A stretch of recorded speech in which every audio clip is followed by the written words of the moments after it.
So yeah, hello everyone. This is Dungeons and Dragons, but with magical girls. But it's not actually Dungeons and Dragons. It's like a pen and paper session with a little setting, which is basically Kamehama. We're gonna be in Kamehama. We're gonna do magical girl stuff with some characters that we created. I'm gonna be DMing this. We've got 4 players here. We've got Galeria, we've got Agwins, we've got Pink Noise, and we've got Nachtwecker.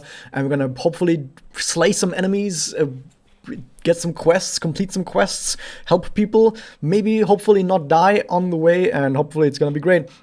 So of course, this is as I said earlier, it's kind of like Dungeons and Dragons. So we're gonna very heavily lean on the Dungeons and Dragons 5e system.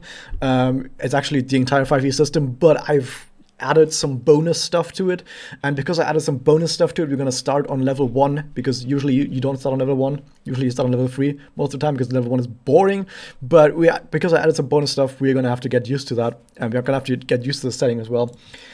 So, for example, some of the bonus stuff that I added, and this is going to be very important for this sort of game that we're going to have, is all of our characters are not just going to have health. They're going to have soul power as a resource. So right now on screen, you can see some characters, and they have the red bar, which is health, and they have the green bar, which is soul power.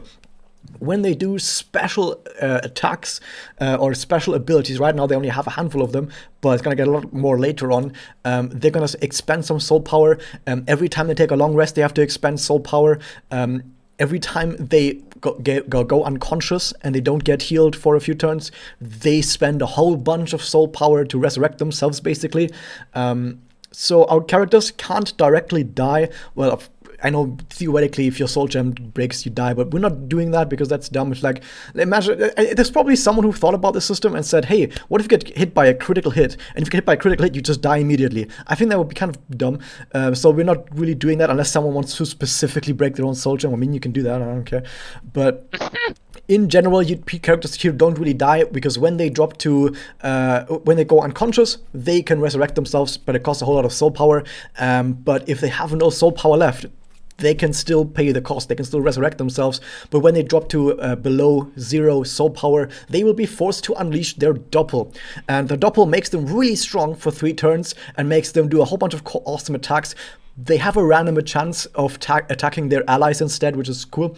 But the thing about doppels is that whenever your character doppels, at the very end of your doppel, you will receive a permanent affliction to your character that might seriously screw over your character, meaning that the more you doppel, the weaker your character becomes. So hopefully that doesn't happen too often. And I can already say that I've said, well, there might be some ways, some really hard ways of getting rid of a permanent affliction. But there are also some small afflictions that only last for a short while just to mess with people. So overall, this is going to be a story that's not going to be too much about death. It's not going to be too much about dark stuff, sinister stuff. It's more so in line to just be a happy little fun romp through the Magia universe. But maybe we're going to kill some people along the way, because this is a Dungeons & Dragons campaign. We're going to have some murder hobos somewhere along the way. Some other thing that people can do is they just have a handful of increased stats, like they have a bit more HP than usual, they have a little bit more AC than usual, because like magical girls are like a bit stronger than normal people. They also can jump higher, they can run faster if they dash and stuff like that. They can heal themselves, but it costs a lot of soul power. They can use telekinesis, they can enhance their weapons, they can, non-magical weapons that is, they can sense witches around them. I've also given some bonuses to the classes themselves. So for example, our classes that we have, and get ready for this spread, we have a barbarian, a fighter, a paladin, and a rogue, and not a single magic user inside, because fuck magic. We're the anti-mage. We're gonna slay everything by just hitting it really hard.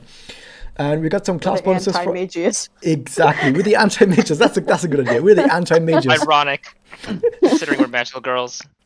We're the magical anti-magus, and we're gonna slay enemies. And our class bonuses that I've given to people is, for example, just some basic stuff to get classes a little bit faster going at level 1. Like for example, a barbarian gets an extra rage charge, an extra rage damage bonus at level 1, just so we get going faster. And because I want our characters to feel really strong.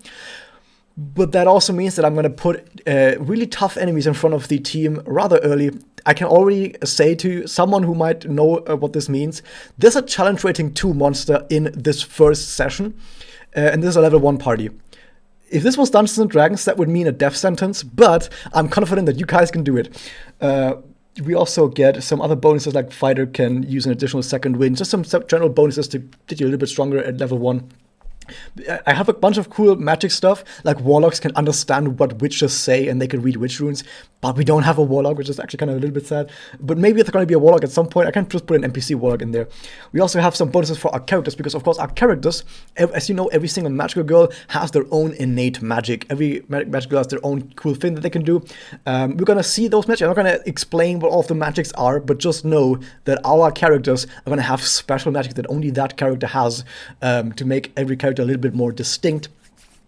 And that's basically the entire setup of this campaign. And now that I've explained the setup, we can hop right back in. I will say, though, also that story-wise, we're going to be playing during the events of Arc 1. So while Magus is still off doing some stuff, while rumors are still hanging around, while the wings of Magus are still walking around, having a bad day, getting bullied by protagonists, we're going to be having our little adventure. But even though it sort of plays during the story, of course, everything that happens is non-canon. If one of you guys says, I want to head over to Yuruha's house and, I don't know, say hi or whatever, that Bully her. and bully her, whatever, yeah, that's you can do that. We don't have to stay canon. We can just do whatever we want. But for the most part, I kind of want this to be its own adventure, just because if we do too much stuff with canon characters and canon story, I think they kind of detract a little bit from our little adventure. So it's going to be our little side adventure. Which also means, by the way, that some things might happen in this adventure or in this campaign that didn't happen in Arc 1 that I can just hand wave as like, yeah, but it happens in our story. So that's a little taste of what may be to come. So yeah, now that we've done all of that, we can start. And what we're going to do is we're going to have our 4 characters right here, but this is not actually the map right here. We're just basically waiting for stuff to happen, and we're not going to have a map right away, because we're going to start out in a little bit of a different way than just plopping you guys on a map. We're going to have every one of you roll a 1d20. Everyone here, please roll a 1d20. Also, welcome everyone in the stream.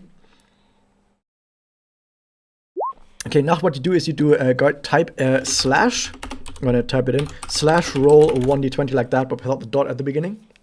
/roll 1d20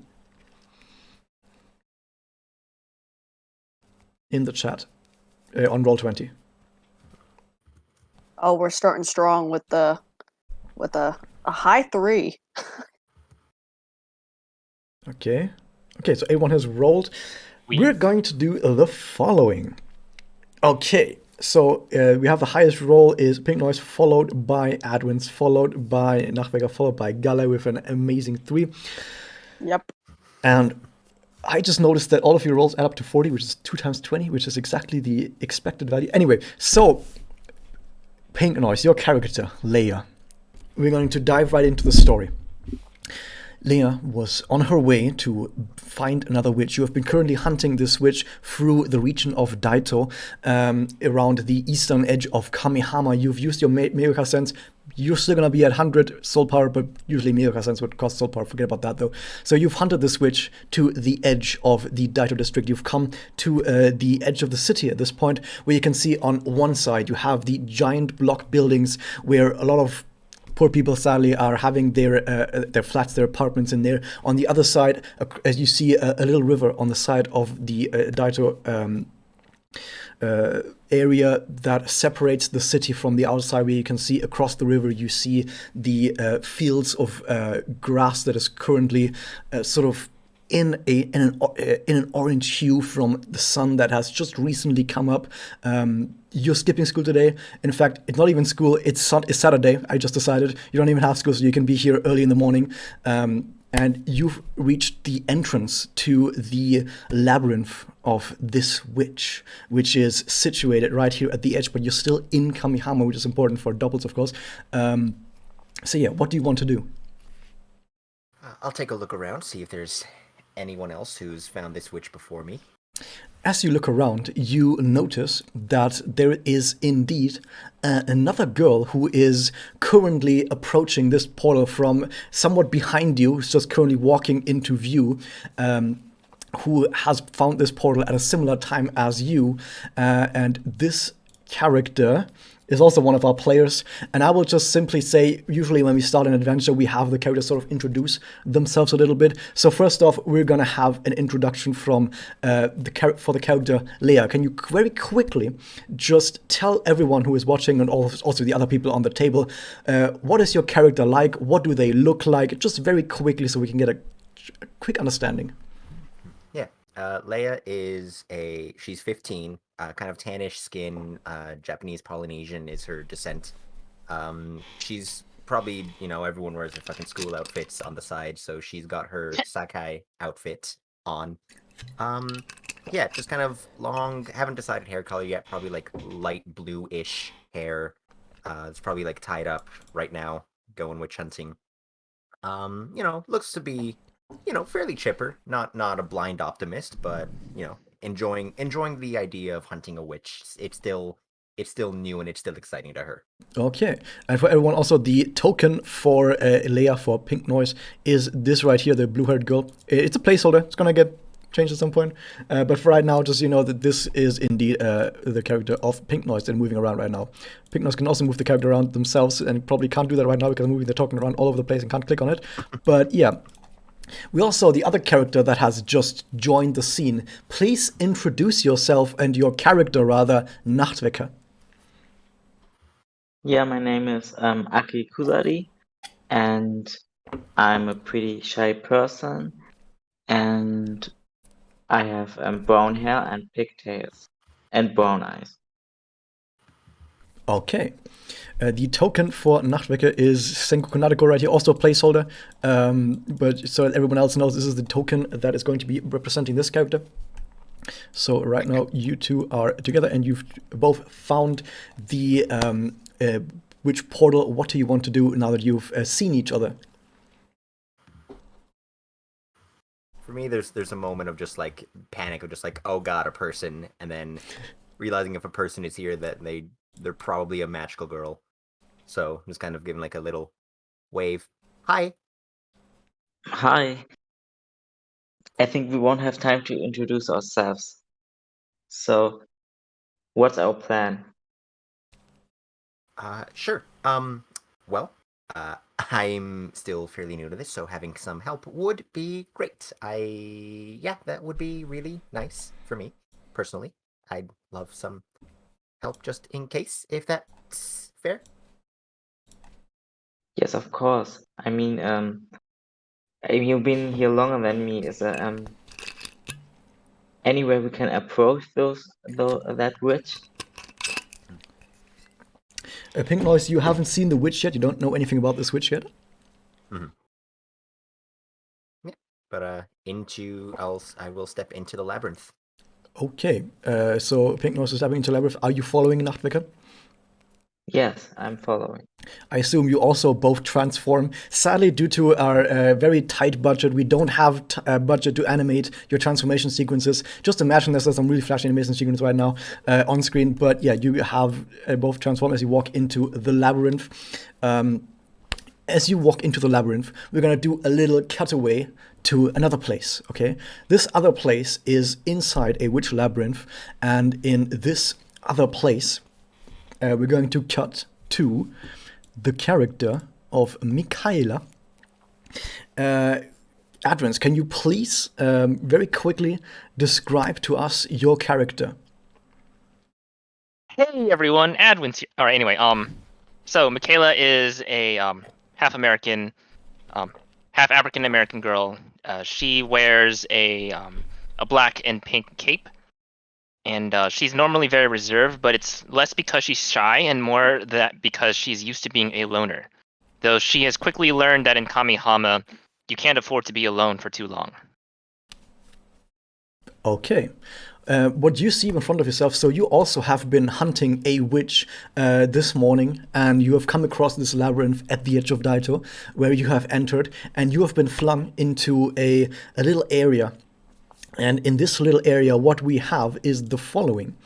You are on a large, wide field where you would usually have expected grass, but instead the entire floor is made of different colored yarn, and this yarn basically creates the entire landscape in front of you. There are some rocks also made of yarn. There are some little mountains that spring up. There are some fissures in the ground. You can't really see far in the distance, but you can see instead of the sky, you see a multicolored, layered, faceted, ethereal whirl of what also seems to be something made of yarn. It seems to be kind of everywhere. A little bit of woolen texture, as well as some giant scissors in the distance that don't seem to be attached to anything, just floating around. And you've come to this area right after you've entered the labyrinth, and what you see in front of you is a magical gate that you think will lead deeper into this labyrinth. However, you notice that this magical gate is embedded in a wooden door, and this wooden door is walking on goat legs. There are goat legs attached to this door, and it's walking around, and you think to yourself that this is probably the way forward. What do you do? So, it's just walking, right? It doesn't. Yeah. Okay, so It's about 100 feet in front of you. okay. All right, so I'm going to brandish my weapon in case something hostile appears on my way there. Michaela wields an axe and a shield, and she will start to dash towards the door. She's gonna try and get a jump on it, though since it's 100 feet away, I won't actually reach it during this turn. Okay, so you use your dash. You rush after this door. You notice that as you're rushing towards this door, the door is accelerating and is moving faster and faster. And at the end of your movement of this 90 feet that you have dash movement, for everyone who's just joined, we're playing roleplay with magical girls. Our magical girls, because they are a little bit stronger than normal humans, they're able to dash faster. So when you use your dash action, you dash way faster. And so at the end of your movement, you got rather close to the door. However, you notice now that the door has started dashing as well, and is moving now a lot faster. All right, so assuming that I stop my movement at 90 feet, does the door also stop moving? No. So the thing is, when it comes to turns usually only are really a thing in battle. Outside of battle, you can just say, oh, I'm just going to keep dashing until I reach it or something like that. But just in general, outside of battle, you don't have to worry about turns and actions and stuff like that. Okay. Then I'm going to try dashing after it one more time, just to see what happens. Okay, you dash after once again. You notice that you keep gaining ground on it, but you still can't quite reach it. And you notice that it's sprinting at a similar speed as you. Okay. Give me 1 second to take a look at my character sheet. No, I don't think that... I don't think there's really anything really here. Nothing in my abilities that I think will help me if I keep running at it and it's not getting any closer. You can also... if you want to, you have so many skills that you can use, and you can just say something like, oh, but can I try run a little bit faster or something like that? Or can I try and jump? Or can I try to throw my weapon even if it's not a throwing weapon, something like that? You can always just think to yourself, but what would I do if I was actually in this situation, even if it doesn't directly apply to what my character cannot do? Probably best to say that, and then maybe the DM can explain if it happens. Okay. I think fair enough. I wouldn't try to keep running after it. I've already ran quite a while and not catching up with it. So instead, I'm going to invoke my personal power. What did I call it again? What is it that we called it? Sense Malice. Yeah, Sense Malice. So I'm going to so Michaela's personal power is that she can detect negative emotions no matter how well they're hidden, like whether it's in a location or within a person. But what I'm going to do now is I'm going to try to, because labyrinths are full of negative emotions. So I'm going to try and detect its epicenter in the labyrinth to see if it's really through that door, or if I can find another way to that place. Okay, so the way that I have implemented this power for this character is that I've said that you're now going to roll a DC 10 Charisma save, and if you succeed, it costs less soul power. But yeah, you're able to do what you just said you wanted to do, but we're gonna have to do a DC 10 Charisma save to see if it costs more or less to cast. Okay.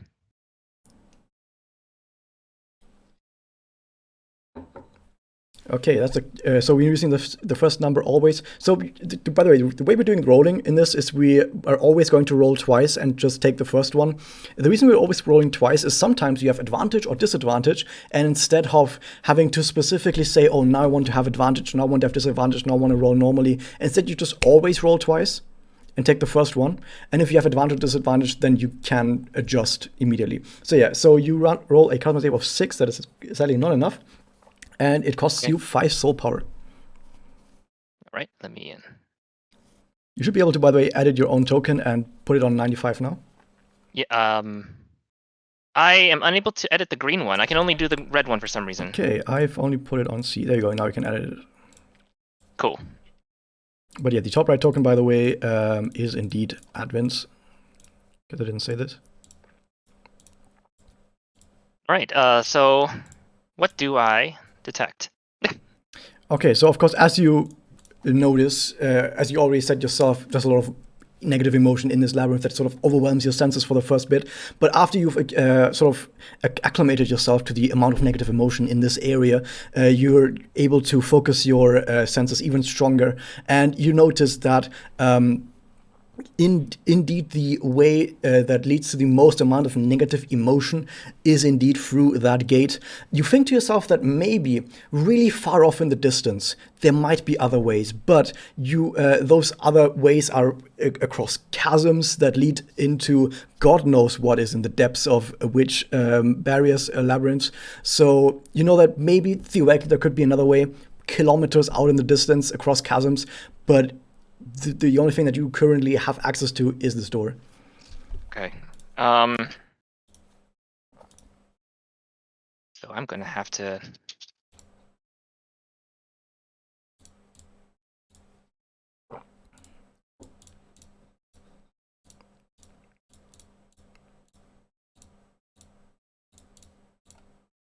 By the way, you don't have to type in chat when we're in voice chat.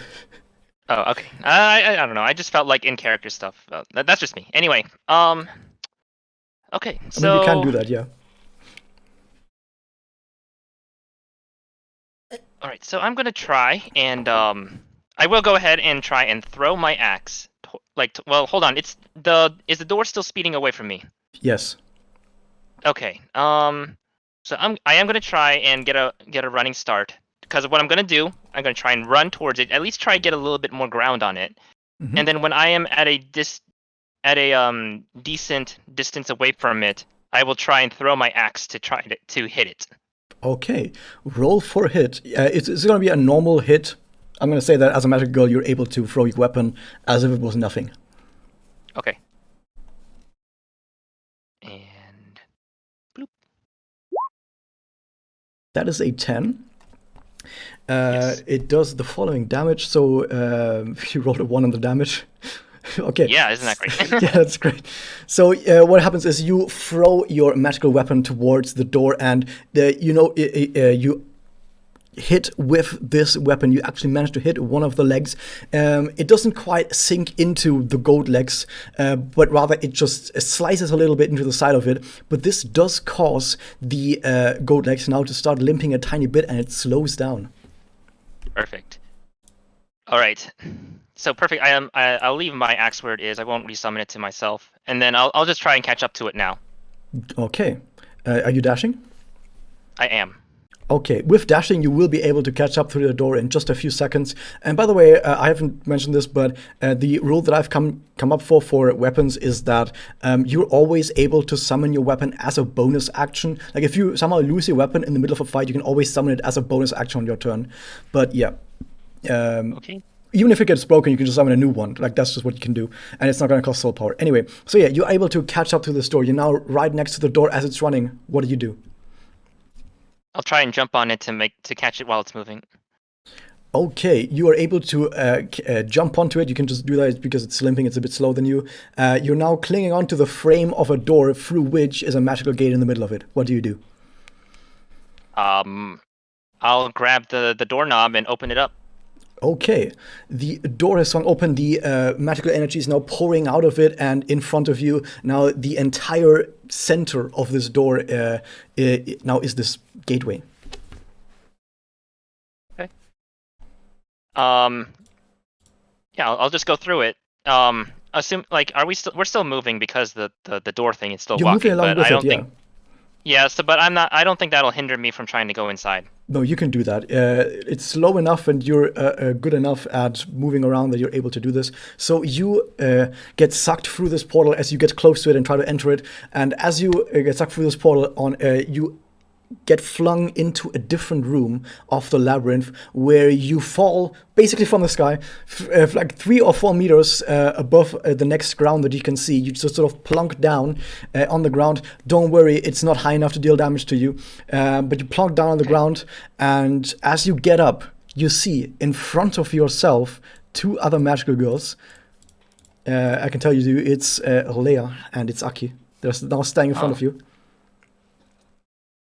Oh, I'm back outside? No, you're now also still in the Witch Labyrinth in a different room together with these 2 characters that, well, we know that these 2 characters have just entered the labyrinth themselves. Oh, they just entered. Okay.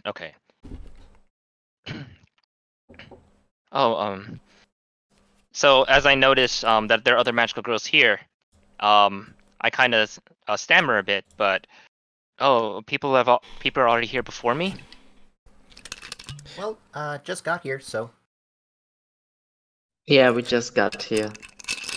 But if But you know with that we 3, it's getting pretty easy to slam that witch. I guess, but I was just wandering in this labyrinth for the last hour or so, and if you guys just entered the labyrinth, then I might just be back at square one. That's just what labyrinths can be like. I mean, there must be more than one entrance. Yes. If you took a way that brought you to the start, why don't we go a way you didn't take and see where that leads us? It's a good point. I'm not sure what we I didn't notice any other ways in, but of course we can. Maybe I just didn't look hard enough. So the But last with the time, 3 of us, yeah, the last time you entered this labyrinth, there was just a gate right in front of you that you went through, and as you're now looking around, you see that this gate does no longer exist. yeah, I don't even see the way where I came in. So this witch really wants to die, or we won't get away otherwise. Perhaps. But let's just look for another entrance. I'm sure with the 3 of us, we'll scout out this place in no time.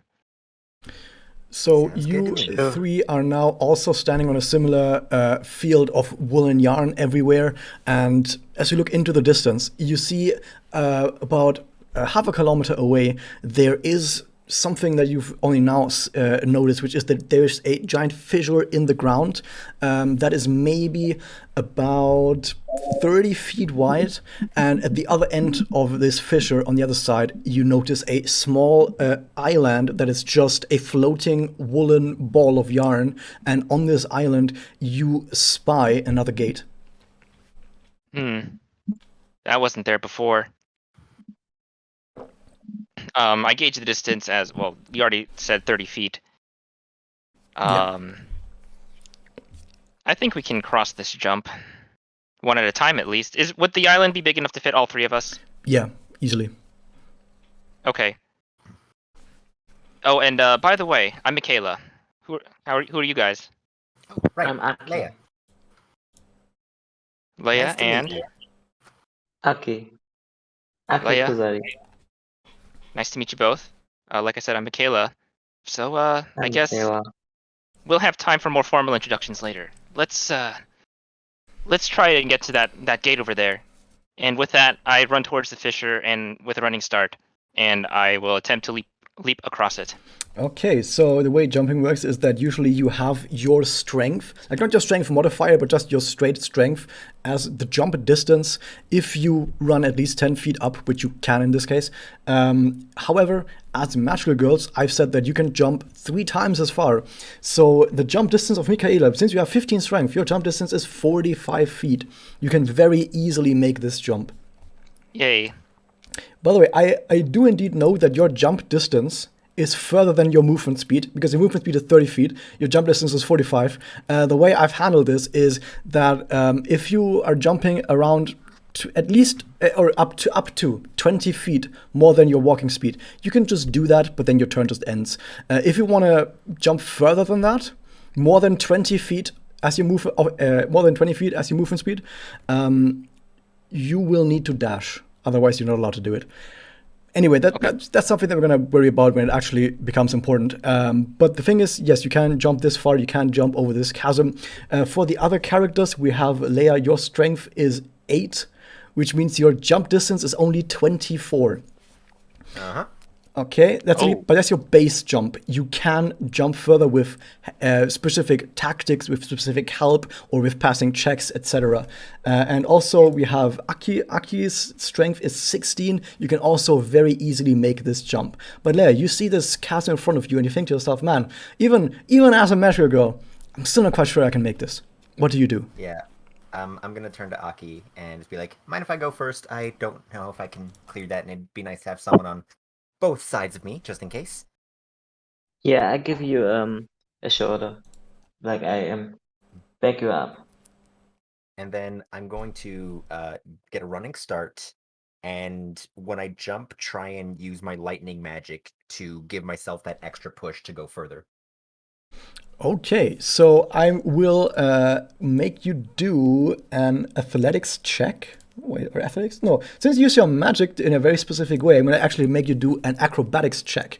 And since your magic really is definitely able to do something like this, I'm going to give you advantage. Do an athletics check with advantage, DC 10. With advantage. Okay, That very is- easily. Okay, one of those didn't actually make it, so good thing that was advantage. So yeah, by the way, also to all the people who don't know about advantage, disadvantage, basically if you have advantage on a check or on any roll, that means you basically roll twice and then take the higher. So if you have advantage right here, one roll was 20, the other was 9. With advantage, you just take the higher, which is the 20. If you had a disadvantage, you would also roll twice, but take the lower. So if you had disadvantage here, instead, it would have been the 9. You would have taken the 9 instead, and that would have been a fail. So advantage and disadvantage are really nice ways of making checks harder or more easy, depending on the circumstances. Depending on what your character does, you can make things easier or harder. And a lot of times, enemies will try to make stuff harder for you and give you disadvantage on rolls, which can become very difficult in battle when suddenly you have disadvantage on everything. But for now, yeah, you can do something like this. It's going to give you advantage, no problem. That's just part of your magic.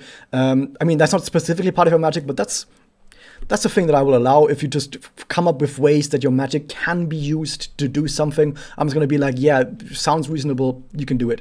So yeah, now it's just Aki left. You know you can do this jump very easily. What do you do?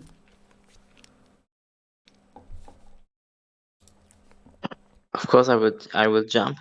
Okay, you jump, you take the run up, you jump over, and you've done it. You've made the jump also to the other side. You're now right in front of this gate as you're bouncing on top of this yarn. What do you do? I will look around. I will look for my for the other magical girls. They're standing right in front of you. So great. Then I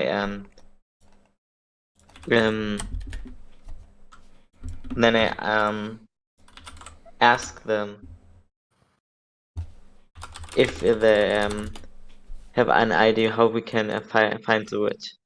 Find the witch, yeah. Well, I have the ability to, well, we all have the ability to sense witches, but I can also detect the ability. I also have the ability to sense a very strong concentration of negative emotions. So we'll probably, once we make significant progress, I'll be able to tell. Okay. Sounds good to me. This might Still getting work, used yeah. to Still getting used to being able to run that fast and jump that high, you know? Oh, are you new to this? A little, yeah. This isn't my first rodeo, but it's, only recently contracted. Is that a Texan magical girl? Okay, do you go through the gate? Yes, we will. Okay, you step through the gate. As you step through the gate, earlier, or Edwin, as your character stepped through the gate, you sort of fell on the ground. But this time, you actually notice that while you're walking directly onto another field, another piece of ground right in front of you, and you arrive here. So for you, the screen should have just changed on Roll20. Did the screen change for you? Yes, it did. Yep. Okay, so now I need to plop you Yeah. guys on here. So you come out down here. Okay, this is weird. Hello, over there. So whenever we move between different maps, I have to plonk you down myself. But now you should be able to do it. The settings that I changed earlier didn't quite get sent over, which means that every time we move to a different map, I have to change your settings again, and you need to change your bars again, and it's dumb and it's stupid, but that's just the way it is. Are you gonna change the bars again? Yeah, I'm not gonna do it too much now. Just for example, right now I'm gonna change Michaela's bar to 95 soul power. But in the future, whenever we move to I'm gonna make sure that you can at least see your own HP bar every time we move to a different map, because right now that's not saved. But at least when you move to a different map, just try to remember your soul power and put it back in. It's probably best if you write down your soul power somewhere on a piece of paper, on a notepad somewhere, so you always know your soul power and don't rely on the bar on screen. The bar on screen is just a little help to make it more easy to see, but you should have like it written down what your soul power is, so when you move to a new map, you can just put it right back in. So, as you move to this new map right here, what you see in front of you is a field that is now a lot more grassy than before, and you notice that this is basically a giant sheep pen, where you see this weird ethereal stuff around the side is supposed to be like a giant fence that's supposed to keep sheep in, and you have around you in the middle what looks like a well, but it's not quite a well. In fact, this thing on the left with the black in the middle, that's just a giant hole in the ground that leads God knows where. Next to that is this stone wall, which is actually just waist high, so you can look over it. And the map is a little bit large, but that's intentional because of what's about to happen. But future maps will be a bit smaller, quite a lot smaller actually. But just for now, as part of an introductory thing, the first map will be a little bit large.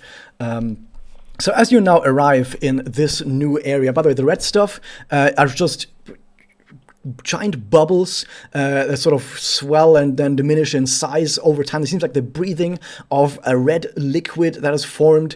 We don't know what this red liquid could be that is coagulated here, but they're basically acting like roadblocks here.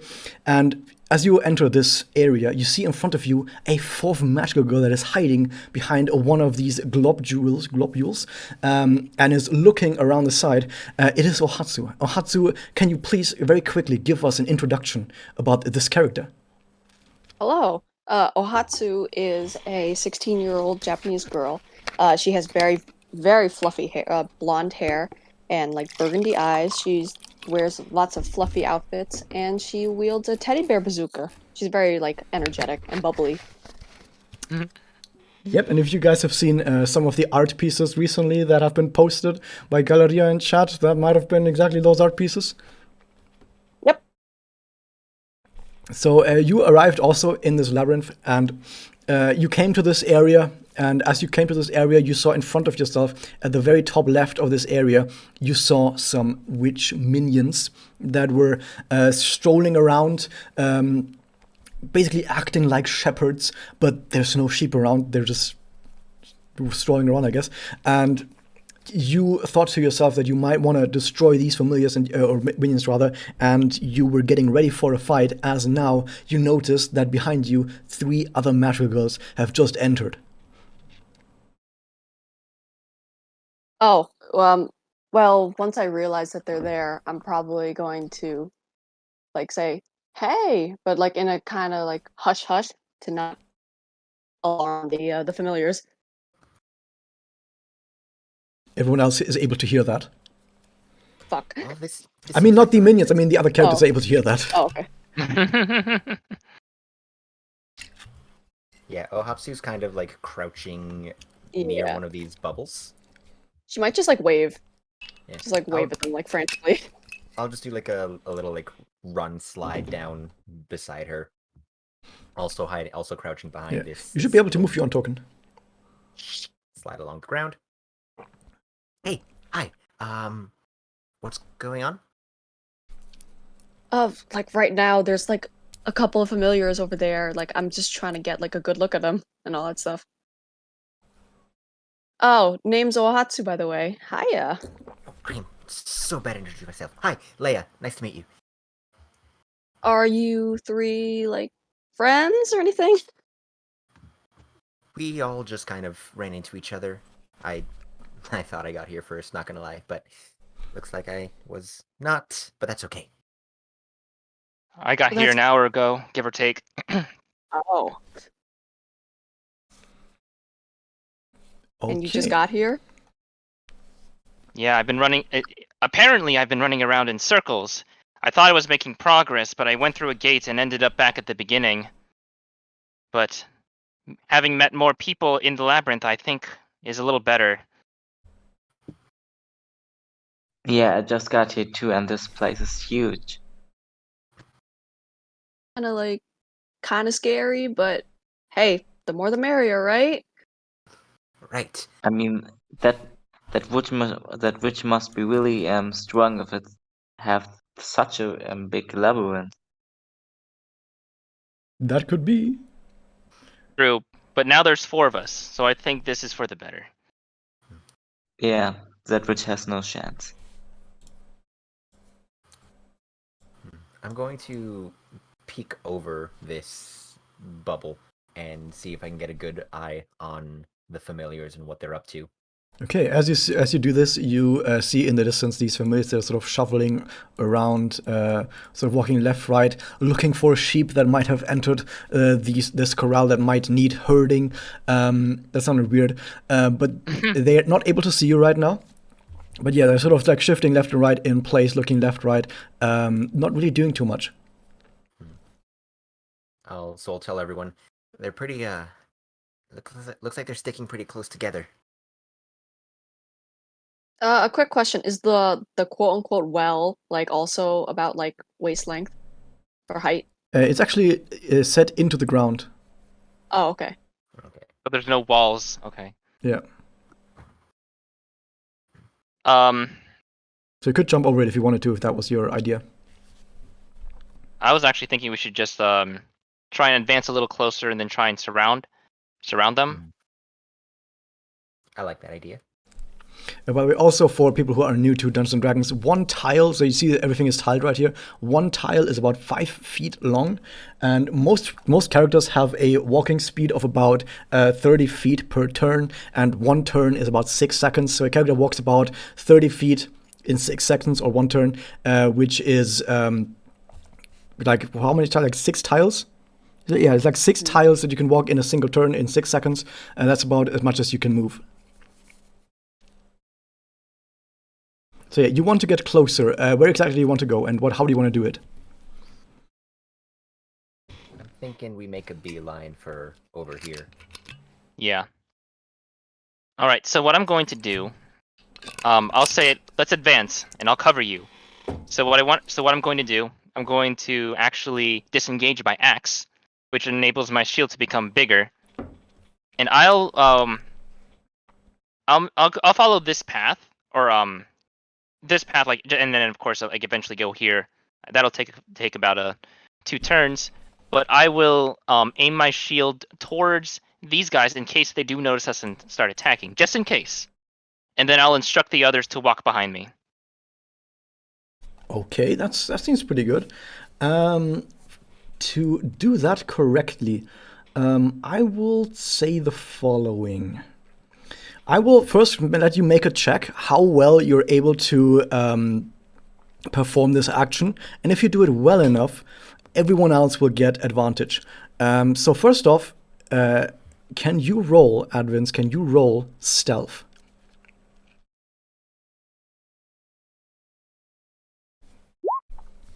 I don't know why it only gave me the 1, but there it is. Okay, so Unfortunately. the idea is that this would have been a DC 10 check. If you were better than 10, what would have happened is everyone else would have done the same check, but with advantage, which would have made it a lot easier and basically guaranteed that it worked. However, you take out your shield and make it big. You sort of move over to this side, you basically said. You sort of try and move your shield around. But since you're very new to this whole being a magical girl, you're not quite able to move your shield without having it bump against the floor sometimes. And these few bumps that happen as you move your shield around do create some noise. And you have one familiar that has now been alerted to your location and walks over here. They're not immediately going to start a fight just yet, but now one of the familiars is walking in your direction. What do you do? Uh-oh. Shit, I think one of them noticed. What do you guys want Should to we do? kill it? Plan B, just go ham. That's a plan B. But I want to try. I don't think it's a threat right now, but we do need to start moving. I think let's just book it to the other side. Get some cover at least.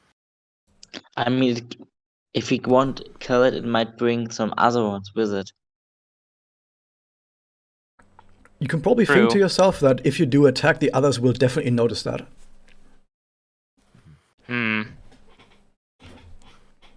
If it goes to us by itself, though, like it seems to be it's the only one coming towards us, maybe it'll come in on its own.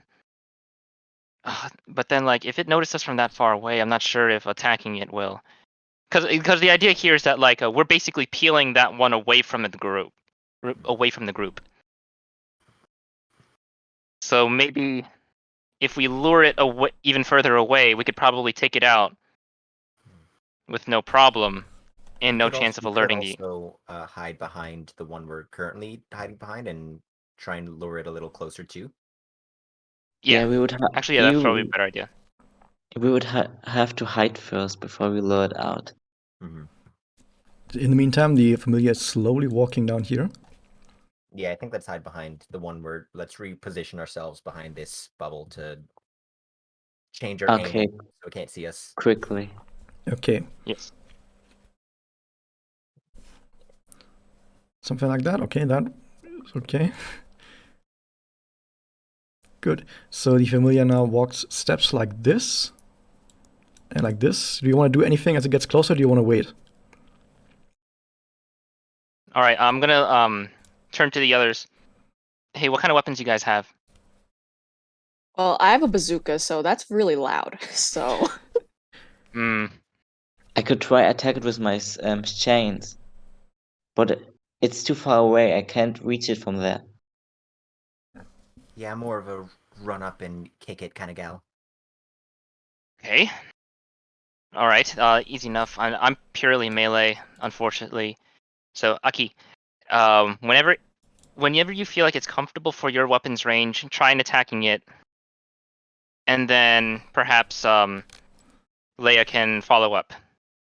As for me and Ohatsu, we can just pop out as reinforcements if needed. Yeah, I could try chain it to the ground if it's close enough. Okay, the familiar is now moving closer and closer. Is that your game plan? Okay, just one step and then I get it. Okay, it's now here. Okay, now. What do you want to do? I want to immobilize it. So you want to wrap it up, basically? Like a grapple? Yeah. Okay, let me quickly look up the grapple rules, because I didn't expect the grapple to happen, and I didn't look the grapple rules up. Okay, hold up. Okay, so you run up to this familiar. I'm going to give you this. I'm going to tell you that right after this action, we're going to have to roll initiative. But for right now, you walk up to this familiar, and you initiate a grapple. The familiar is small enough that it works. Thank you so much for the follow, Nepugia. You are going to make Okay, you can decide. Do you want to try and grapple it to the ground with pure strength, or do you want to wrap your chains in such a way that it would be more like a dexterity action? The dexterity action. Okay, so you want to try and very quickly wrap your chains around it really fast before it has a chance to react, which is a very dexterous thing. And because of that, you're going to make an acrobatics check. So roll acrobatics, Okay. which I think is the very top skill in your thing. That is a 5. I'm going to roll against it because these familiars have stats as well that I've written down. And I can tell you right now, they have a lot more dexterity than strength, so you chose poorly, but you couldn't have known that.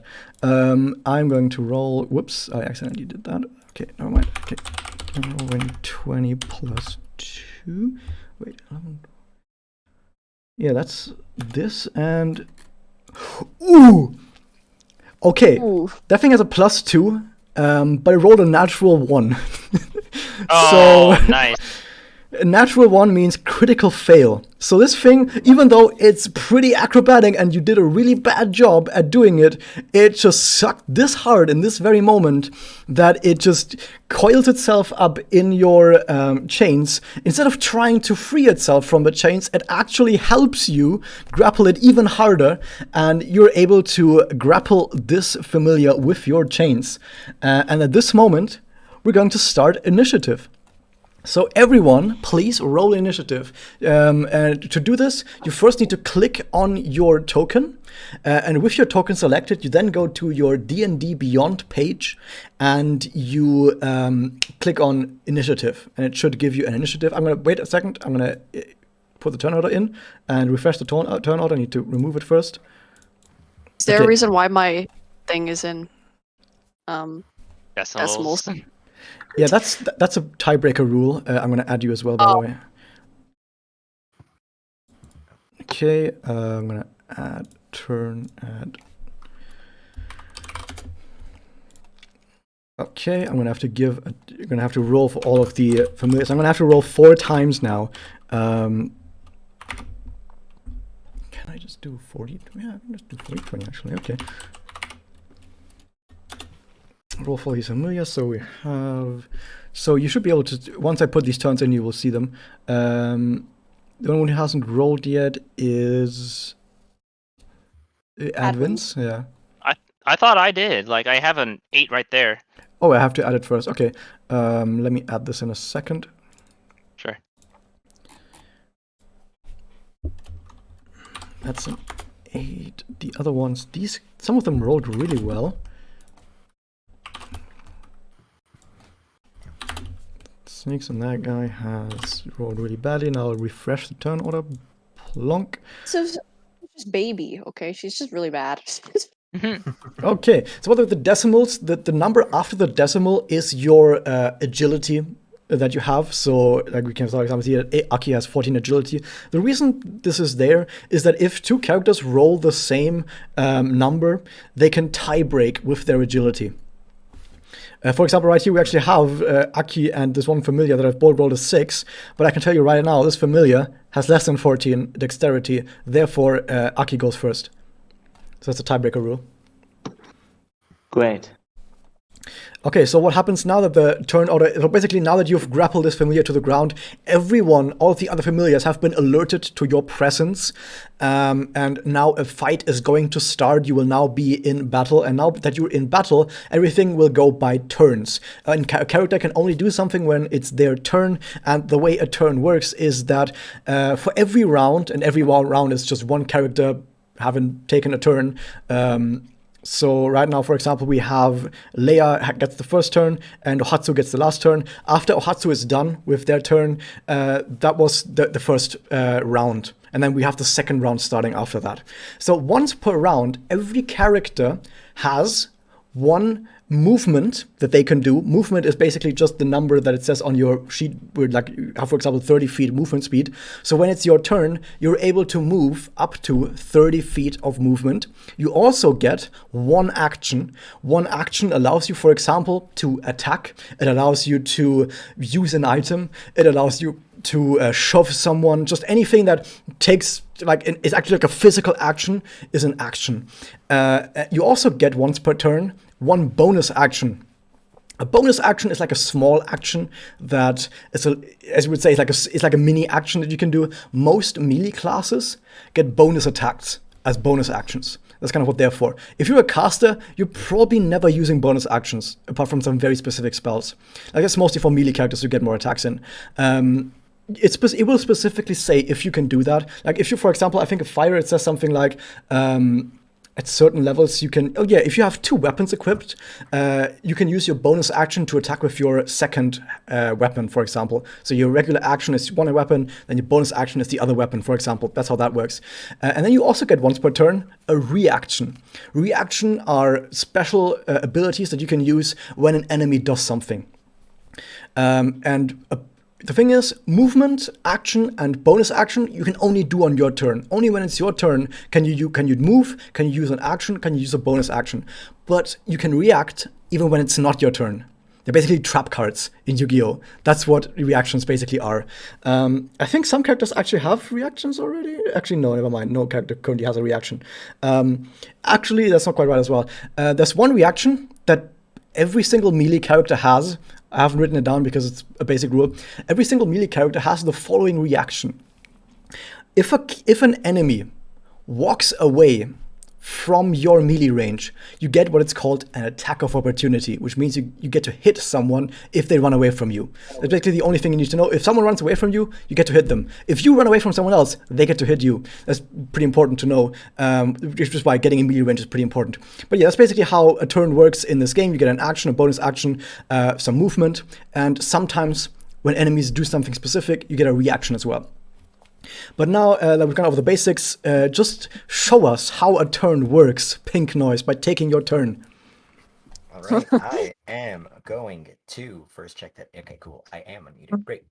I'm going to take a not quite a running start. I'm going to leap up. This is all just for fun. I'm going to leap up and move over here and come down with an axe kick on the familiar that is grappled.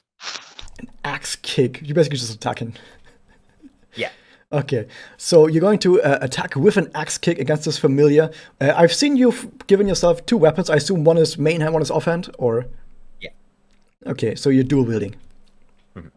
Okay, so your first attack, your action, will be just a regular weapon attack with the weapon that it says boots right here. You're doing the axe kick. Roll for hit. Okay, by the way, have you clicked the +6 button? Yes, I did. If you instead click on the boots themselves and then click on the very top right where it says beyond 20, the red button, it will roll hit and damage at the same time. Ah, okay, good to know. You can press that right now, actually, just for testing. Exactly. Okay, so you've rolled a 24 to hit, and the test was a 23. So basically, when you roll for attack, you first roll to hit. You have hit bonuses depending on what weapons you use. Most weapons, basically, most of the time, you're using a weapon that has the same stat requirement as your main stat. For example, our Leia right here is a rogue. Rogue's main stat is dexterity. And so Leia uses a weapon that has dexterity as its stat. And because of that, Leia is able to add her dexterity to her hit, which means that she gets a whopping +6 to hit, because the boots have +2 per hit, and she gets +4 from her dexterity because she has 18 dexterity. Holy shit! And because of that, she gets a crap ton of 2 hit. Now, once you have the 2 hit rolled, that's a 1d20 plus your hit. In this case, it's a 24. I then look at the creature and see what this creature's AC is. AC stands for armor class, and basically just means how hard is this character to hit. In this case, I'm just going to reveal it this time, even though I usually won't do that. This minion, it's a Joseph, by the way, that's what they're called. They have an AC of 13, meaning you need to roll at least a 13 to be able to deal damage. If you roll less than 13, you don't deal any damage, and your attack just fizzles, does nothing. But because Pink Noise rolled a 24 for Leia's attack, this attack does hit, and she's able to deal damage. And once you're able to deal damage, you then roll the damage. In this case, her boots do a 1d4, which means just a 4-sided dice, +4.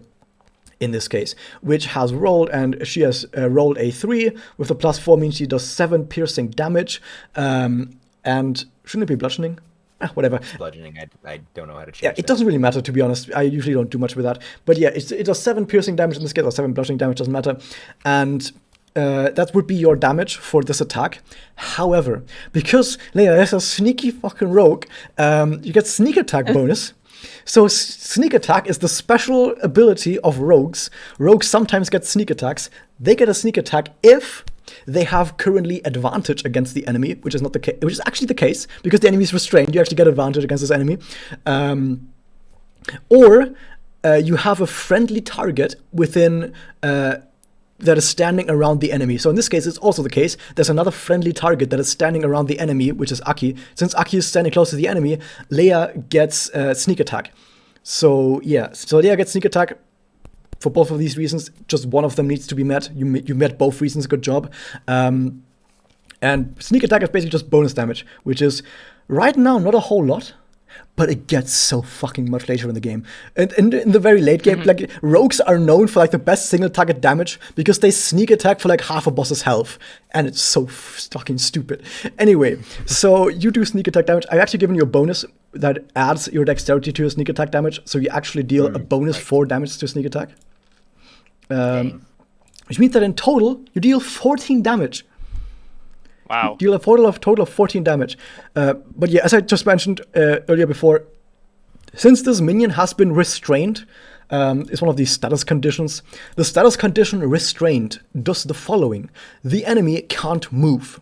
The enemy also has disadvantage when it tries to attack, but more importantly, everyone who tries to attack a restrained target has advantage.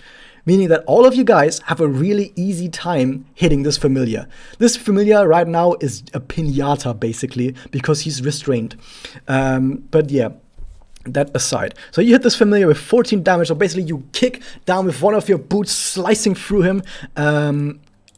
That is not enough to kill it, but as you slice through it, you notice that most of its matter, whatever magical matter it is made of, disintegrates and gets thrown apart as lightning surges through its body. You still have a bonus action. Yeah, and bonus action, I will take my other boot and stomp on it. Okay, roll for hit. 11, that misses. That does indeed sadly miss. So since you weren't able to roll 13 or higher, your second kick misses. It would have only done 1 damage. Wait, question, did you say that I have advantage against this one? Oh, you're right, you do have advantage. Roll again. You're right. It is restrained. Come on, big money. Okay, you do hit Good it. enough.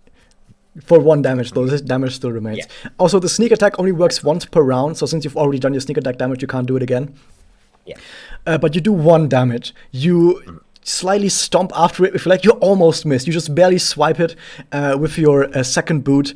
You do 1 damage against it, which definitely isn't enough to kill it. Just kidding, it is. It had 1 HP left. This familiar absolutely disintegrates and gets kicked apart by this kick. Good job, you've done the first kill. First kill, first blood, guys. Oh, nice. Yay. Okay, next turn. That was your turn, unless you want to do something else still.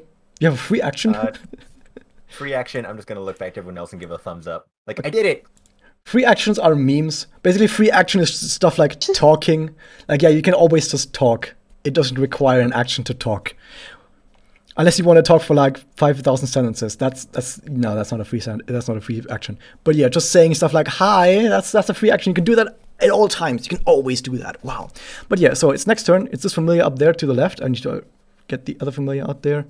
The familiar has already been removed from the turn order. Amazing. So yeah, so this familiar's turn. This familiar is going to blow its horn. It's going to blow its horn. And what that does, blowing its horn, it does the following.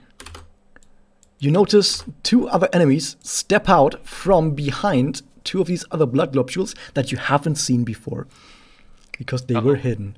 And I'm going to give them a turn as well. I don't know if I could have given them. I think if I had given them a turn before, you would have seen them. So I need to do this now. I need to roll initiative for them. Watch them get higher than Hatsu. Anyways. To be fair, that would not be They hard. did. Yeah. They did. One of them rolled a 19 on their roll, which is in total a 20. Wow.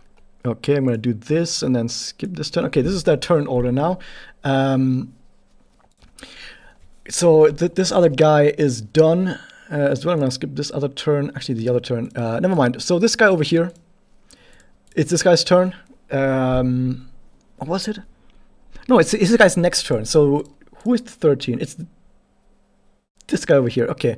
Because the other guy, that guy blew his horn? Never mind. I've mixed up some of the familiars, but it doesn't matter. They're all the fucking same, as long as I don't give them too many turns. So this familiar over here, he's going to do the following. And to quickly look at his stats. Okay. He's going to walk like this. You can walk diagonally for the same movement speed. Diagonals still count the same as walking normally, so that's 1. No, it's 1, 2, 3, 4, 5. He's going to walk right here and end his turn. That's all he can do. He can't walk further than that. Actually, wait a second. Let me get the rangefinder out. If you look at the very top left, by the way, there's some tools you can use. Like a rangefinder tool. Let me check. Oh no, this is 25. You can walk one further. That's cool, actually. He can walk one further than that. He walks right here. And this is the funny part about these guys. These guys use spears. And I've given spears, as most people do this, double the melee range. So this guy, with double the melee range, can actually reach Aki. And he's going to attack Aki with a spear attack. I need to roll this manually now because I can't use Beyond 20 or any add-on for this because I just need to write this shit down. It is a 15. Aki's armor class is 17. This misses. So, Aki, you see as this familiar is walking towards you and tries to stab you with their spear, but you're able to move out of the way of the spear as if it was nothing. And you think, well, that guy is never going to hit me. But, and I think Pink might know about this, I've given them an ability called Polar Master. So, this guy has a bonus action, and as a bonus action, you can do another attack. And I'm going to roll another attack for this guy. Another 15, so he misses. So after his stab, he swings his spear around and tries to hit you with the backside of the spear. But once again, Aki is able to dodge out of the way as if it was nothing. And Well, you're just too slow. Yeah, just too slow, and he misses. Good job. Okay, now that is Yeah, done. I won't let that sit on me. Okay, good thing you remembered that because you're about to get a turn. But first off, actually, it's Advin's turn. What are you gonna do? Alright, looks like they're advancing on us. So, wait, could people like see me like doing the arrow thing? Yeah, we can see that. Yeah. Okay, so I'm gonna go ahead and run here, and I will I'll take my axe, and I will attempt to bash it in the face. Okay, as you get closer to it, Pink, do you know what Polar Master does? Oh, I sure do. What does it do? I do not. When you get within its range, it can use its reaction to make an attack against you. Exactly. As you get close to it, Ooh. it uses its mastery of the pole arm to sort of keep you at bay, basically, with the length of the spear. So as you get close to it, it uses its reaction to make an attack against you. Let me roll that. Where do you want me to put my token until it's resolved? No, that's fine. You can move there. That still happens. Oh, okay. So as it swipes at you, what is your DC? Oh, you're a paladin with a shield. Yeah, you have a lot of AC, and you're wearing chainmail as well. Yeah, you're not gonna get hit by this. It rolls not that great, and you're able to avoid its spear hit, and you're able to move into range without getting attacked. So yeah, Cool. you're hitting it with your weapon. Yes, I am. I Roll will attack. do a one-handed battle axe. Ooh, Ooh, nice, that's nice. But 17. unfortunately, it's not crit. But Yeah. I will take the 4 damage. Yeah, so you do a 4 damage. Paladins are pretty versatile, but they don't do much damage at level 1. In fact, they do basically nothing at level 1. I'm sorry. But yeah, That's- this guy takes a bunch of damage. as you take your battle axe and you slice through him, you have seen the amount of devastating potential that the lightning boots had earlier, and you're trying to replicate that yourself, think to yourself, ha, I can do that too. But you notice that as you swipe at the familiar, it doesn't do nearly as much as the other person did, and you feel a little bit bad about that. But at least you feel good knowing that you were able to expertly dodge the enemy attack, and that itself is already giving you a sense of pride and accomplishment. Nice. How wholesome. So sadly, you don't get a bonus attack, but No. that's okay. Yeah. Next And, up is Aki, yeah. What do you do, Aki? Nachtwecker. I'm really mad. I'm going to attack him. Okay, so since you're already in its range, you can do that.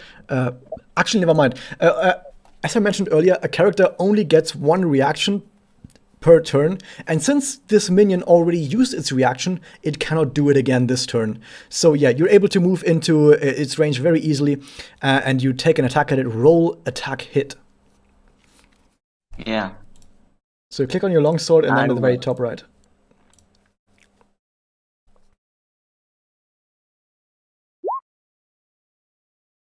That is an 8. That is sadly not enough to hit this familiar, so you take your longsword, you swing at it, but sadly your swing is dodged by the familiar as it very quickly takes a step backwards as the sword goes right over its head, basically. But I've actually done the following. I've given you the chains as your offhand weapon. So I've given you basically the chain as a dual wielding weapon. What this basically means is that you can now attack again with your bonus action to attack with the chains. If you scroll down, actually, no, I'm going to change it in a second. Bonus action. Oh, I see them. Okay, I've moved them now. They should Do be at the I, very top next to the longsword. So yeah, you can just use them again, as you did the longsword. Roll for hit. That's a 23. So after your sword strike misses, you then take your chains and you swipe your chains at them. Roll for damage with the chains. Yeah. It's a 1d6. Ooh, nice. So one thing to note about dual wielding is that when you attack with your offhand weapon, it actually does less damage because you don't get the strength bonus. So in this case, you get a +3 usually, but the +3 comes from your strength, and you don't get the bonus when you're dual wielding. So it doesn't do 9 damage, just 6 damage, which is still more than the paladin did. So Wow. with your offhand, you with your chains, you swipe at it, and even though it was able to dodge the longsword, now the chains completely slice through him, and it does a whole bunch of damage to him. And you now see that the familiar is kind of bleeding, is sort of dripping ethereal essence onto the ground below it. Also, another tip, if the GM ever Disgusting. says that an enemy is bleeding or is looking badly injured, what that means is they have less than half HP. So yeah, this thing is bleeding at this point. And that was your turn. Next up, we have this familiar back here. Let me check this. Whoops. 1, 2, 3, 4, 5. It can go all the way down here. So since this wall up here is just chest high, you can climb over it, by the way. It just doesn't cost movement. Since the familiar saw you just slice his friend, this familiar is now going to attack you, Aki, in revenge with his spear. And let me roll the attack for this.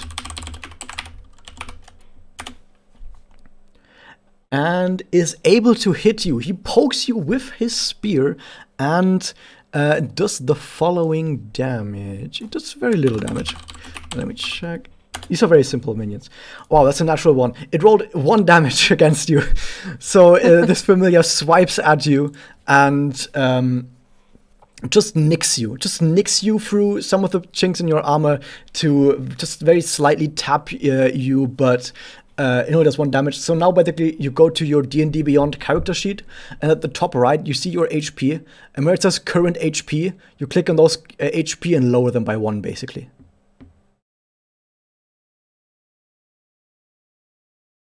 Tell me when you've done it.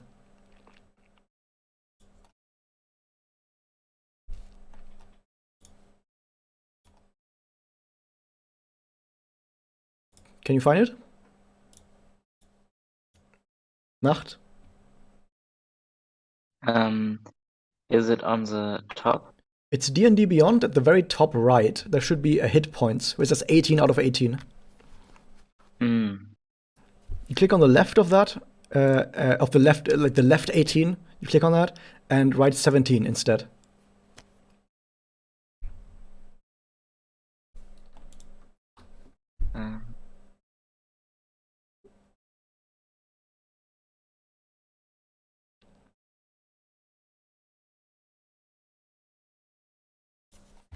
Oh, I can't change it. You mean, hold up. You mean, are you on D&D Beyond or Roll20? I'm gonna post something in stream chat right now. You see at the very top right? The 18 out of 18. Yeah, I saw it. So you click the But, left of the 18, type 17, and then enter. I think you need to press enter, otherwise it doesn't do it. Okay.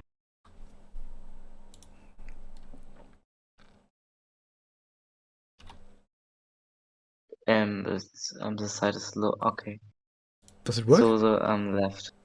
Yeah, the Oh, left now of it it. works. Nice. Didn't work before. Okay, good. Just double checked on my second screen. It did indeed work. Okay, so that's how in the future you're going to keep track of your HP. You're just going to update the current number on your character sheet whenever you take damage. So if in the future I tell you that you take 4 damage, then you just update the number right there. And that's how we're going to do them. Yeah, the term bloodied is how you do indeed use it. But I like to usually describe it in game as in like, oh, they're now strongly bleeding onto the ground. You see a pool of red blood, like trying to explain it in game other than just telling players they're bloodied. But yeah, you're right. The correct term is indeed bloodied. Yeah, so now what's going to happen next is we have the other familiar right here. This guy is way too far apart. 2, 3, 4, 5, 6 is able to go right here. He's actually going to stay right here next to the wall. And that's the end of this guy's turn. So I hope that Gala is back. I am back. I'm right here. Good, it's your turn. Okay, I have a quick question. So, is the bazooka 5 range because it says it's melee attack? Yeah, I've given On my it. chart. I've basically given you the ability to attack in melee range with it if you want, but the maximum Okay. range is 60 feet, which is across the entire Okay. battlefield almost. So, by the way, in case you guys don't know, Gala plays a barbarian with a bazooka. Usually, barbarian bonuses only work with melee weapons, but I've said, well, you're a magical girl, I'm going to give you those bonuses with a ranged weapon. So we have a raging barbarian at range. Yeah, so it's your turn. What do you do? I would probably warn Michaela and Aki that I'm about to fire. First, I think I'm gonna move up. I'm gonna move over here. Can I move there? You can. You do actually. That does actually work. The second familiar still has a reaction and has This 10 one? feet range. Oh, yeah. The one on the left and has 10 feet range. So it is going to use its reaction to swipe at you. By the way, I forgot earlier the other guy got a bonus action. Doesn't matter. It's fine. It's When the GM forgets to attack with an enemy, then it's good for the players. So, okay, so one of the familiars still has a reaction, tries to swipe at you as you move close, but it does nothing. You're way too easy. It's way too easy for you to dodge this attack. No problem. all right. I am going to shoot at this weak boy right in front of us. Okay. Now, usually at this point, I would just have you roll and then say afterwards, you forgot to rage. But instead, I'm going I to don't tell you wanna. right now, you probably are raging, right? I'm not. Oh, you're not raging. Okay. No, I'm not. Okay, so you roll without raging. That works. I'll do that next time. Okay. All right. I'm gonna just go for it. Okay, I'm going to need to subtract 6 damage from the 3 damage from the damage then because Oh. I already put the 3 Sorry. damage in. Okay, it's fine because you're not even hitting. You Wow. fire a point blank bazooka bear And I miss. and it just flies straight over that guy's shoulder. He just looks over his shoulder and goes, "What?" and the bear instead flies into the wall back here. Can I ping? Where can you ping? Oh, you click and hold. No, that just does range. Oh, wait a second. Really? Okay, now you need to be in a specific mode. Okay, there we go. So it just flies right here into this wall and crashes, and you think to yourself, well, can only get better from this point onwards. But yeah, if it had hit, you would have had a max roll. You would have done 13 damage if it had hit. See, here I am with the low rolls. But that was your turn as well. Next up, we're back at the top of the round. That was the entire first round. Next up is Leia back again. Yeah, I'm going to run up beside Aki, and I'm going to go for the one directly in front of me. I'm going to just go for 2 kicks against this one. Now, since it's the top of the round, these guys got their reactions back. Or do they actually? How do you do it, Pink? Do you say that reactions come back at the beginning of a round or the beginning of their turn? I do it beginning of the turn, generally. Of their turn. Or of their turn, yeah. You know what? I'm gonna do the same as well. I'm gonna say that they get the reaction back at the beginning of their turn instead of the beginning of the round. But I think officially it's at the beginning of the round. Not quite sure actually. But okay, they don't have the reaction back just yet. So you run up to them and you attack the one in front of you or the one that's weakened. The one in front of me. Okay, it is of course a sneak attack because you have an ally running behind you. So roll for hit. Nope. Ouch. That does not hit. Well, hit with your other boot. Go for the second kick. That does Better. hit. Hey. Since you get a bonus of dex to this, you deal a total of... Oh my god, why is that so much damage? Oh, because you're rogue, that's why. You swipe with your second boot after it and are able to deliver a devastating kick. So first, your first kick completely whiffs, but your kick has a sort of circular motion to it where you spin your entire body like a roundhouse kick, and even though the first kick misses, the second kick swipes after and completely kicks it right in the face, and does a whole 11 damage to this poor familiar. It might sound overpowered, but I can tell you guys, by the way, that our rogue right here is by far the squishiest character on this entire field. If this rogue ever gets hit, they're gonna be down. I have one job and it's hit good. Okay, next up we have this familiar back here. Until the start of next turn. Okay, so Loco says that indeed is the start of your turn according to the PHP. Which, yeah, I think actually is the official way. Okay, that's correct. 1, 2, 3, 4, 5. Wait, is that wait? Which familiar did you attack? The one of the Pink. Yeah, the one Right in left. front of him. Yeah, I did the one directly in front of me.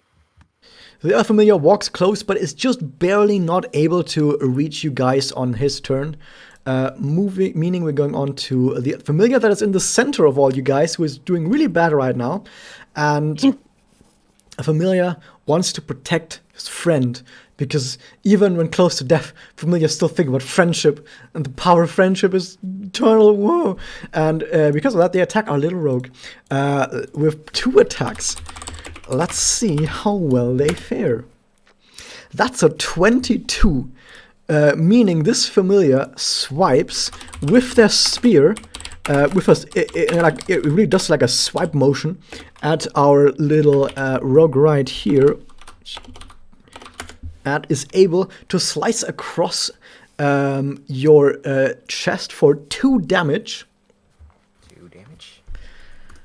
And then swipes again with the back of the spear in the same circular motion as part of Polar and Master.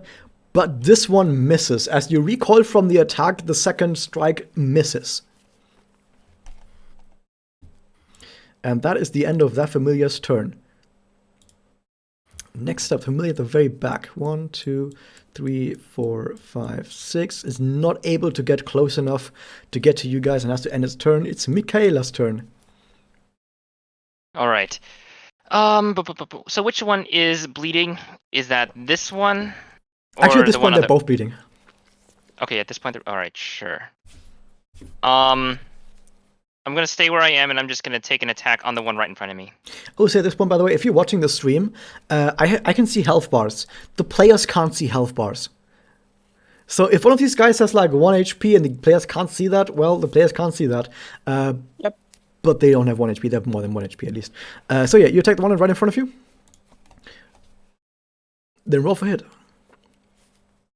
Okay. Go over here. My battle axe. Chop.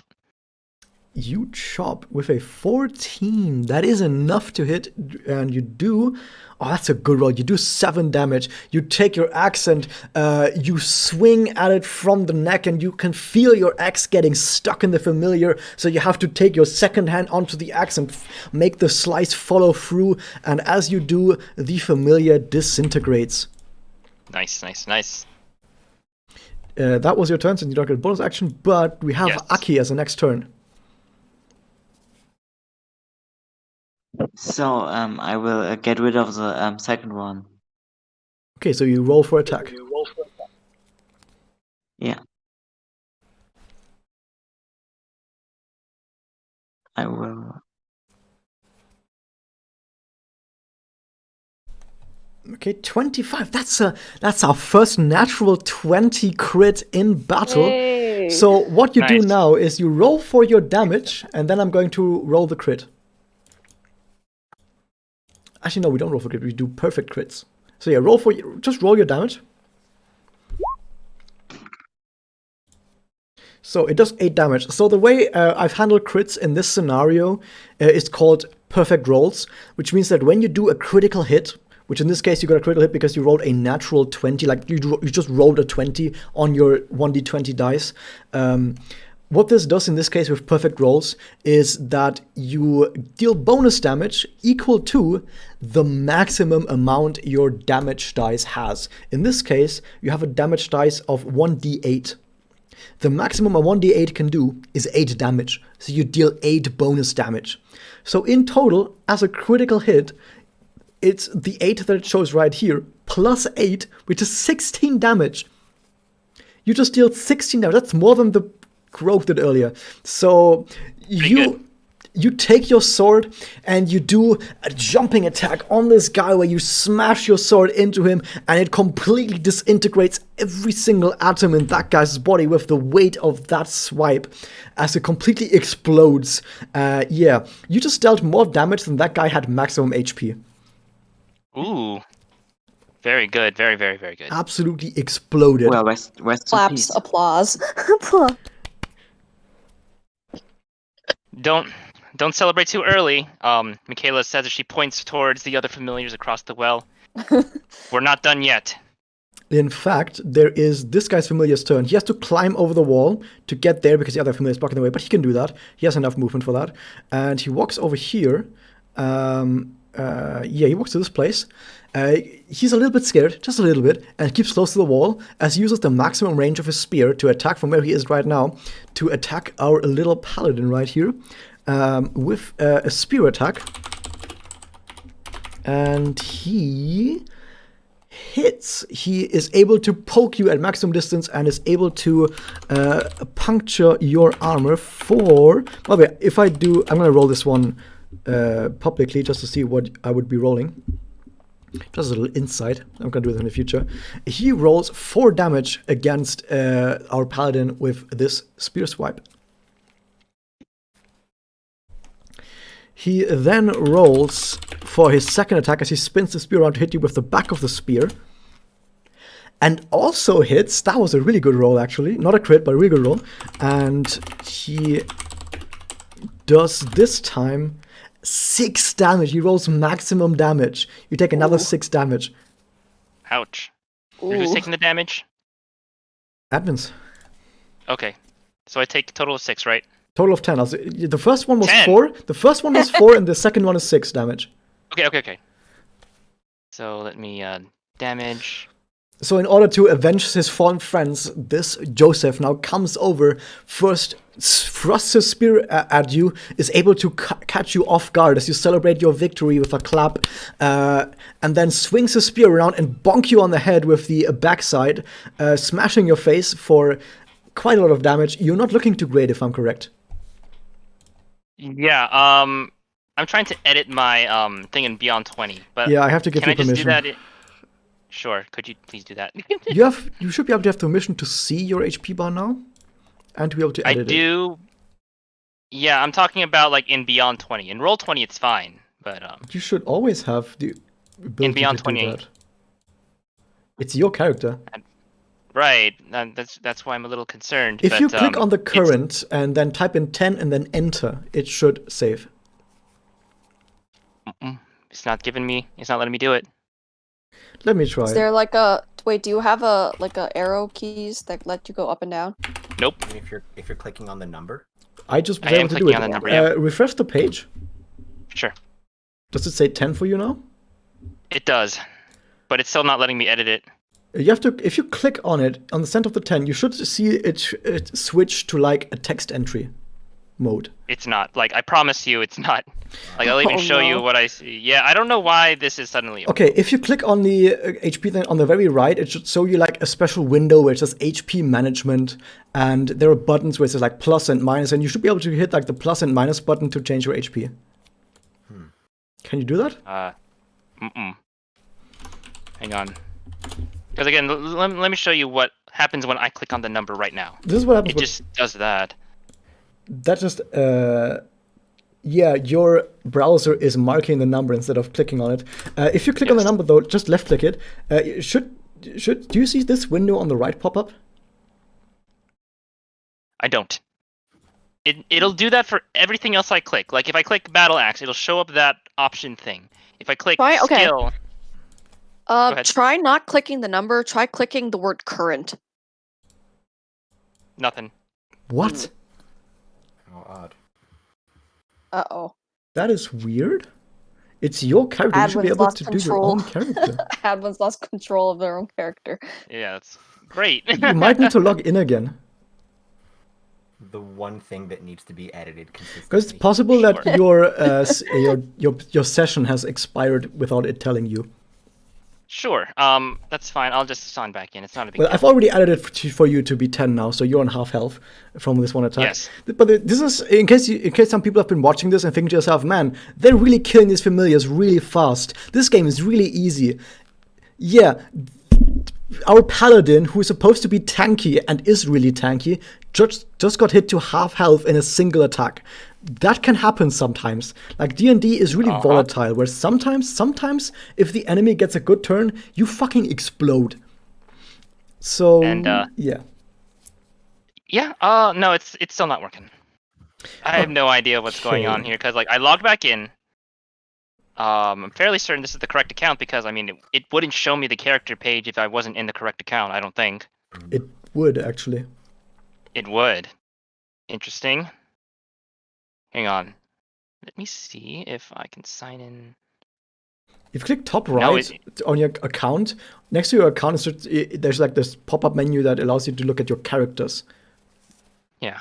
And does it show Michaela as your character? It does. Okay, that's weird. I'm gonna do the HP for you then for the rest of today. That's gonna be fine. And then we'll deal with it some other time. Oh, I don't know why, but suddenly it like so I just logged back in. I clicked on Michaela from that menu you were talking about, and it let me do it. So Okay. Fickle It's- website. Yeah, I think what you had was like Weird an thing, yeah. I think you had a cookie in your browser that was from an expired session. So the Probably. browser thought that you were in an expired session. That's so fucking would- stupid. it is, yeah. Because well, I mean, I did have this on all morning, and yeah. I mean, it's just like programming. Like you just keep doing the same thing like a million times, and eventually it'll fix itself somehow Yeah, that's with no how it works. explanation. Next up is Ohatsu's turn. Okay, so Ohatsu is very angry that her shot missed, like in the most pathetic way possible. So she is gonna stomp her feet. She's gonna start getting angry, and she's Okay. gonna move over here. So you're raging.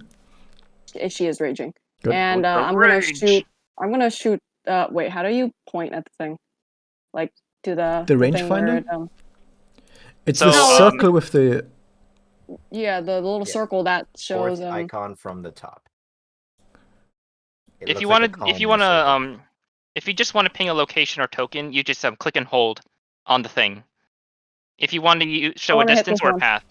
Yeah, I want to Okay. hit this one. Okay, Right? good. I'm gonna shoot. I'm gonna shoot at it. Roll for hit. Yep.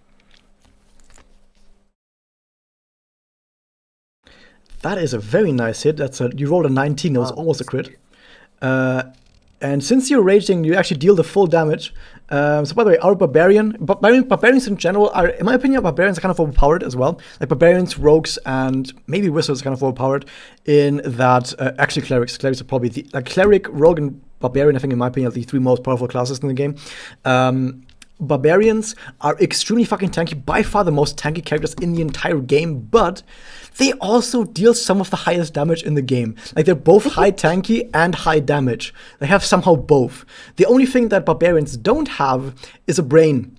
Most barbarians immediately get destroyed if there's like a mind control spell or a spell that like charms you. Actually, no, you have immunity against charm, but there's like a spell that, any spell that is like, do an intelligence save, do a wisdom save, do a charisma save. Any of those effects usually fuck up barbarians really hard.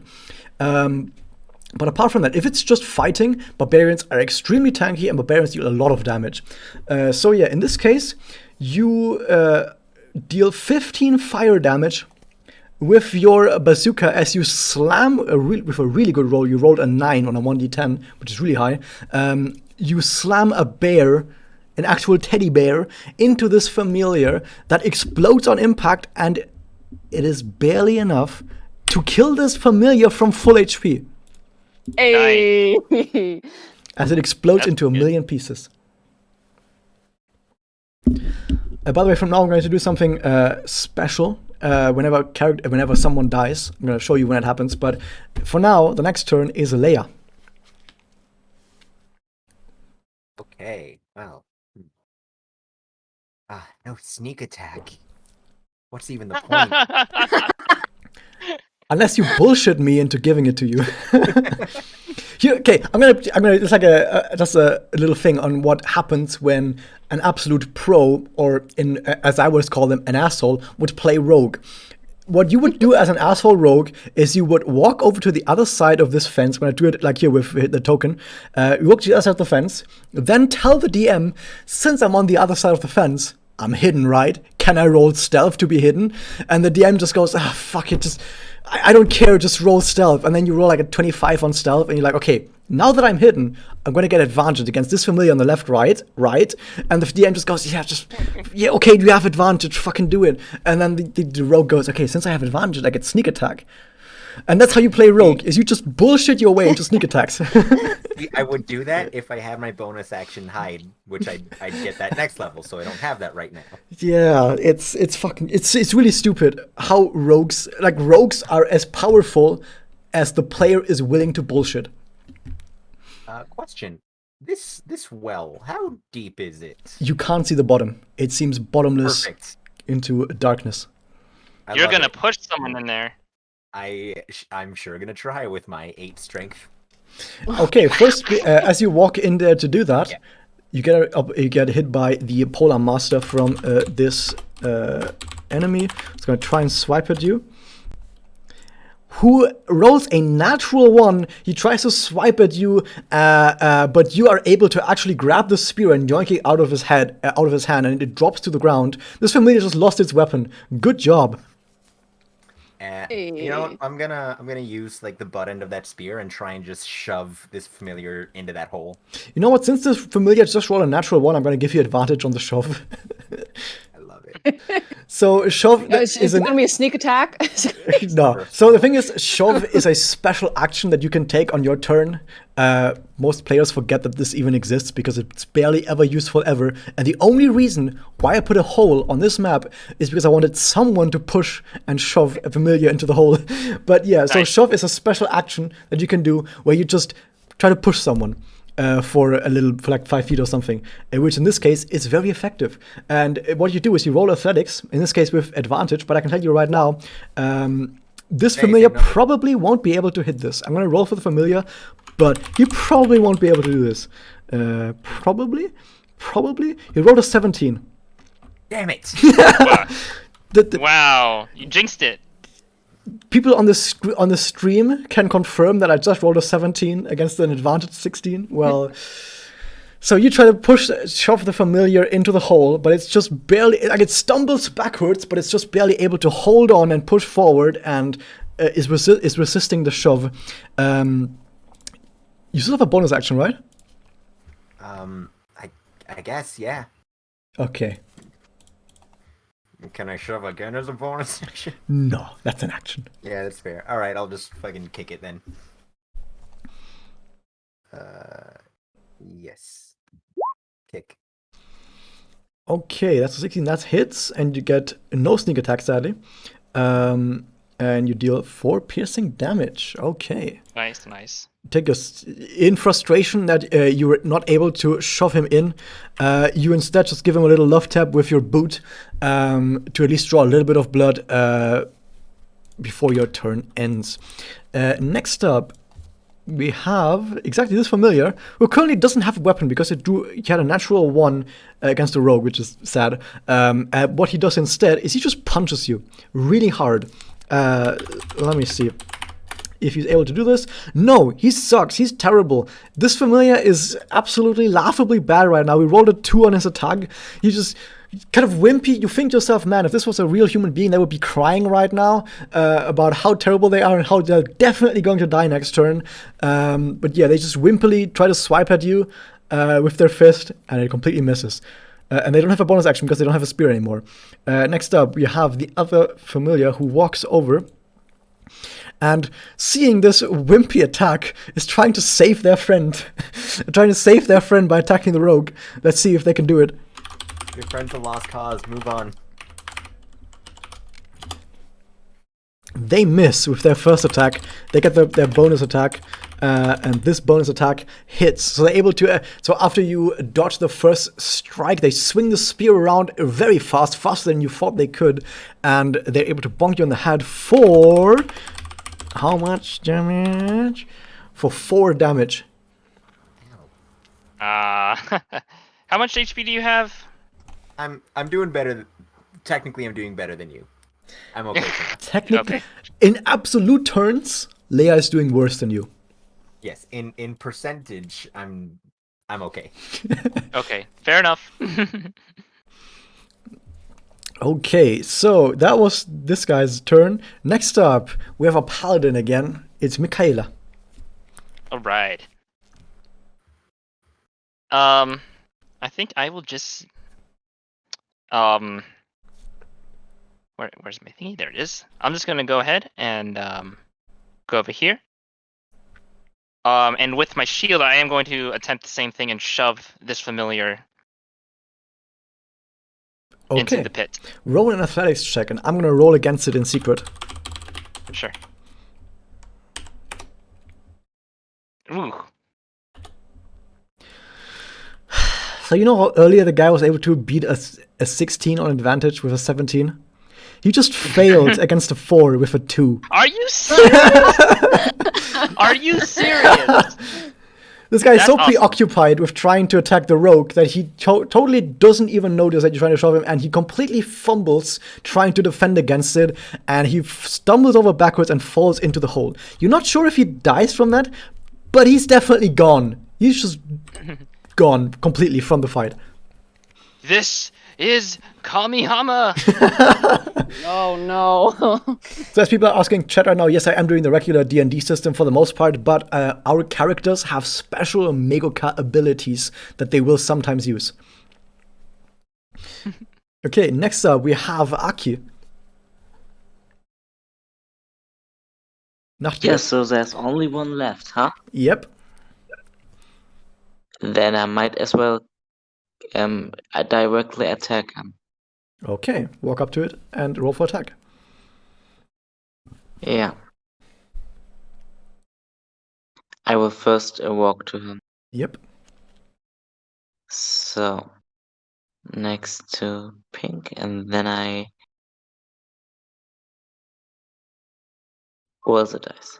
Okay. That is a 19. That is a hit. Roll for damage. Okay.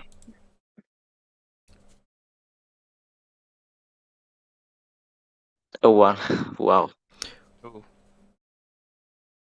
Okay. That is still a decent amount of damage. So you actually roll twice. I'm going to take the first one, which is the 8 damage that you deal. So you deal 8 damage with the sword as you try to cut off its head, but are not quite able to do it. You still slice deeply into its neck as a lot of ethereal mass comes gushing out and sprays at you. You still have your bonus action to attack with your chains. Yeah, let's finish him with the chains. Roll for hit. 18. Oh, that is a very good roll. 23. You're able to hit him. Roll for damage. It's a 1d6, yeah. You only roll a 1, sadly. Yeah. You know what? I'm going to give it to you. I'm going to give it to you.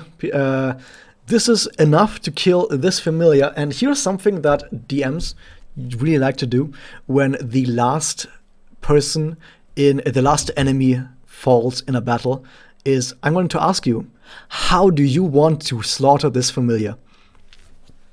Oh, that's always fun. Like, what does your character do to slaughter this familiar with the chains? I mean, my chains can cut him into pieces. Okay, that's good enough. You swipe your chains left, right as this familiar gets cut up by this chains into multiple different pieces, and all the different pieces go up in a puff of smoke and disappear. This guy is done. So yeah, you've done it. You've completed your first battle. Yay. Yay! Now that the battle has ended, the turn order is done. So you no longer have to act by turns. You can now act normally, freely again. And I will also tell you that now that the last familiar is defeated, you now see in the distance behind one of the blood globules. I'm going to show it on the map right now. Actually, I can actually draw something on the map. Interesting enough. Yes, you can. You see some shapes on the map right now on the very top north, maybe.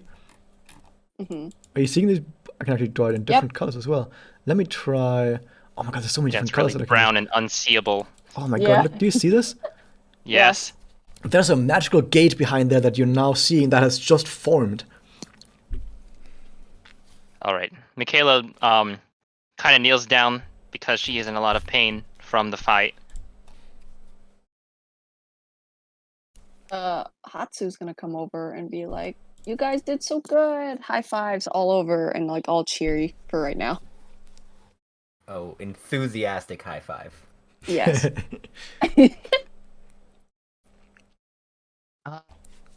What do you do? What do y'all want to do? I don't I mean, there's a bad gate, here. so like, I'm probably gonna ask Michaela. Like, "You all right? You look like you got bonked real hard." A little bit. I did say not to celebrate too early. In fact, I would still be on my guard. Yeah, that's fair. That's reasonable. So by the way, if you want to move carefully and say like, oh, you want to move carefully while being on guard, if there are other enemies around, what I would be doing is you have something called passive perception, which is just something that you guys don't need to worry about. But if I want to surprise you guys, what I can do is I can roll enemies' stealth against your passive perception. And if your passive perception is good enough, you might be able to see enemies stealthing around you. But yeah, so if you say you want to move carefully, you can do that. And I will allow you to basically use your passive perception in case you were trying to be engaged on.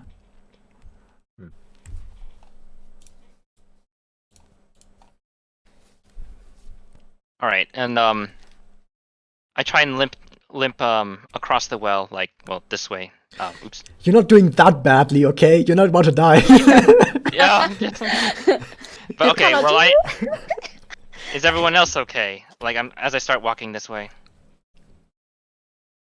Well, I'm ready for round 2. Guy takes I'm 10 pretty damage and he good. thinks he's about to die.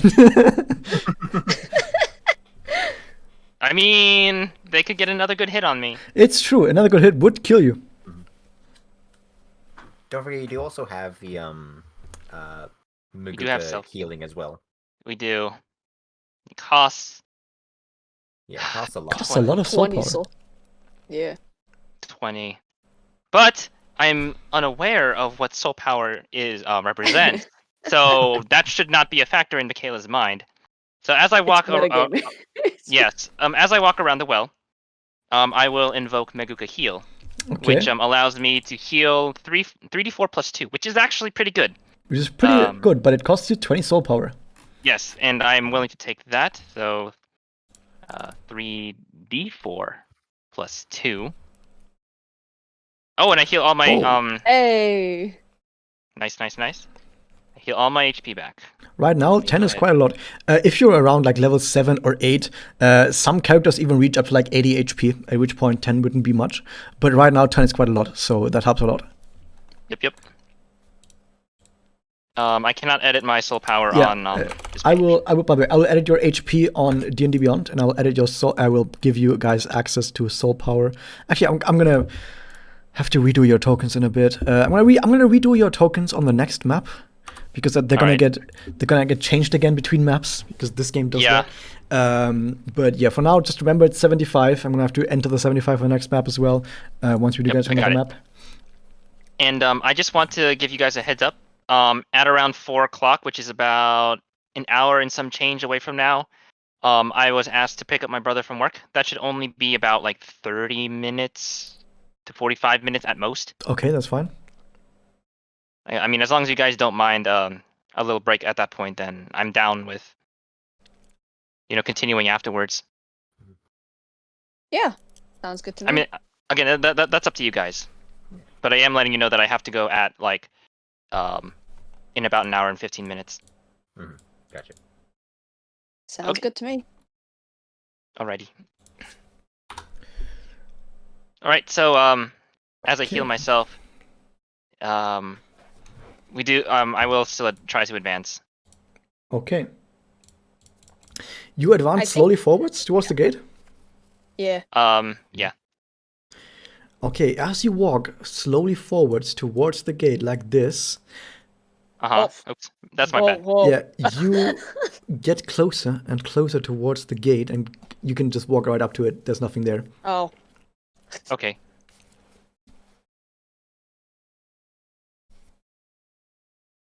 But yeah, as I said earlier, at the beginning of this, in future, the battle maps will be a lot smaller. Okay, good. So you're all standing now in front of this gate. What do you do?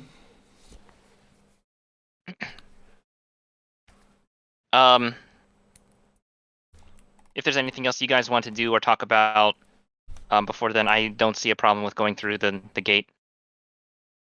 Okay. Yeah, I think I just go in too. Yeah, let's go in. You all step through the gate.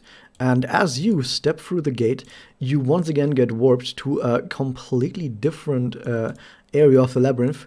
And in this area of the labyrinth, you now see yourself in this spot. Now, before we go on, I'm going to have to change your tokens again so that I don't have to keep doing your tokens all the time. I'm going to do this. See. I'm going to let you edit your soul power. This soul power is... Actually, I'm going to leave it like this. I'm going to do a bunch of stuff right here. Actually, while I do this, I'm going to tell you what you guys see. You guys should be seeing at the very top an old man surrounded by some sheep. Do you see that? Yes. Okay, here's what's happening. You see in the distance, as I said, an old man surrounded by some sheep. Let me check something very quickly. Oh, you are all very perceptive. Aki and Michaela, Nacht and Advents, can you both roll a perception check for me? Perception. Yeah, I will do that. Oh my god, Raz, I didn't know that you'd put Kinzo Ushiromiya into the game. I'm Who is that? the Umineko. Oh, Okay. sea cats.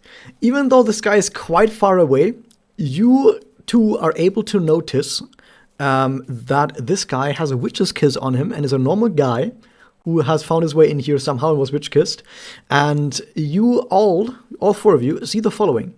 This old man is currently very slowly walking towards the east. Now, if you look around the side here, you have this blackness. This is a bird's eye view. This blackness is a cliff that leads to nothingness. This light brown stuff is mud, and the very light brown stuff, is the cliff face, because this is a giant cliff that leads down into nothingness. And this guy is across the cliff from you guys, and this guy is very slowly walking towards the east, towards the cliff, being pushed by these sheep that have gathered around him. And you guys think that he is probably being pushed by the witch's influence to jump off the cliff. And as you ponder this, I will make sure to change your guys' token again.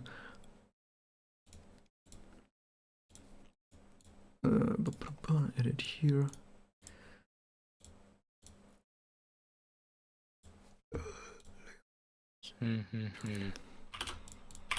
Welcome back.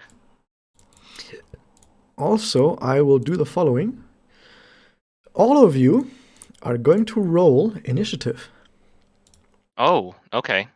Because this is a time-sensitive event, and time-sensitive events I do with initiative.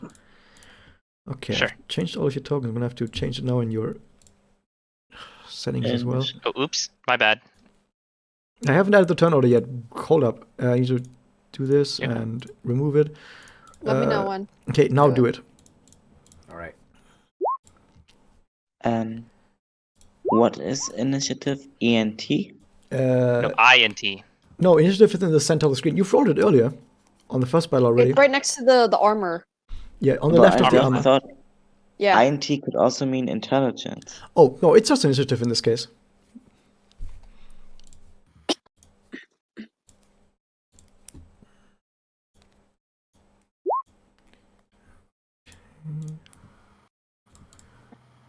Mikaela. Okay, you guys can think about it a little bit longer because I'm going to have to go to the toilet in a second. Yeah, I have to go to the bathroom too. I'll be right back. I mean, I'm good. Okay, so yeah, this is your, if everyone needs a short toilet break, this is your toilet break. And I'm going to go now as well. See you in a minute. Of course.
I'm back.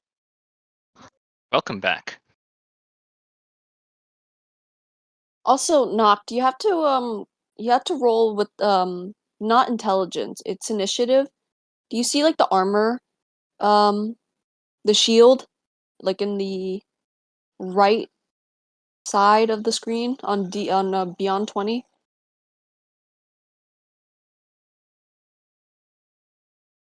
He there probably you went away. Yeah. Yeah.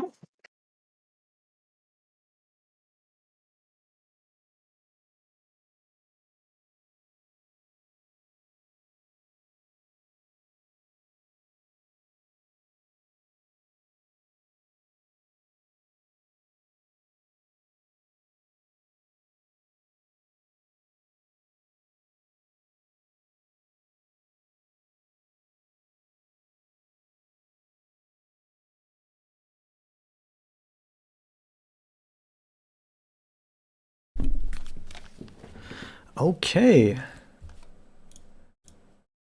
Is everyone back? I am definitely here. I don't know if Noct is back. Yeah, we were just gonna try to explain the initiative thing, but they did not answer. So we'll just wait. In the meantime, I can explain again for all the viewers. We are currently playing basically D&D 5e, so this is all very much D&D 5th edition that we're just playing here. However, we have special Megoka abilities that characters have. In this case, every character has soul power. Every character starts with 100 soul power. They lose soul power every time they do a long rest, or every time they use special Megoka abilities that I've specifically given them.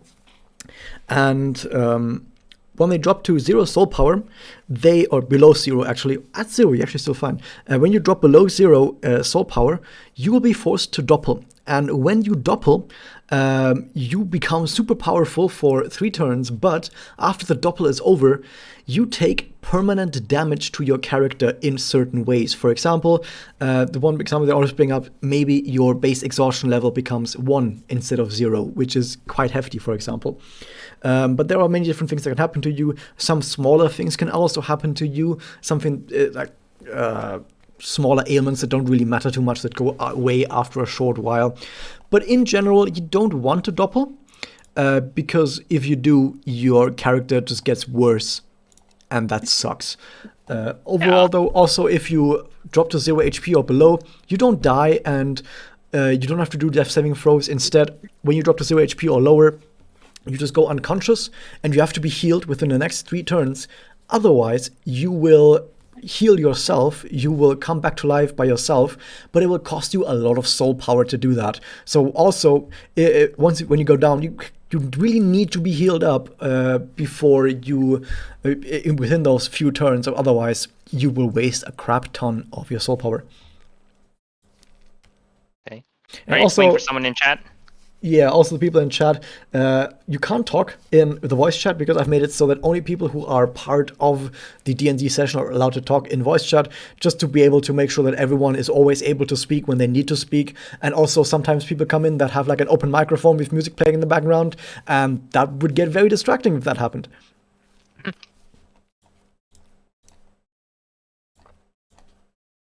yeah, also thank you so much for showing up as well, Tiki. Very nice seeing you as well. Hope you can make a great time. It's so great to see everybody and like so many people in this the stream chat right now. Yeah, and I invited some of my other friends from another server who also like D&D to come and watch, just to see how, just because it's fun.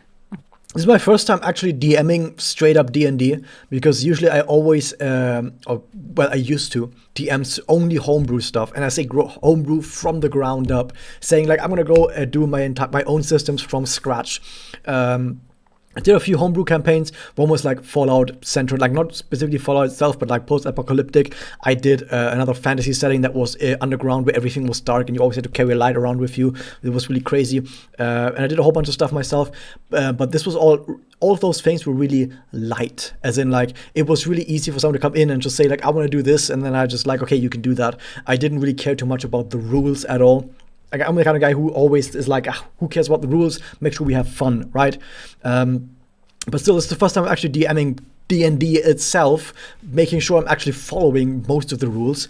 But since we are Megoka, we can do stuff like, hey, I'm going to use my Megoka magic to do this and this and that. And then I can be like, yeah, you know what? Megoka magic can do that. It works. So this works out pretty well. Also, in general, if you guys are probably new to DMing itself, most of it is improv. For example, you know how that one familiar blew its horn and 2 other familiars showed up? That was improvised. I actually wanted, it was supposed to just be 4 enemies, but when I saw you guys one-shot the first enemy, I was like, oh shit. And I just had the guy call 2 more enemies. Because otherwise the battle would have been over too quickly. Yeah. But I also know that I know that it actually like makes sense in universe, because the Josephs really are supposed to blow their horns to call allies. Like that's what they're supposed to do. So it also fit into the lore as well, and that's also kind of something I don't want to break the in-universe. I want to make sure that everything still is like coherent in universe and it's just not just ass-pulls. But yeah, I remember that Josephs can do that, so I was like, you know what? Let's do that, and that's what happens. And yeah, Joseph is indeed the minion to Rebecca. That up there is not Rebecca though. That's just an old guy. Hinza Uchiromiya. Is everyone back, by the way? I don't know where Noct is. Or is Pink back? Yeah, I'm here. Oh, okay. I don't know where Noct is. Nachtwecker, are you there? If you are there, you're muted. I run into that problem a lot in other groups. As you guys also have maybe figured out, is that everything here is themed after sheep. Yep, you noticed. Because that's Rebecca's Labyrinth. It's all sheep and goats and wool and all that stuff. Mm-hmm. Also, the fact that there are sheep surrounding this one guy is another tell. Yeah, of course. I'm also making improvised OC witches.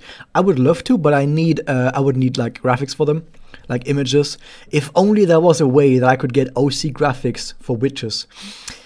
Raz, you did not. I didn't Is do this it. the only reason why you did it? I didn't do it for that. Okay, I didn't do it for that. But after the contest was over, I was like, wait a second, this is fucking perfect. Wow. Wow. It was all your plan this whole time. Actually, it wasn't my I plan. think I asked Raz about I that, know, like, as I soon know. as the contest was announced, and he was like, well, no, but... Well, yes, but actually Later, no. Tiki. Bye-bye. See you later. Thank you for coming. hanging out, Tiki. But the main reason for the contest was actually is that I fucking love witches. I think witch designs are one of my favorite things in all of Magia Record, and we've never had a fan art contest about witches. I originally I thought we did. I thought we had a contest about witches, but when I asked people, they were like, "No, we never had that." And I was like, "What? How is it possible that we never had a witch contest?" So I was like, "Damn, we gotta do one for Walpurgisnacht." Yeah. Pretty good. Good stuff. I definitely didn't come up with that idea like 10 days before Walpurgisnacht, and then just very quickly organized it.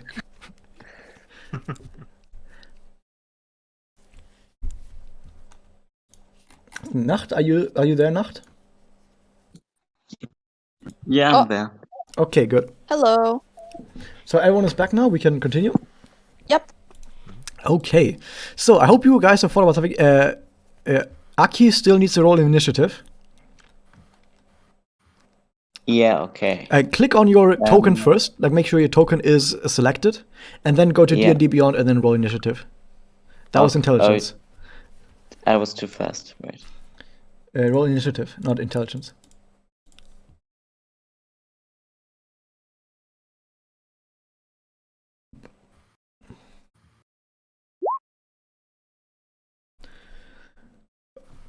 Okay, it's 11.4. That's okay. I'm going to roll for. Actually, no, I'm not going to roll for this guy. I'm just going to give him a turn at initiative count 0, which I can't because it's off screen right now. Are you fucking serious? Okay, there we go. And now put him back. Yeah, the context. There's a context menu. Right click on him and select add turn. That context menu goes off the screen. Anyway. That's He annoying. escaped. He sheep for a second. Okay, so this is the turn order right now.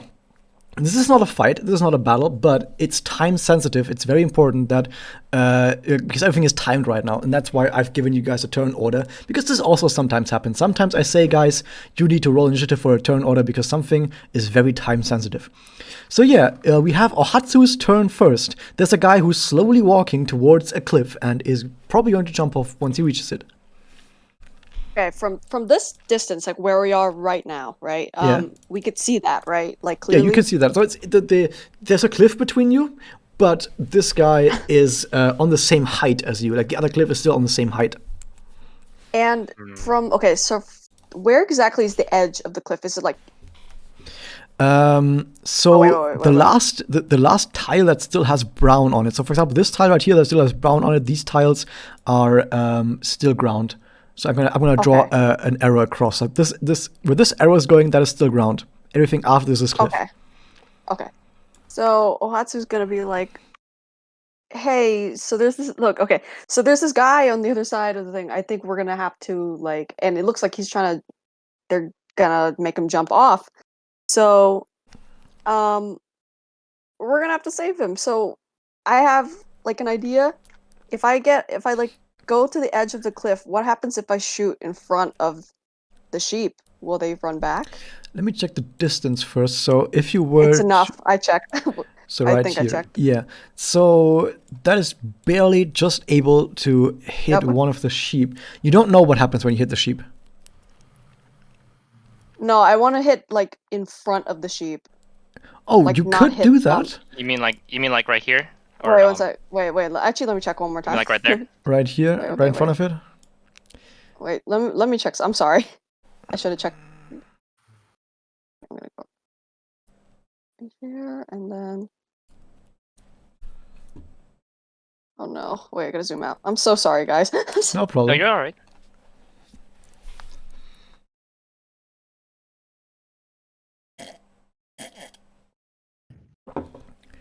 Ooh, maybe not. No, that would If I reach in hit- front of it. Yeah. If I do it like right here. So if I move over here, right over here, and then I shoot like right here, like barely. I could like barely hit it. Would I be able to do that? You would be able to do that, yes, but you can't tell what would happen if you did that. Yeah. So I think I'm gonna the Ohatsu's gonna talk to them and be like, okay, so here's my plan. I'm thinking of going to the edge and shooting in front of the sheep and try to like herd them the opposite direction, so it's away from the cliff. What do you guys think? I think it's worth a shot. At the very least, you'll at least block their path. It may give us enough time or a little more time to run up and see what else we can do. From this distance, we can't do too much. Like I So could try if I can try to back them up, then I'm trusting you guys can rush over and save them.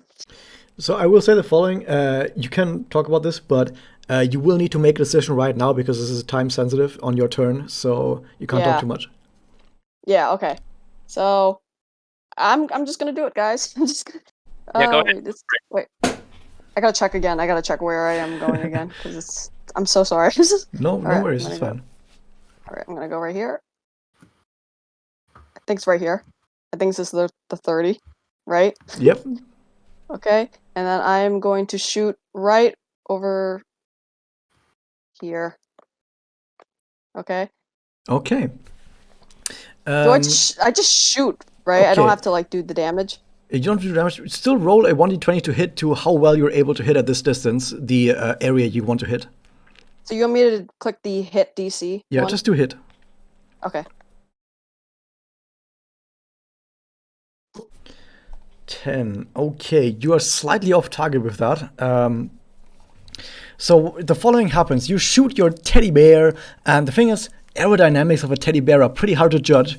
I don't know the aerodynamics of a teddy bear. I don't know if you do know that. But yeah, a teddy bear is a tiny bit short and touches down one tile shorter than you wanted to hit, right down here, which does the following. This sheep at the edge of this, at the very bottom right, gets scared by this. and runs down right here. Actually, it runs down like this, a little bit away from it, and breaks formation at this point. I'm going to roll a save for the two right next to that if they're scared as well. So 1d. I'm going to roll as a DC 10. I should have rolled twice right away. Okay, I just rolled a DC 10 normal, like a Constitution save if the other two are scared. Wisdom save, actually. And they both rolled a 20 and an 18. So the next two sheep right next to that, they see one of their sheep breaking formation, and they see the explosion, but they have a will of steel, and they are not scared of anything. They're independent sheep. They don't take shit from anyone, and they just keep walking forward as if nothing happened. Shit. That was your turn, and next up is Leia. Okay, let's see. How far can I run? I can run pretty far. Yeah, I'm just going to run around the whole thing. I'm not the best at jumping across chasms. Okay. So I'm just gonna beeline it to, I think it was like the I think it was like this square.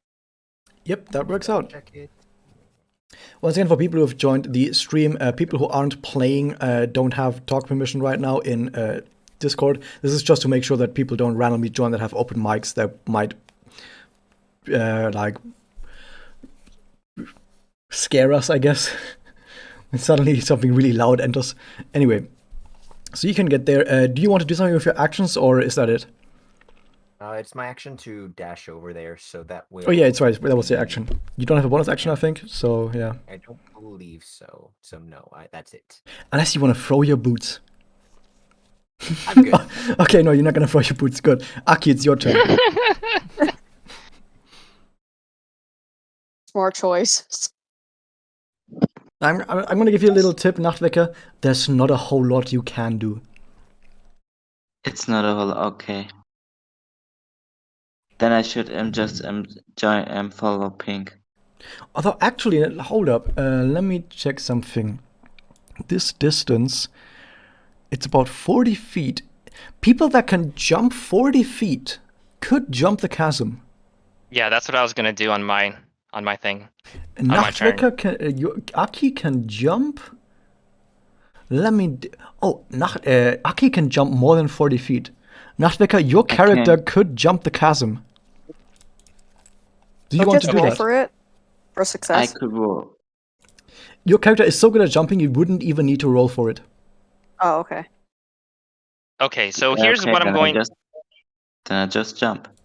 Yeah, okay. So you want to jump across right like this? I already moved. It's like 40 feet jump.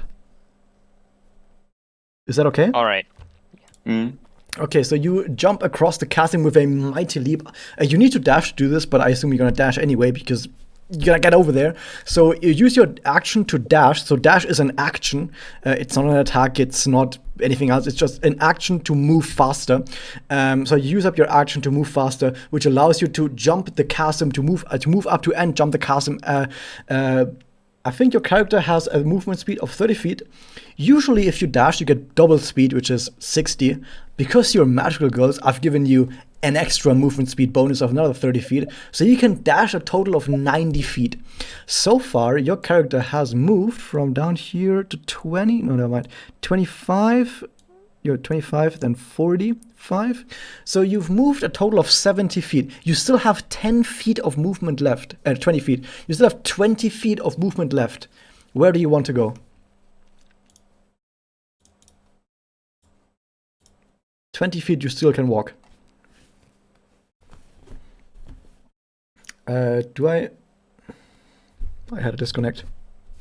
Okay, sorry, I had a disconnection for a second. I'm back now. You can still move 20 feet, Nacht. Where do you want to go? I could go to the old man. Okay, which tile exactly? Yeah, like this. I mean, I can still reach him with my chains to hold them back. Not on this turn, but next turn you could do that, yes. Actually, you could do it on this turn because you have bonus action. Your Really? Okay. chains are 15 feet. I think I've written down that they're 15 feet. Let me check. I've not written them down. Yeah, but your chains are 15 feet. I'm going to write it down into your thing as well. It's range 15. Okay, so your chains have 15 feet range. You still have a bonus action. So you used your action to dash, but you still have a bonus action. And with your bonus action, you can attack with your offhand, which is the chains. And your chains have 15 feet reach. So you can reach 4 different sheep actually from here. 5 actually with the runaway sheep. Okay, then I will use the offhand. Which sheep will you attack? Or what exactly will you do? No, I will just hold the man back so he can't move. Okay, so you will try to restrain the man, basically. Yes.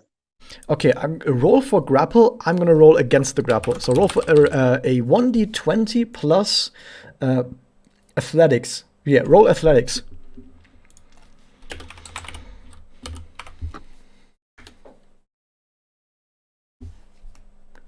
Okay.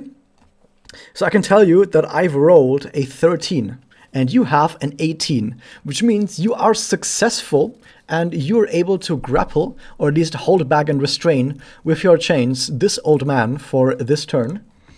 I know that usually there's some bonus rules, but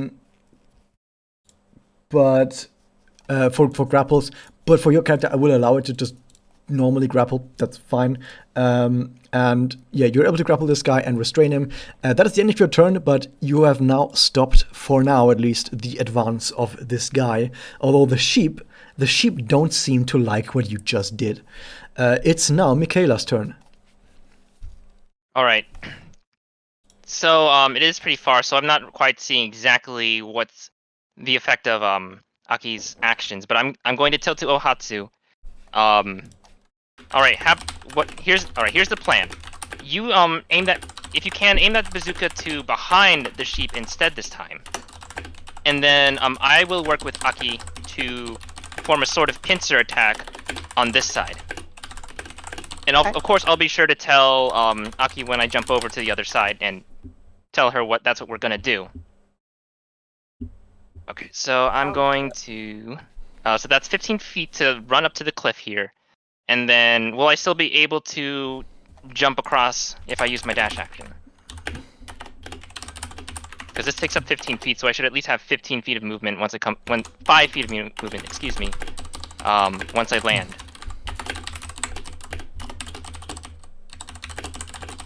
Hold up for a second. Sure. What is your strength of your character? The strength of my character is 15. So you can jump 3 times as far, which is 45. The chasm is 40, so you're able to make the jump. And if you dash, you still have 45 movement left. So you have 45 movement in total, aside from the jump. Okay, so 15. So I'll have 30 feet of movement once I reach the other side. So yeah. Yeah. So 15 movement to go here, give or take. And then I'll jump across. And then I'll have 30 pieces of movement left, I guess. I'll go ahead and go to this square here. Okay. And as I pass by Aki, I say, I noticed that she has the old man chained up. And Yeah. And then I'll say, awesome. Listen, Ohatsu is going to be attacking from behind the sheep unit, so just stay put for a little while we prepare on this side, okay? Yeah, I will do that. Alright, and then I brandish both my axe and shield and prepare for what's coming next. Okay. It is now the turn of... I put down the old man, but it's also all the sheep. So all the sheep are getting a turn at this point. One of the sheep that was almost hit by the explosion earlier is scared and frightened and runs away towards this direction. The other sheep, they don't like that their victim, the victim of their witch, has been restrained, and they're all together going to try and break the chain, which is a song from Fleetwood Mac. And I'm going to roll for each of them. Yikes. 70, indeed. 20. If just one of them is able to roll over a 15 on a, they're going to break him free. So they're all going to try breaking him free. Great. Okie One of dokie. them rolled a natural 20. Great. But everyone else Great. failed. Everyone else failed, but one sheep rolled a natural 20. That's a mood. So I'm gonna go with the bottom sheep, this one right here. The bottom sheep that was earlier able to roll a natural 20 against getting scared. The one sheep that is not scared from an explosion in front of it is also going to immediately just free this old man from his chains by kicking the old man in such a way that the chains sort of glide off his body. This sheep is a fucking master at everything, while the other sheep just fumble around with the chains and almost get entangled up with them themselves. But yeah, this sheep is able to get the chains free, which allows the old man to move. But it took a few seconds to do that, meaning that the movement speed of the old man has been slowed down considerably, and he's only able to move about this much. So let me move the other ways up as well. Some of them are lagging behind a little bit. So we are now looking at, this formation right here. So the sheep were slowed down. The old guy was slowed down quite a lot, but now the old guy has been freed and is now slowly walking again. And that was their turn. It's now Ohatsu's turn. Okay, so as promised, Ohatsu is gonna move over here. And then she's gonna fire right. Oh, I think she could. Wait. Yeah. She's gonna fire right over here, Okay. as promised. Okay, let me Roll shoot. to hit. Yep. Ugh. You're Oh, no. once again completely off target. Only one of those sheep is close at all, and he's gonna try and resist this. To not get scared, and he fails. He's fucking scared, even though it's just a few feet. Yeah, it's not even close to him, but he's just scared, and he runs over here. So this guy also breaks formation and is just gone. Is that all you want to do? Sheep. Is that all I can? I thought that's all I can do. Yeah, that's all you can do. I mean, theoretically, you could still move if you wanted to, I think. Wait, I forgot where I was now. I was here, right? Was I here? You were rather close to where you were. I think just a few tiles next to you. I think I can move right here, I think. Yeah, that's about right. Alright. Yeah, that's it.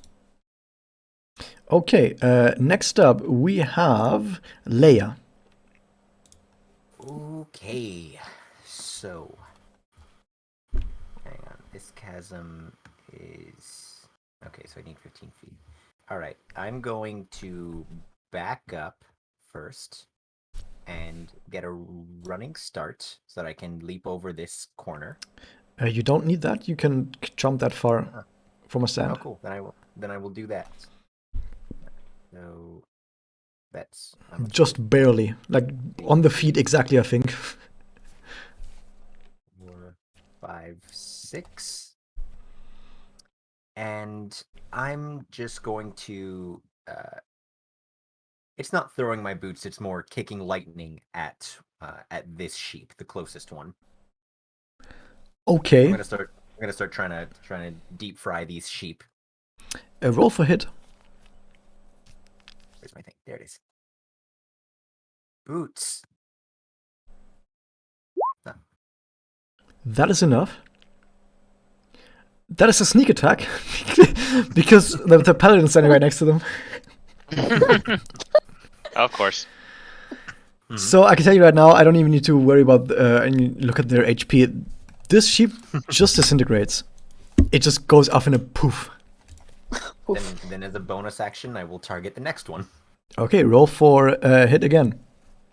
I would say this time with disadvantage because he's a bit further away. All right.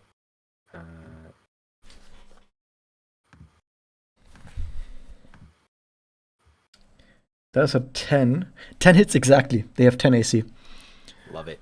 So you hit this thing, even without sneak attack, this thing also just disintegrates and is gone.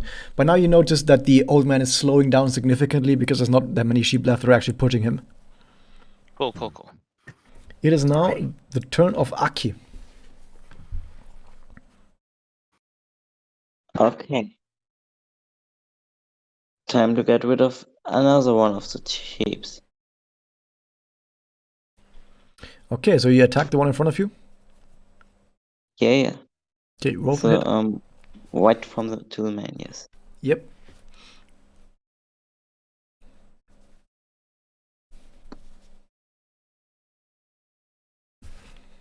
Turn that hits, and you don't even need to roll damage. These guys have 1 HP. This sheep in front of you also gets hit by a longsword and just disintegrates. You still have a bonus action left. Okay.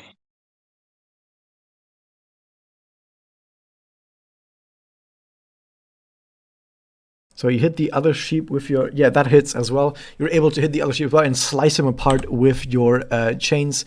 So the sheep also explodes. And at this point, I'm going to roll something for the other sheep. Okay. Okay, both of these sheep fail their will save.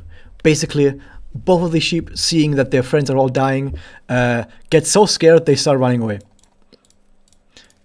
Even the boss sheep. Even the boss sheep. The boss sheep is dead, by the way. You just Dead. killed it earlier. No. You killed it earlier with your boot. No. They only have 1 HP. Good. There's a type of enemy called a minion. Like, I know the witch minions, but I mean there's like a D&D type of enemy called a minion, and they only have 1 HP, which is what these are.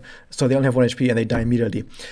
The rest will follow. Yeah, so since all 4 of them are now fleeing, there's nothing pushing the old man anymore, and I can tell you guys, the turn order ends at this point. You have succeeded in stopping this guy from walking towards the cliff, and he is safe. And at this point in time, this old man is collapsing and is now unconscious on the ground.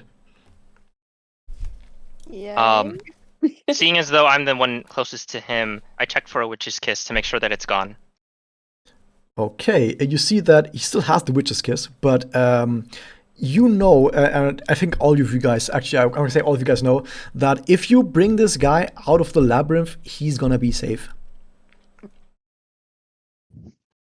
Okay, However, so one of you guys would have to go back and do that.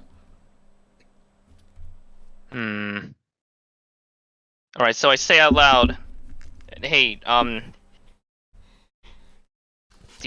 does someone want to take him back out? I'm not sure how long considering this is a labyrinth after all, it may take us a little bit to truly get him out of here.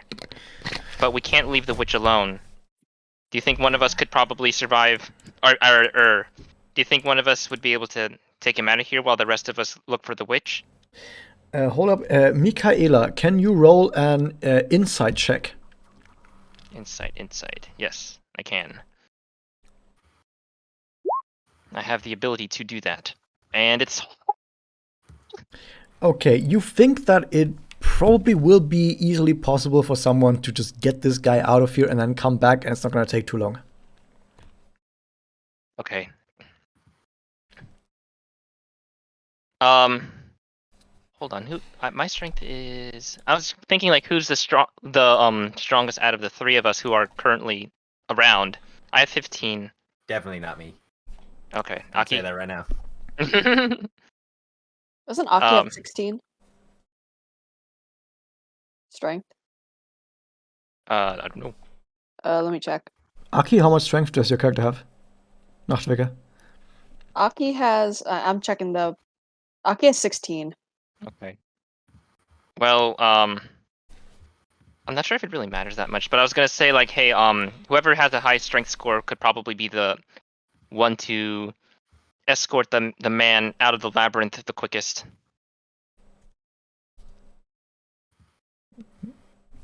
But I guess I'll wait until... Well, I'm not sure if I want to wait that long. The highest strength is Ohatsu anyway. Tricky. Yeah, but Ohatsu is on the other side of the cliff. The turn order has ended. You can just do whatever you want at this point. Oh, okay. These sheep are running away, by the way. We throw the They're old gone. man at Ohatsu to bring him out. Wow. Yeet. Nah. Yeet. No. Well, Ohatsu, are you willing to take this nice old man out for us?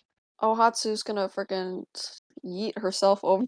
And then she's like, "What's up?" Because she hasn't heard any of that conversation that he was talking about. If you were talking like aloud. We need to get this old man out of here. but we also can't just leave the labyrinth, and because we might have to start from square one. Do you think you can take him out while we move forward? Sure. Give me the dude. Give me the bro. All right, there you go.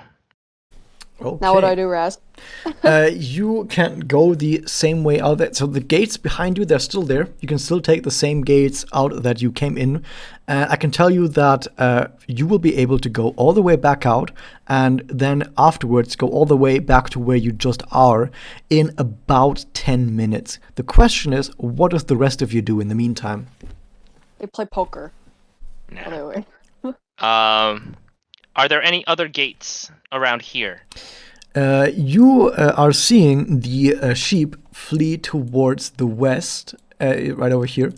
And if you follow them with your eyes, you will see they're all walking exactly in the same direction, and they're all going in the distance to another gate, about half a kilometer from here. What do you guys think? Do you guys think we should wait the 10 minutes, or should we try and make some ground and follow them now, knowing that Ohatsu will be back within 15 minutes? 10 to 15. I mean, does Ohatsu know, like, just from right now, does Ohatsu know that they're gonna go in that direction? Ohatsu knows that, yes. Okay. Yeah, we would talk about it before going. Ohatsu So might, like, she might just say, go on without her for now. She'll be right back. Because she kind of knows where they're going. sure. Again, this is up to you and making sure that you guys are all on board with the same plan. I'm just a little, yeah. I mean, don't get me wrong. I thought I was going to be in here alone, but now that there's more people and we're down a number, I'm a little. I don't know. I think I'm fine with going on. I just think we should be a little cautious, a little extra cautious. Okay. And that's fair enough. But I mean, 3 is still more than 1. I'm not sure if this witch's influence isn't as strong as I expected. So maybe we can't afford to wait until Ohatsu comes back. So I want you guys now to tell me what it is you're going to do. What is your plan? Well, I'm going to deliver this geezer out Okay. of here. What are Right, the other but is people everyone- doing? Are we all on board with staying and waiting for Ohatsu to come back? I'm totally kosher with that. Knocked. Nacht, you haven't said anything in a while?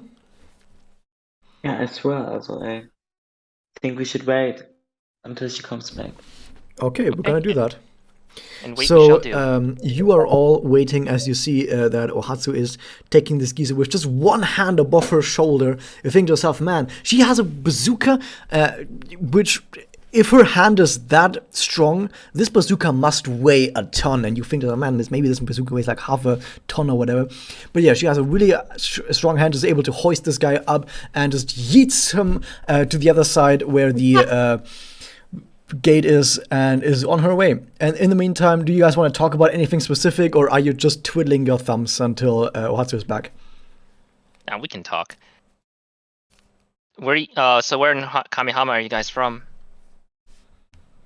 Sake Ward. Hmm. What about you? It's pretty far. I'm from Kosho. Ah. So you're actually from this, well, not Daito, but similar area. Somewhat, yeah. My family's had it rough since we moved to Japan. I can only imagine. I know my mom had a hard time when she first moved here too. I'm from the Sakai Comprehensive School. Oh, so you guys know each other? No, actually, I didn't. I don't know if I've ever. I mean, yeah, I don't think I've It's a ever big run into school. you before. Fair enough. Yeah, I only really see my classmates and the dance club, so. And I Oh, don't you're a imagine you're dancer? part of that. Yeah, that's That's who I am. That's what I do. And I do a little very like 2-second little tap dance number. Michaela slightly claps lightly. You hear a voice coming from the sky that says, "Do you guys know Alina and Karin? They also go to sake." Wow. Oh, what was that? Well, regardless, I haven't really seen many magical girls at my school. I've only ever seen them wandering the labyrinths, like me whenever I go hunting.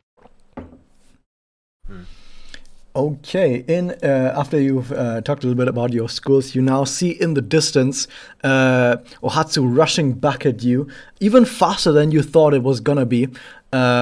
Already back at you guys. You are a little bit scared, to be honest, that she was able to get this guy out there this fast with just one hand.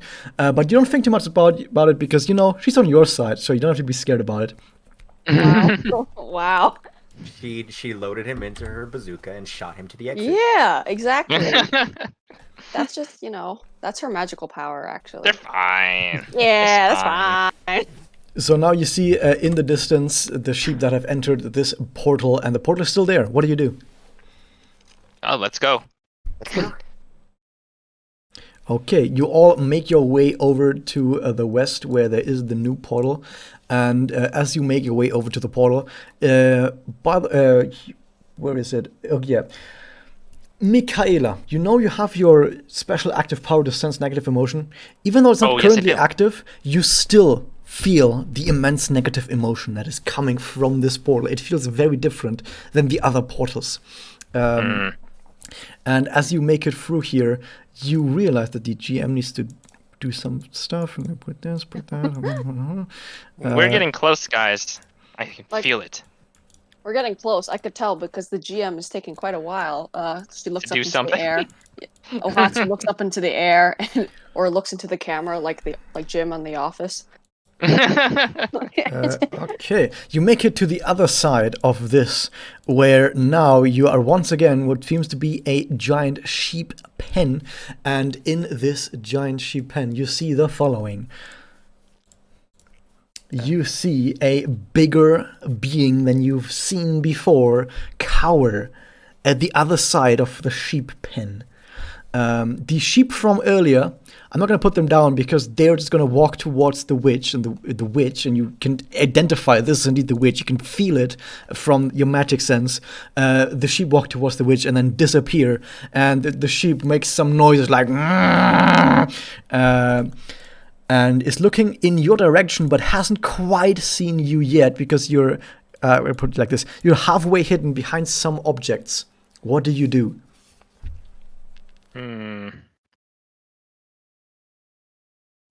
By the way, just to know this, there's some bushes, pretty heavy bushes. They're basically full cover. Some more blood globules. The top left, that's just a campfire that's burned out. And there's a little well again, which is just a hole that leads to nothing. Should we split off, pincer attack? That sounds like a good idea to me. Probably the best. The witch is already coming in your direction, by the way.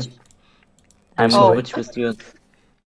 Yeah, I'm gonna loop around over to this side. Keeping low behind the shrubbery. Yeah, we should try to attack it from various directions so it doesn't know where to concentrate. Yeah. I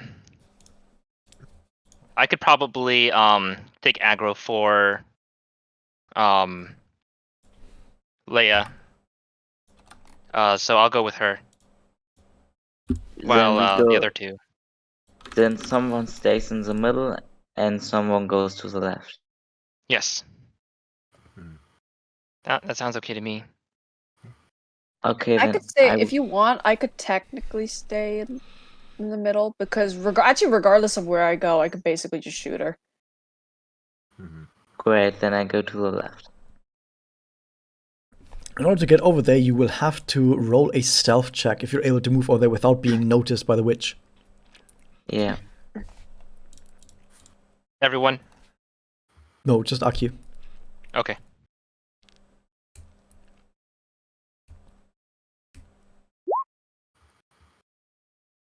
That is a 10. I'm gonna roll a perception check against that. How much? Let me check the stats. I've got the stats for everything written down, of course, because you need to.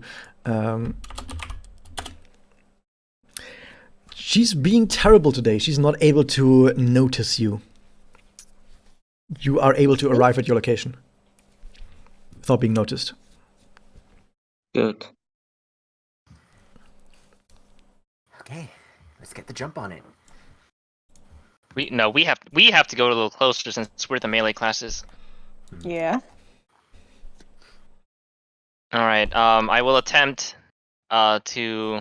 Wait, does the well have walls too? You said it. Is it full cover? No, this one's also in the ground, basically. Oh, okay. Damn it. How far is? It's just slightly. Yeah, I can still dash. So If you dash, All you right. have disadvantage on stealth. Shit. I can go for the dash because I can take the disadvantage. Sure. Yeah, go for it. I will go for the dash and I will roll with disadvantage. Oh, that's a very cocky rogue. Gotta take the risk. I mean, I could try to distract it, and then some of you could try sneak attack. And the second one. Oof. That's a natural 1. I don't even need to roll against that. You failed.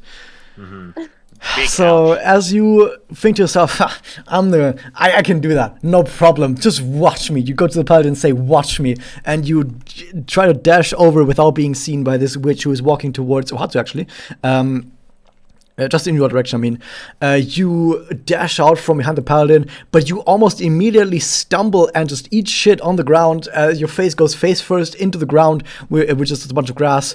And as you do, the witch immediately notices you. And I can tell you already, is going to take the first turn in the battle. Everyone roll initiative. All right. Okay. Let us know when you got the turn order thing. It's Okay. Okay. You just say I need to change it first. Okay, now you can. Okay. All right. Oh, thank God. Back to the good numbers. Yeah. I'm gonna give it the first turn and then change it afterwards. Noct, you have to do the initiative again. You have to select your character before you roll.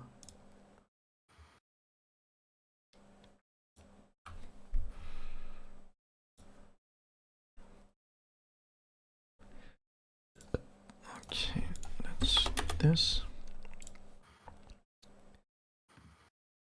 No, I'm just gonna put it in there for Nacht. Oh no, wait a second, Nacht didn't even roll yet. I didn't roll. No. You have to Sele- select yeah, your select your token and then roll initiative. Okay.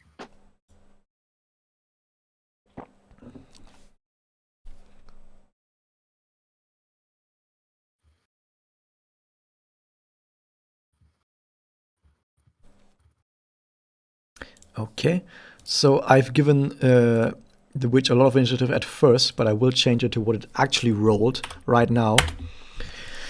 This is a 4. Yeah, but yeah, because the witch noticed you, it's going to get the first turn immediately.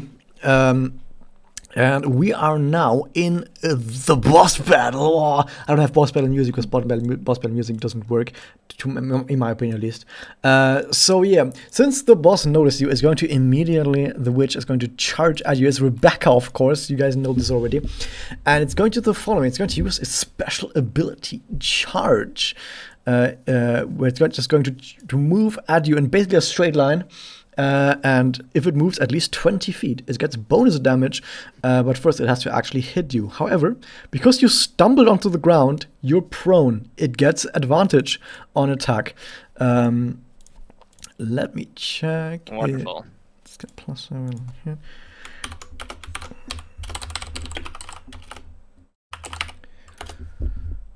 +7, that's 16 +7. 16 +7, I think that hits. Yeah, that does hit. So because it's been charging for at least 20 feet in a straight line, it's going to deal bonus damage. Let me roll it out. Oh boy. I'm going to roll this one publicly just to show you guys. Oh boy. Oh boy. Ooh, that's a 1 in there. Still, that's 10 damage against our rogue, who is almost dead. That is just lot. enough to put me to 0. Really? Yeah. Yep. You're dead? Not dead, but you know. I haven't have the HP bar, but you were at 9 HP, and this gets you minus 10, which is below 0. So you're actually on the ground, unconscious from this attack. Love it. Well, that was the witch's turn. Next up is Leia, who is currently Dead. fast on the ground, unconscious.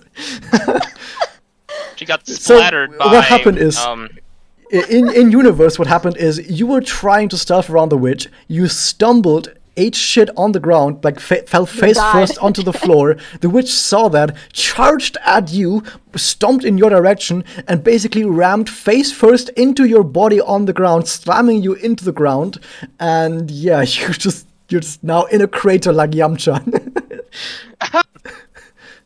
Hold on, do I still have that edit I made? It's Michaela's turn. That was your first unconscious turn. After your third unconscious turn, you'll be forced to spend 50 soul power. Shit.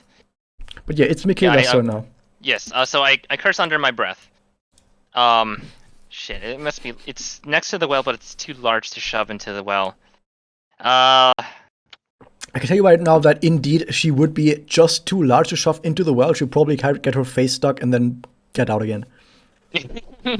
Imagining that is just kind of funny. Cute. It's kind of cute. Also, yeah, you All can't right. shove enemies that are larger than you. Well, you can or you can't. You can't. Oh, okay. Okay, but All what right, what if I spook them with my my bazooka? No. All right. In a bit of a panic, I rush forward because I feel like I have to act now, and I will attempt to attack normally. Okay, go for it. Yeah, I'm looking for my battle axe. Slice. That is a 9, which does not hit. Oh, You try to swing at it with your axe, but your axe gets caught between its goat horns or whatever and does not actually connect. You don't have a bonus action, so I think that's the end of your turn. It You is. have your paladin bonus action. The Shoot. the Maguka one. If I am going to read what your special bonus does, the special paladin bonus is the following. Lay on hands is now a bonus action instead of an action. Oh, shit. That's not on the sheet. That It is on So the that's sheet. why I didn't see it. Oh, it's not Is on the it? D&D Beyond. I mean, it's on the Google sheet. Okay, so as my bonus action, because I do have that, I will lay on hands. Lay on hands. How exactly does that work again? Let me just look back at my sheet. I can up to 5 HP per long rest. That's that sounds very not a lot. Honestly, But I'd say just like toss me 1 because 5 and 1 is negligible when this thing hits. Yeah. Me. yeah, If someone So is I'm gonna- unconscious, they're basically at 0 HP. Even if they drop to minus 10, they still count as being on 0 HP. And if you give them just 1 HP, they become conscious they're again. up again. Yeah. Sure. All right.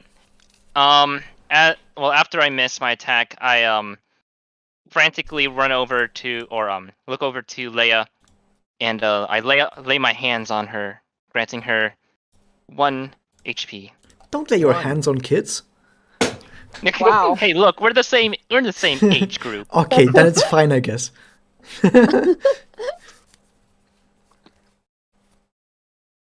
Okay, so you use your lay on hands on the rogue, who, I mean, they're still looking pretty darn dead in a crater, but at least now they're conscious again. And they can run away later, yeah. Yeah, so now they're at 1 HP. Hopefully they don't take any damage from anything while they're at 1 HP. But yeah, that is the end of your Just say to turn. Michaela, that didn't work out well. Yep. And now it's the turn of It Aki. happens. It happens. Just Shit be happens. careful. So I could try sneak attack it. You even reach Only that rogues way. can do that. Only rogues can sneak attack. Okay. I mean, you can walk Then up to it I and attack it. I mean, you can still do that. Yeah. I don't know if I can walk that fast. Like that, Can't you Advins. dash? If you dash, you can't attack anymore. At least with your action. You can still do a bonus action attack if you dash. Like if you dash over there with your bonus action, you could still attack. I mean, I mean, how much can I go? You can use. You can move 30 feet as normal movement, and 30 feet of normal movement is about this far, like this brown arrow. But if you dash, you can move up to 90, which is definitely enough to get to the witch. Yeah, then I would have to dash, yeah. Yeah, but that is your action. But if you dash, you still have your bonus action ready afterwards. So even if you dash, you can still do an offhand attack.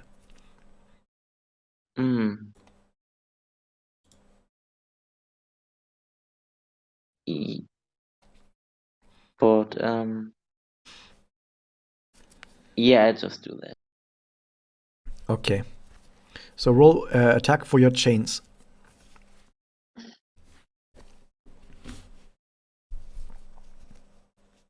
That hits. Roll damage.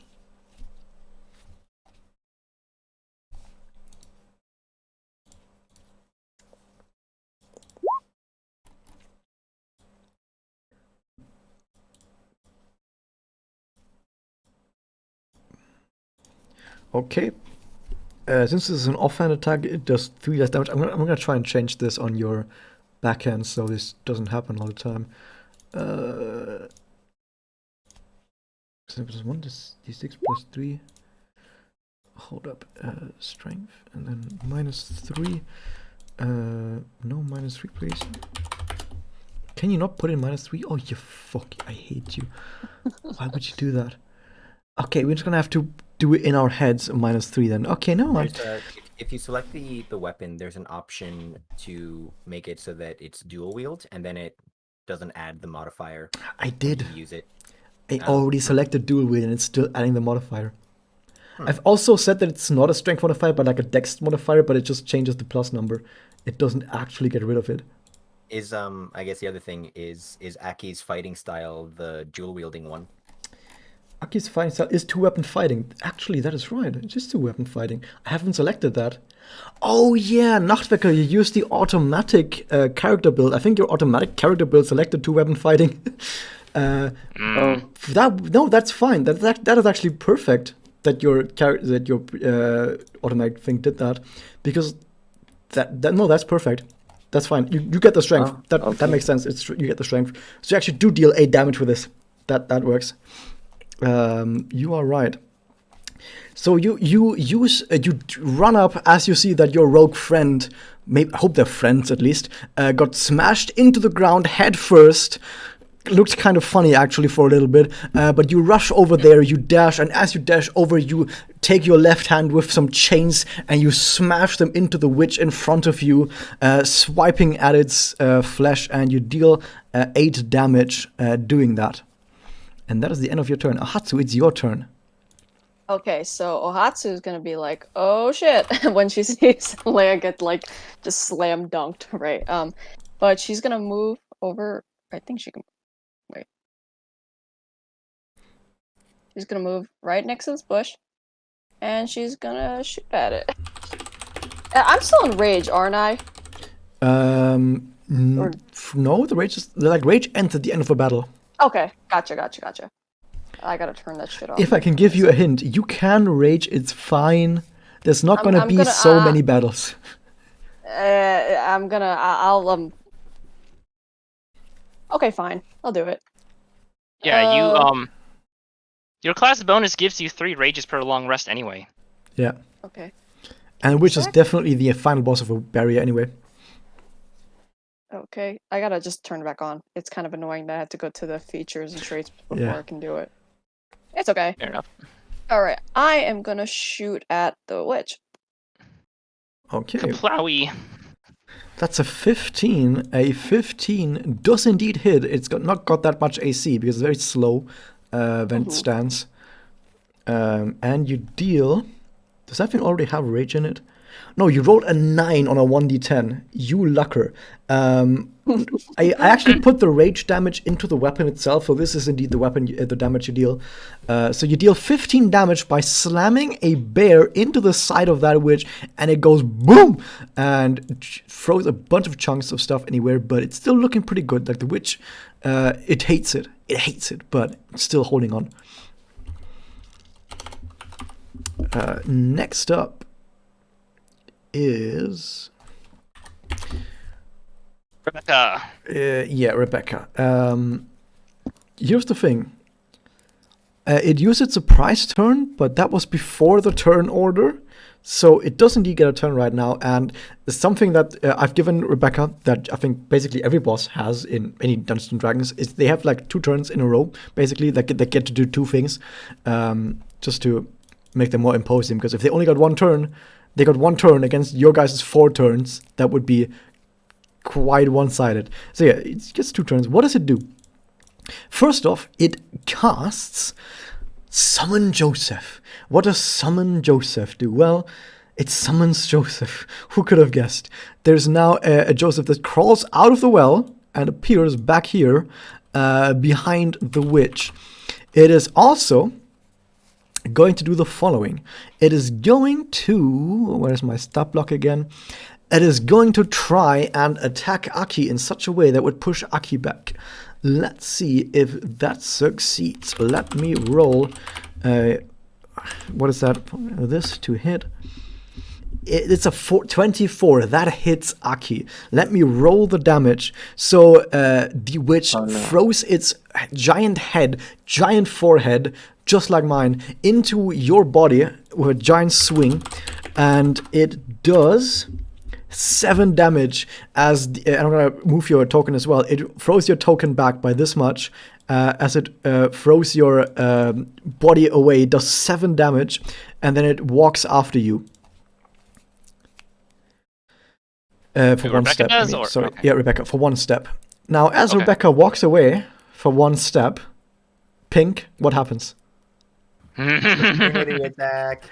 So, since the witch just walked away from Pink Noise, who is in the melee range of the witch, Pink Noise gets an opportunity attack. However, and this is where it gets fun, No. Pink Noise is currently prone because you were dead. Which No, means you have ruined my favorite disadvantage. words. You have disadvantage on the opportunity attack because you're prone. Okay. I don't know why I'm saying I'm disappointed. I'm not the one doing the attack, but it is Yeah. sad. With disadvantage, it's an 11, which sadly misses. Ouch. As the witch moves away from you, while you have just regained consciousness, as you see the witch walking away from you, like, fuck that witch, trying to kick after it as you're on the ground trying to kick after it, but it just walks away and you miss it. It is now, but now it is your turn. Now you can stand up. Yeah, I'm gonna stand up. I am going to... where are my notes here? I will use my action to heal myself. I will spend 20 soul power. Okay. Is that something I edit, or is that something you edit, Raz? You should be able to edit it yourself on the token. On the token. Ah, I mean, the token resets between screens, but you need to write it down yourself somewhere that you have 80 soul power now, because I can't keep track of that. yeah, I got it. I got a notepad here for Leia notes. Yeah, I will heal myself up. I will roll those dice. It's 3.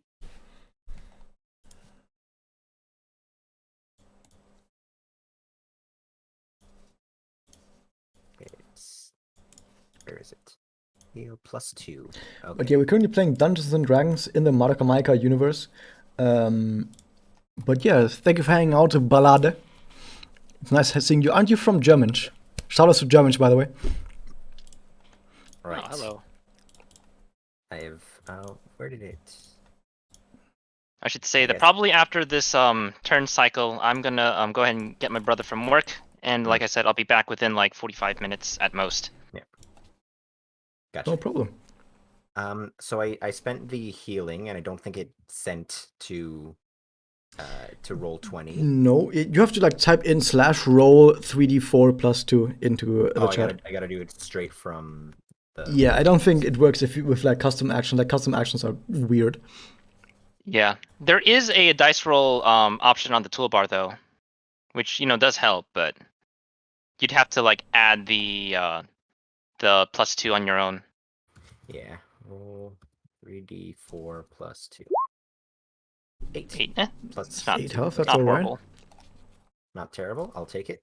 That was your action. And then, yes, and then I will join the fray. Okay, my hit points haven't updated, even though I've updated on the sheet. That's cool. But anyway, I will just go for my bonus action kick against Rebecca. Okay, if this lands, you can sneak attack. If it lands, okay. Please land. Oh yeah, because it's going after Aki. Ooh. Love it. This does it. Now, the sneak attack works is because there's a paladin next to you. Oh, okay. So it's based on the allies that are nearby. Yeah. Mhm. If there's Yeah, any if I have other an ally in within melee range, it 5 works. feet. Yeah. Okie dokie. So yeah, this So- hits, and you do your sneak Well. attack with the plus bonus that I can't write down, but you do a total of 12 damage.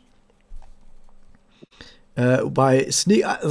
So after the witch has slammed you into the ground, the witch thinks, "I've killed that guy, that girl is fucking dead," and tries to move on over to, like I said, Aki after the knocking away. But after you've gotten up, you kick it in the back of its fleshy, weird, ethereal, whatever it is made of, and as you do 12 damage, and it doesn't like this. It really doesn't like this. In fact, Round 2 witch. it is now already leaking chunks. This which is really easy because I didn't want to give you guys a hard boss at the beginning. But it's going to do the following. This boss is going to use a legendary action to summon 2 more Josephs. So many JoJo's. Yep. So here's another Joseph that crawls out. They're all crawling out from the well. I'm going to have to give these guys a turn in a second because I haven't done that yet. Now that the turn is over, I can give them a turn and then slot them in normally. It's going to take a little bit. I need to roll for their initiatives now. Jesus, that takes a while. Okay. Their initiative bonus is... Okay, so they have... No, there are actually some alright rolls in there. Bam. And this. Okay. Now we need to do this. Bong. Go after that. The familiar that rolled 20 was the one that I earlier forgot to give a turn, so he has a turn now. Sorry, guys. Yeah. So after you've kicked them, and after the legendary actions, which by the way also for newcomers, legendary actions are special actions that bosses are able to use, and bosses can use legendary actions whenever they feel like it, even if it's your turn. Yeah, bosses can use legendary actions even on your turn because bosses are supposed to be so powerful that they interrupt the turn order to fuck you over. And most bosses, though, have 3 legendary actions that they can use per day, which means per battle because you're definitely going to kill them. So in this case, I used one of its 3 legendary actions to... actually, 2. Sorry, I used two legendary actions to summon 2 more Josephs. One of which gets a turn right now and moves over to defend the witch by attacking Aki. And of course, they all have 4 mastery, so they get 2 attacks. I'm gonna roll both of their at once.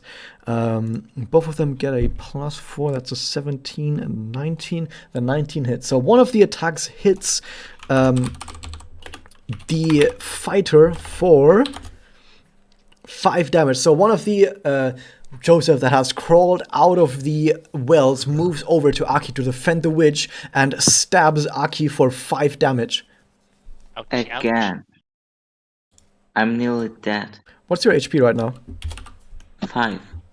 Okay, you should update the HP, by the way, I haven't updated it yet.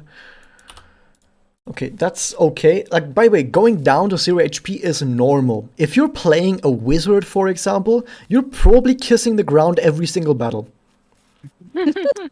That's normal. Like, you're expecting a wizard to be dead every single fight and then just come back to life. Because as a wizard, even if you're level like 8, my level 8 wizard has 30 HP.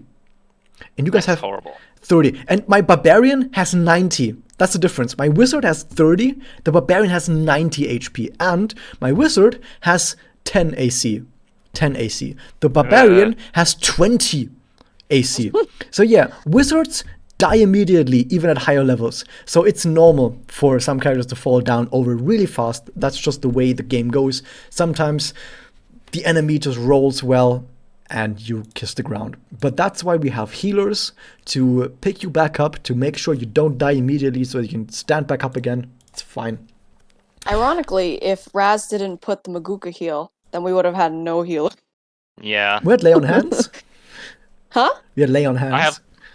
As a paladin. Okay. Okay. But still, you would have really low heals because none of you played a magic character. We have completely no magic characters at all. Which, hopefully it's okay. gonna be fine. Is it the anti-Magius? Yeah. It's gonna be great. We hate the Magias so much that we refuse to use real magic. We Yeah, say yes, magical exactly. girls. Loco Anyway. Coco, my wizard has shield and mage armor. It doesn't help. It still doesn't help. Like shield and mage armor give you a lot of AC, but you just get enough AC as a rogue, maybe at most. You still die really fast. Anyway, so now that we're on the next turn, it's the turn of our paladin, Michaela. Okay. I'm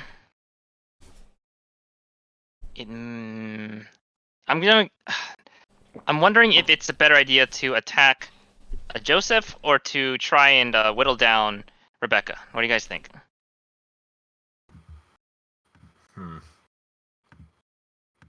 I mean, I'm always a fan of kill the thing that hits the hardest. That is a good point.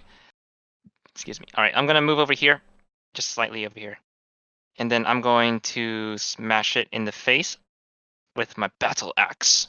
Oh. Okay, roll for hit. Yep. That's a 16 that hits for 4 damage. Okay. You slice through it, and is that all? Is that your turn? I think that's your turn. Yes, because I did move only 5 feet. I didn't want to rush over to. Well, I could have. I could have moved over here without invoking attacks of opportunity. You would have actually from the pikeman. From the Joseph. From what? Oh, okay.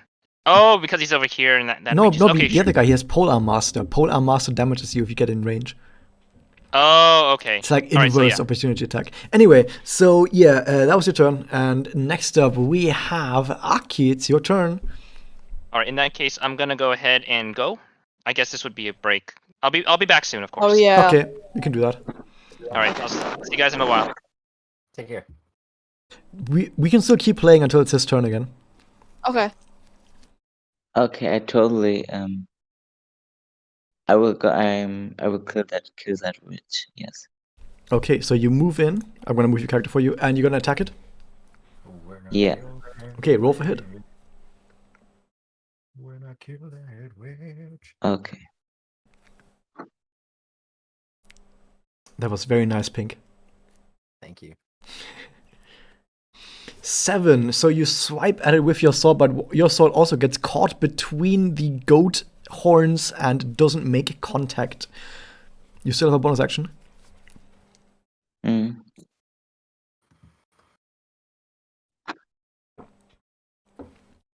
8. Ooh, 13. That is enough to hit. You slam your chains into it. Roll for damage. Yeah.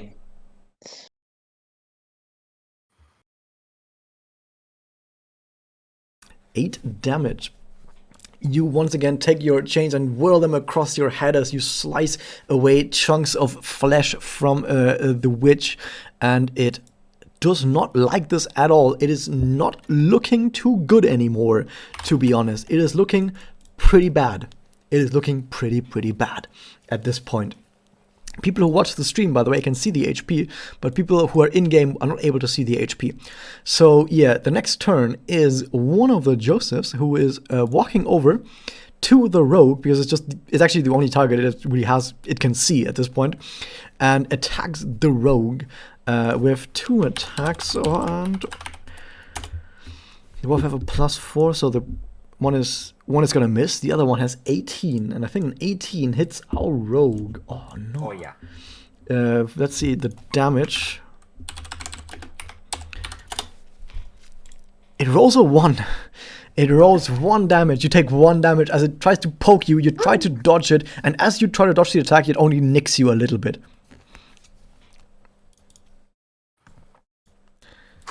And that is all it can do. It already tried a second attack. The second attack just missed. And that is all it did for now. Now it's Ohatsu's turn.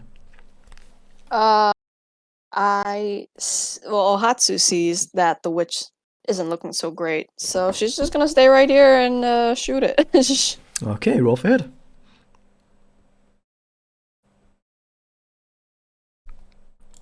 Fuck yeah.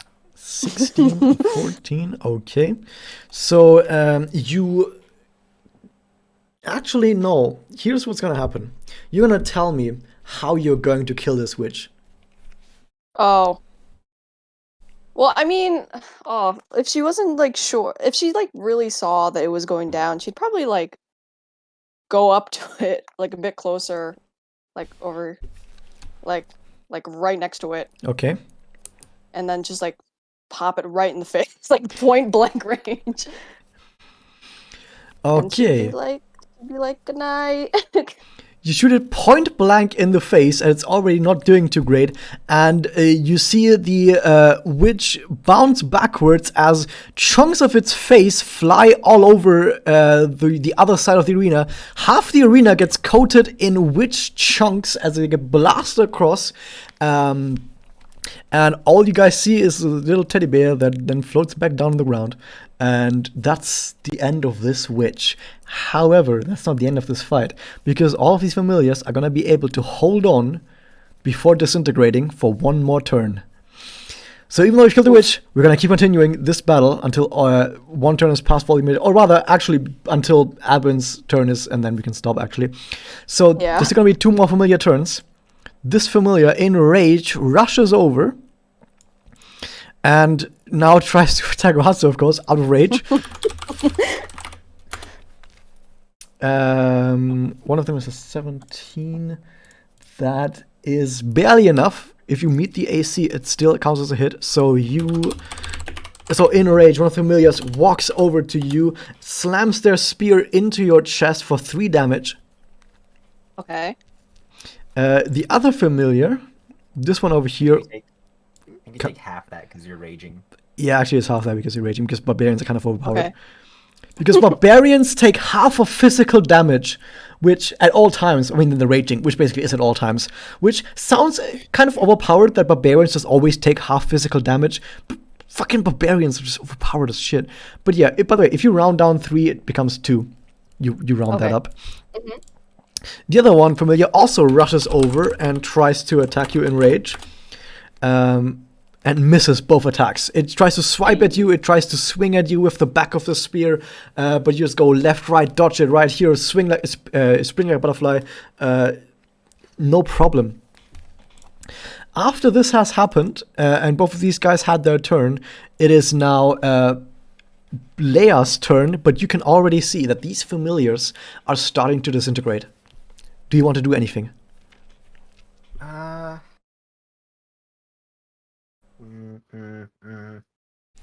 mean, I'm in the range, so if I move closer, nothing bad would happen. Potentially. Nah, I'm not gonna fly too close to the sun. I did that once before. I've learned my lesson. Okay. I will, for all intents and purposes, just take a dodge action, but wait for them to just fizzle out of existence. Okay.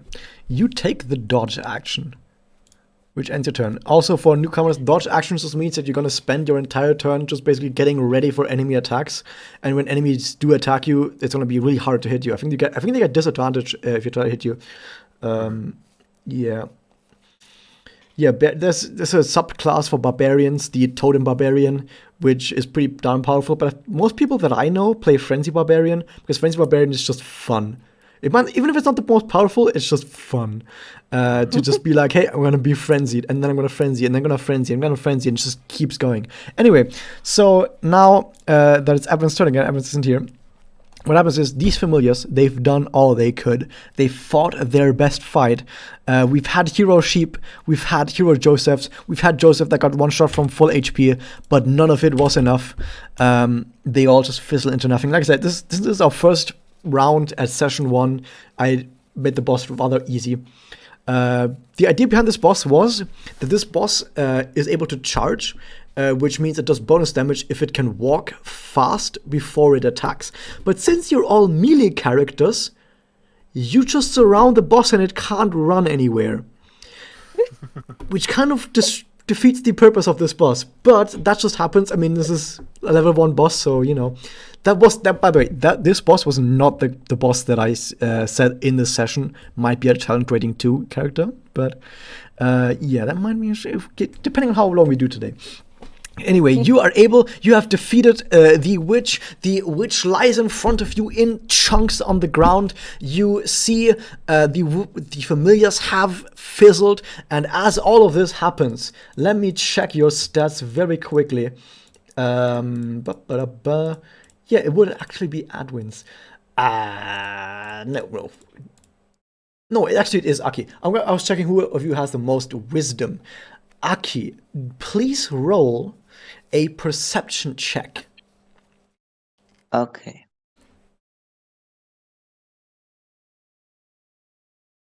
Perception. Yeah, it's one of the skills in the middle. Let's say 22. As you are celebrating your victory, by the way, I can end the turn order. As you celebrate your victory over the witch, you know that in just a few minutes, this barrier is going to disintegrate and you're going to be outside again. And you should probably pick up the grief seed. But as you are celebrating your victory, you notice that you're not alone. I mean, alone is in like, it's not just your 4 people here. There's someone else who is here in this room right now that you've just noticed with your great perception. And this person is, let me see if I have something for them, is back here. And you notice them. You basically are looking around noticing them around the corner right here. There's a person who's standing right there. And that person, it looks like another magical girl. By the way, this is not the way they look. I just didn't find a better image for them. This is just the image that I had around. Just imagine this. They look actually nothing like this. But I'm going to get to that in a second. Anyway, you just notice that someone is standing around the corner like this. And they are now dashing suddenly towards you. Can you please roll an acrobatics check? All of us? No, just Aki, because Aki's the only one who noticed this person. Okay. Oh, yeah. And I'm going to roll an acrobatics check against you because they are doing something special. Let me check. They have a lot of dexterity. Unless they roll a natural one. I'm going to roll this one publicly for everyone. Unless they roll a natural one, I think they have this. Ooh! they rolled a 2. they got it. They rolled acrobatics of 6 in total, which does beat out of 5. And what they're trying to do is they are trying to swipe the grief seed. They rush towards you. They basically just jump between you and grab the grief seed and then jump back out again to this side up here. Now, at this point, I'm going to say we wait until Appins comes back. Oh no, they pulled a carrying on me. You could have, you almost were able to stop them from grabbing the grief seed, but you failed the acrobatics roll, and sometimes that just happens. When Adwins come back, can I shoot them? We're going to see what happens when Adwins comes back. I can tell you right now that you are raging. You are still raging, even though it's going to end in a few seconds. You have like 1 second of rage left, maybe, before it ends.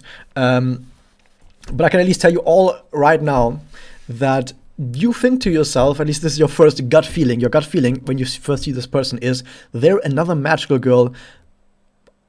Why would they do this? And you don't immediately feel like you want to attack them. But, of course, you also think to yourself, what the fuck is wrong with them? That is at least, I think, what your character's gut feeling at first would be. But what actually happens, we'll see once Adprince comes back. This is now break time. We've got break time. Yay. I'm gonna put some music on. We've got some music right here. It's the sewers. Woo. I don't know. So, yeah. What do you guys think so far? Is there something you guys want to improve on in this session? Or do you think everything's going fine so far? Oh, I'm loving it. Yeah, I'm enjoying it. I feel like I'd need like a decompression and to think about it to have a more concrete answer. But so far, nothing's leaping out at me. Yeah, I have fun too. Yeah, it's really, really fun. So it's pretty basic right now because level 1 characters can't really do much other than walk around and attack. But this I did this on purpose because, like I said, the setting is new. We have characters and also people watching this who are new to the setting who want to get used to it first. We have new abilities that people need to get used to first, so this is also level 1. The thing is, whenever you usually play Dungeons and Dragons, everyone starts at level 3 usually. Even if you have noobs. Like, even if you watch Dungeon Masters who have a new group with only noobs, they still start at level 3. Because level 3 is when you are able to check your specialization. Also, welcome to the stream, Vertical Vertex. You just caught us while we are starting a break for like a 15 minutes, 20 minutes, I don't know how long. We're currently on break. It should be like 20. Yeah, probably 20 minutes. But yeah, usually you start on level 3 because level 3 you get to select your specialization, because every class gets a specialization they can choose from, and most people just want to start with their specialization. For example, as a barbarian, you can decide if you want to be a frenzy barbarian or if you want to be a totem barbarian.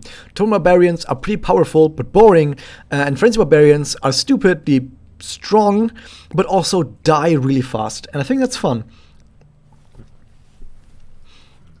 And I think it's like for most classes. Like, most classes want to select their specialization right at the beginning, and that just makes the beginning a lot faster and a lot nicer. But like I said, we start on level 1 to get into the setting, so the actual combat is not going to be that interesting. If you had a wizard, for example, like I'm playing a wizard. I'm just a level 8 wizard in my other group. I have like 12 spells. A total of 20 spells that I can prepare. So from 20 spells, I prepare like 12 spells. And then every single turn, I have to choose from these 12 spells while juggling my spell slots, while trying to play defensive because I'm a wizard. If someone attacks me, I'm dead. So it gets really complex, especially for spellcaster classes, the later you get into the levels. But melee classes, especially at low levels, they just walk up to stuff and hit it. And that's all they do. Like, it's a really slow start. But once you pass that slow start, it's going to get a lot more interesting in my opinion, especially once I give you guys more Megoka abilities. And I hope, at least that's my hope, that while it might seem a bit boring sometimes on a few of these turns where I'm just like, oh, I'm going to walk up and hit it, my hope is at least that it's going to get a lot more interesting soon once we reach like level 3 or something. I really like playing Barbarian Ohatsu because it's so brain dead. I just gotta like stay away and shoot. I have a feeling you're going to go Frenzy Barbarian. Probably. The thing about Frenzy Barbarians is that Frenzy Barbarians, when they're raging, whenever they attack, they can decide if they want to attack recklessly. And when a Barbarian does a reckless attack, they give themselves advantage on attack, which sounds really powerful. They can just give themselves advantage. The thing is, when they do that, until their next turn, every enemy gets advantage against them too. Like, you're giving every enemy advantage, in exchange you get advantage too. So it's a... Wait, is it like advantage against, specifically against you, or is it specifically against everyone? Oh, okay. So it's basically a glass cannon build, which sounds interesting because barbarians are super duper tanky, but you're still playing sort of a glass cannon build where you sometimes, if there's like a boss who does like 5 attacks, and every 5 attacks of those has advantage against you, you just fall down really fucking fast. But you can give yourself advantage on your own attacks, which makes you deal a lot of damage, so you could just kill the boss before he kills you. It's really interesting.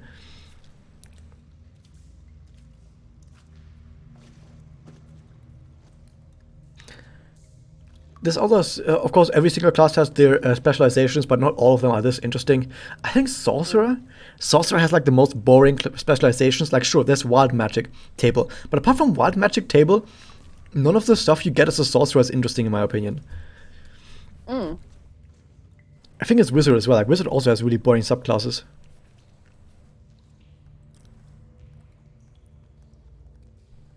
Raz, Ray's asking about, wait. Yeah, I'm not going to be able to do double campaigns myself, but if Ray really wants to DM themselves, I can give Ray all of the materials that I have. Like, I can say, like, hey, Ray, I'm going to send you my entire D&D folder for this setting, and then Ray can DM them as well. Like, I would be fine with doing that. But of course, you guys know that my session will, of course, be the best. Yeah, because, you know, Alina and Karen would just cameo every session. Yeah, of course. Have you guys not seen Alina and Karin? They've always been in the background this entire time. They were actually watching the witch fight. Right? Yeah, they were watching. I got like Friends Barbarian's fun.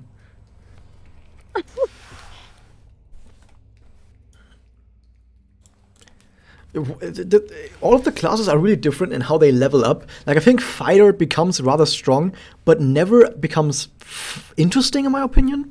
Like, they become fun, but not interesting. Like, Fighters are really straightforward. I think Fighters is really good for new players, because Fighters don't do anything special. They just walk up, they hit stuff, they get multiple attacks, they get second wind, which makes them really wise. By the way, Nachtwecker, are you still here? Yeah, I'm still here. You have your fighter-specific special action, which is called Second Wind, which I'm going to give you a hint. You should probably use right now. The Second Wind allows you to heal yourself once or twice or whatever per long rest. So, right now, for example, since you're low on HP, you can just say, I'm going to use Second Wind, and you're going to heal yourself using Second Wind to heal. Actually, you can do that right now while we're waiting. If you go to your actions, oops, I already scrolled it accidentally. If you go to your actions on your D&D Beyond and scroll down all the way at the bottom, there should be a bonus action that says Second Wind. Can you find it?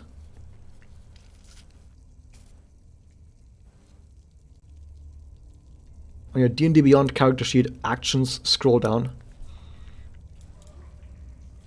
I am also going to be right back. I'm going to grab something real quick. Yep.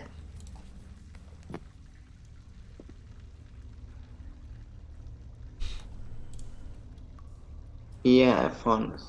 So if you click on it and then hit the red button again, it should roll your healing.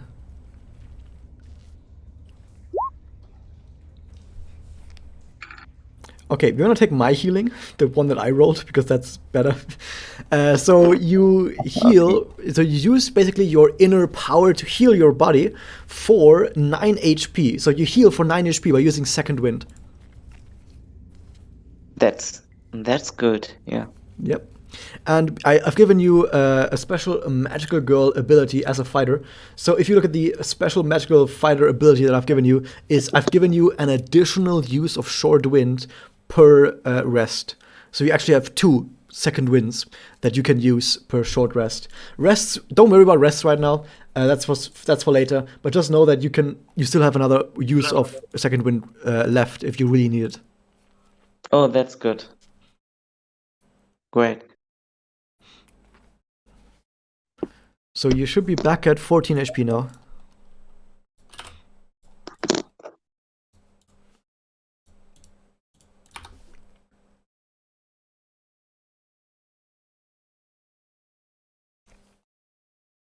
Can you put a 14 HP into your D&D Beyond?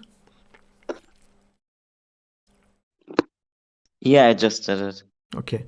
Not sure why it works for you, but doesn't work for admins. That's weird.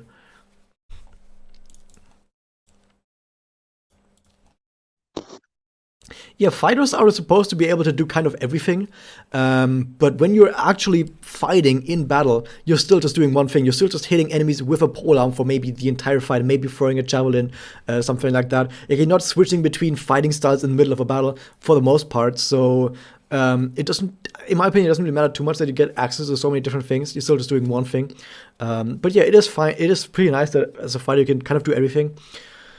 But when it comes to subclasses, I think there's some subclasses that are really interesting in how they actually evolve the character. Like, I think Warlock subclasses do a really good job of making the Warlock feel a lot different. Like the Warlock infusions or whatever they're called, incantation I think they're called.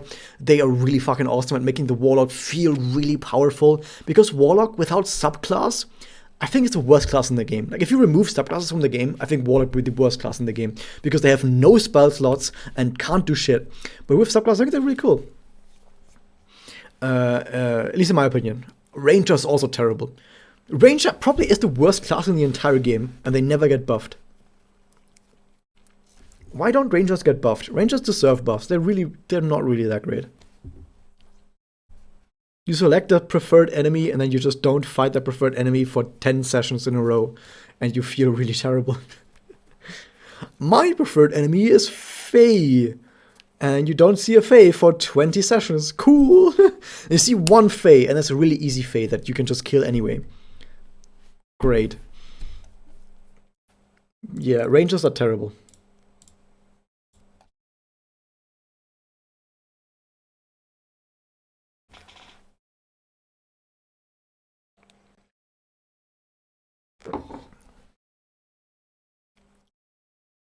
It's good to see that other people watching this are warming up to the idea of playing more Dungeons & Dragons again. It's a lot of work to set up. Just setting up the this campaign.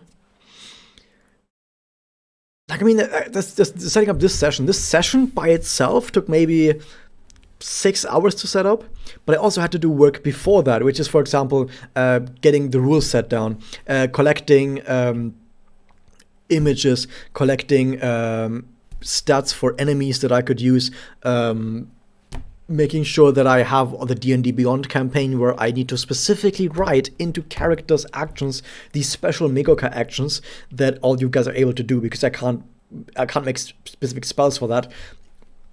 So I need to do all of this other work, and that in total, I think I spent like 22 hours just to be able to do this, what I'm doing right now. And I'm gonna have to spend like 5 or more hours per other session to get every session going.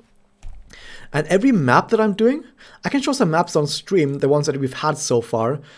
We've had this map, we've had this map over here, we've had this map right here, and all of these maps I've painted myself. I used a tool for it, but I've still painted them using that tool, which still was a bunch of work. So all of that just takes time. It's such a big time sink getting all this stuff done as a DM. So yeah, it's not that simple. I'm back. Welcome back. Oh, it's really hot today. What is it? It is. Oh, God. It is currently 83 degrees Fahrenheit, or 28 C for anybody who needs it. It's so hot right now. That is so weird, because we've been having winter basically up until now, even though we're in the middle of Germany, where we really shouldn't still be having winter. No. Global warming, dude. Yeah.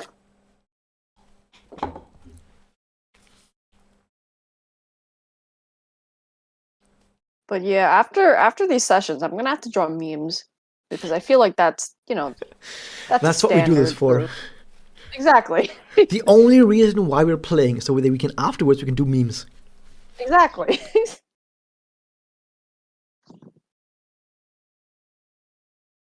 Like, I am gonna upload this session, but privately, and only give the links to the people who are part of this session right now. If you guys want to basically go over what happened. Yeah. But we definitely have to. I assume you're gonna make a meme out of Leia stumbling face first into the mud and then getting smashed into the ground by the witch. Yep. I'm also gonna do a meme of Ohatsu trying to point blank range shoot familiar and missing. Shit 'Cause, just you know, happens. she.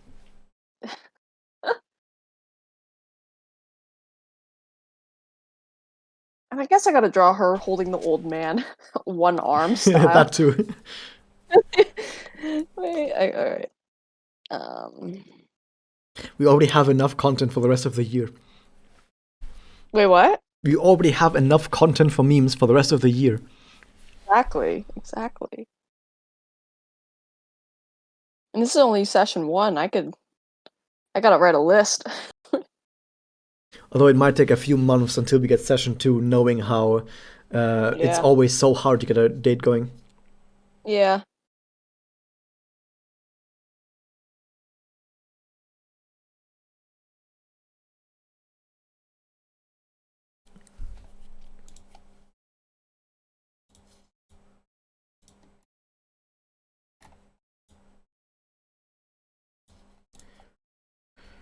Does anyone remember when Advins went away? At what time? Like 4:05? Like Yeah. 20. Yeah, like 25-ish minutes ago. Okay, that works out. So they're gonna be back in maybe like 10 minutes. Yeah. That's about right.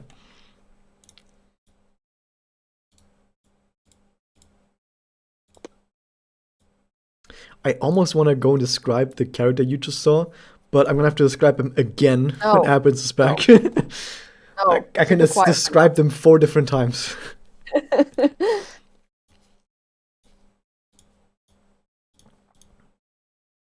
Oh, I definitely plan on if knocked once, I could also draw Aki's bus shot, so that it can be used for the token. Mm-hmm. Along with pink, because I still have to. I promised I'd do pinks like a while ago. I've just been busy. I can understand that you've been busy with how much art you've been doing. Yeah. I just wanted okay. To be fair, I wanted Ohatsu's like 5-star card done by before today, because not just because of the campaign starting, but it's also because I'm gonna upload her to this website for like this art not really. It's not. It's like for art fight in a month or 2. Mm-hmm. And I just want art of my little fluffy gremlin. Art fight. I love Sounds art about fight. right. She's a wait. Wait. What? Like I've definitely shown this, but still, I gotta wait for it to load.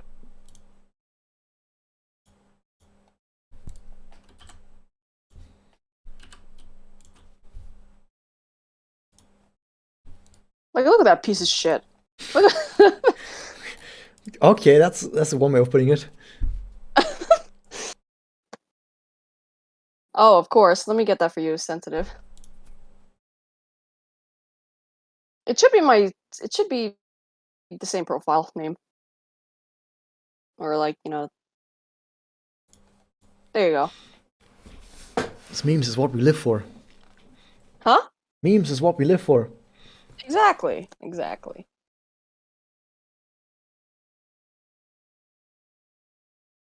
So Owens will be back any minute, but I can already tell you this character that you see in front of you is very, very metal. Very It's metal. Kanae. They're not dead. So the character in front of you is alive. There's no Kanae emote, so I can't use it. Yeah, they're That metal. they're meta.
casually gonna follow sensitive back on art fight.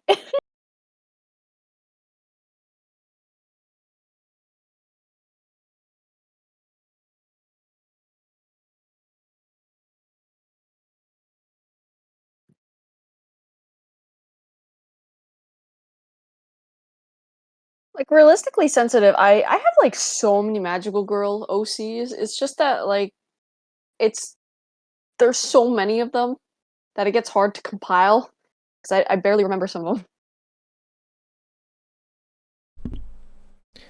I guess if your character dies, you'll have plenty of backup. Yeah, I know. The problem is not many of them like none of them are like Japanese.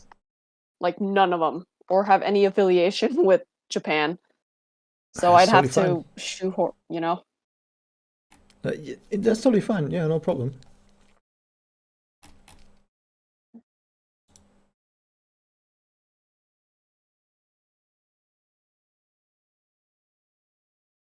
Like I have one character like way back when I was still hype with Madoka because I was in this Madoka RP group like 5 years ago. My God, 5 years ago, and she wielded like a parasol, and then when I saw Toka, I was like, oh shit, these bitches stole my character. No, I'm kidding.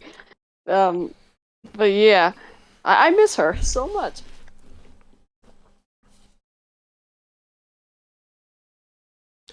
Maybe there's gonna be another Parasol character in the game. Who knows? Do I still even have her in here? Freaking. Give me a sec.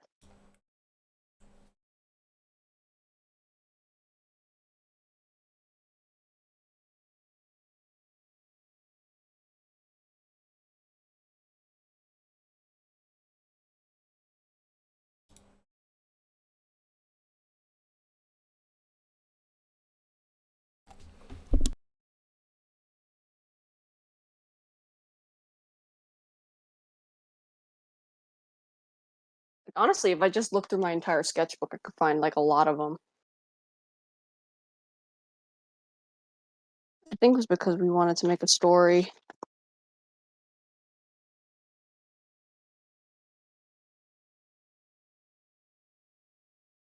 I'm gonna go to the toilet again. No worries.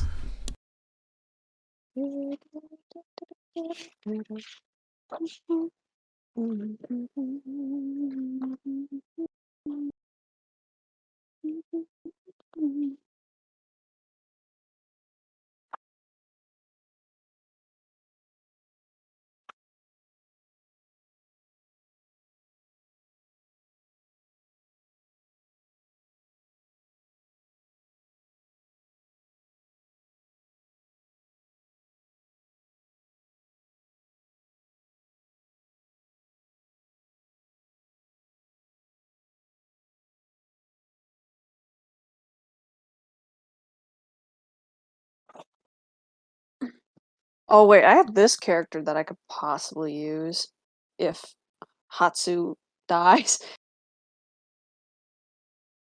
Wait.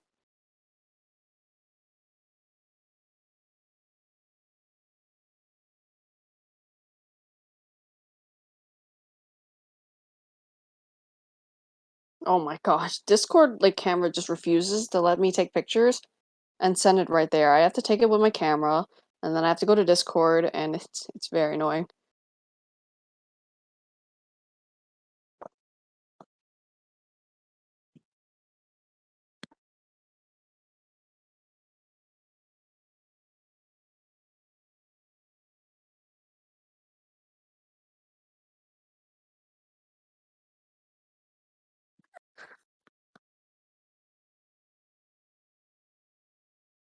That's a possible backup.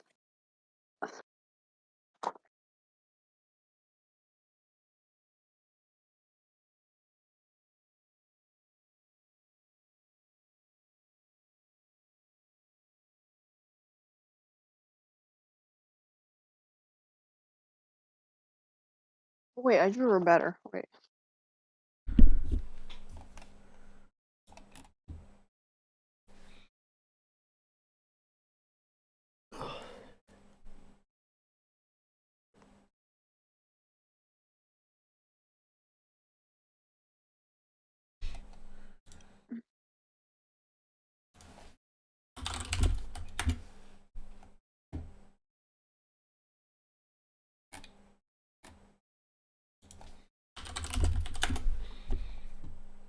And this is okay. This is definitely my second backup because this one I like her concept actually. She is a gremlin? No, it's a different gremlin. It's a possible backup because I was looking through my sketchbook. Okay, this is my second backup because I want a Makuka that just runs people over with the luggage. Careful. Flight attendant lady.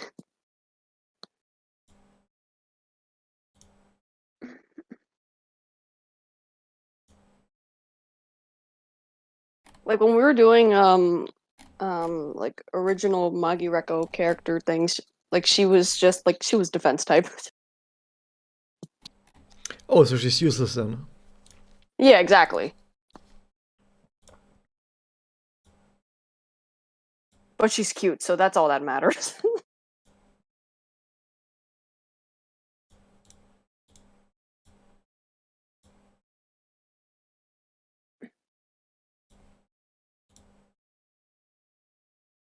Well, I know that at the end, the only thing that matters is the character being cute. Because, I mean, Cute. there's people defending Toka. Yikes. I mean, Toka is cute. She has a very cute design. Yeah, but she wanted to genocide people? Yeah, it's not about her character. I mean, it's just about her design. I mean, I could put her on my home screen, but not because of her character, just because she's cute. I guess.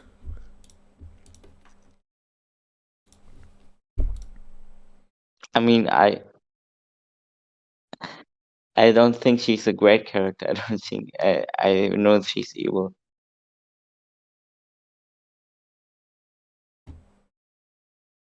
Like you don't understand how desperately hard I tried to make like Ohatsu's like connects and SC to be not super bland, but also like she's already like a knockoff Ashley Taylor, so you know. So what I did was I just didn't give her blast salutation, so it makes her infinitely worse.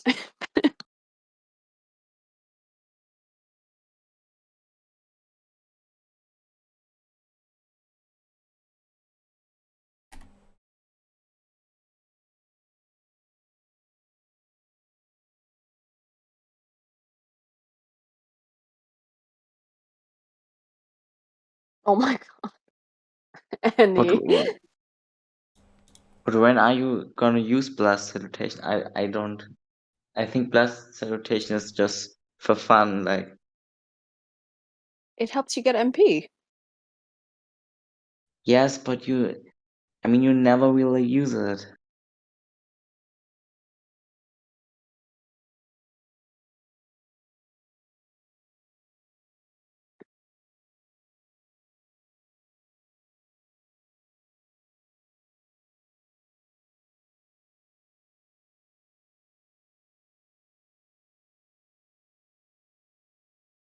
Oh my god, sensitive.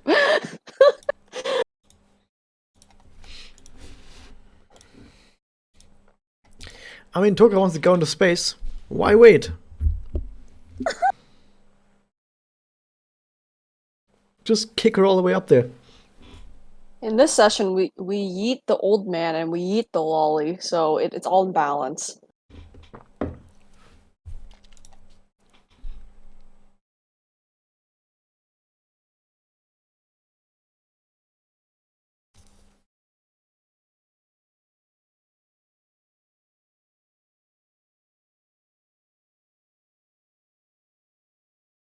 Toka wants to go to space. It would be helping her if we did that.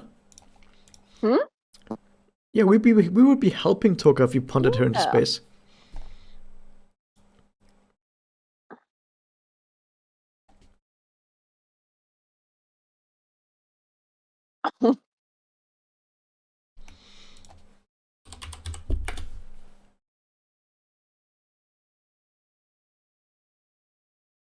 I hope Adwins is okay. Oh, they're gonna Probably be stuck fine. in traffic. Probably Yeah. probably stuck in traffic. I don't know what their time zone is, but like, you know. I think he's EST like me, so it's almost Wait, 5. EST? Mhm. Yeah, it's gonna be rush hour. Even if, you Mhm. know.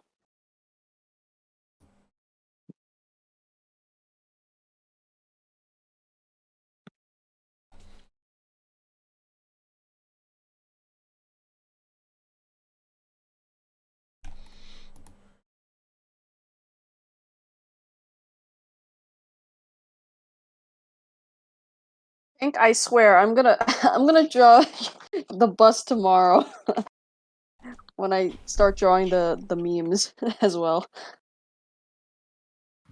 Take your time, but I'm excited. But yes, take your time, first and foremost. No pressure.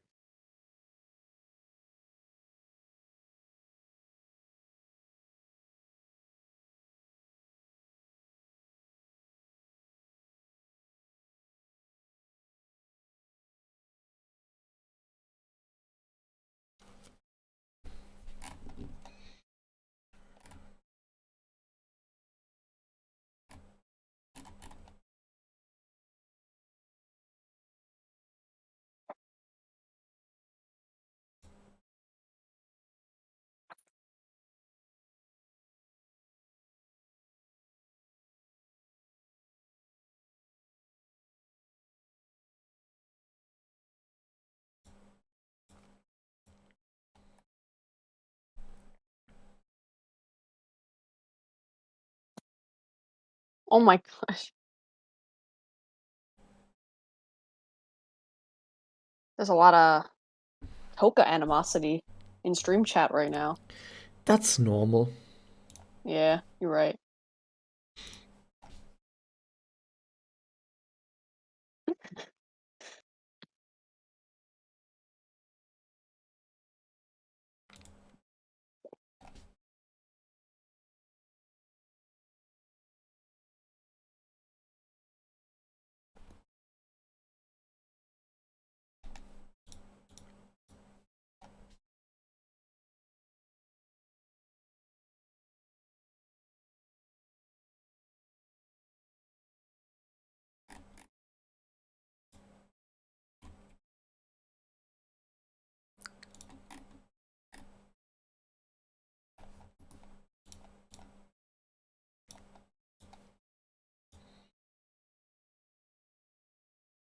You're not a bad person for hating Toka.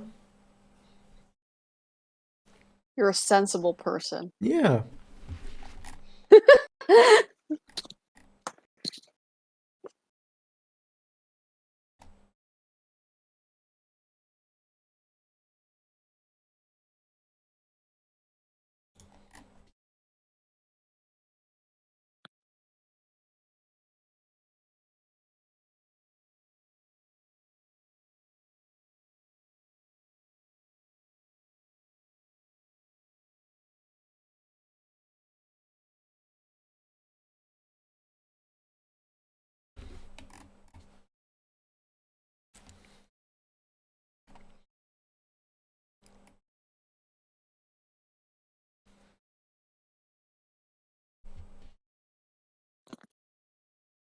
We're gonna bully Toka instead.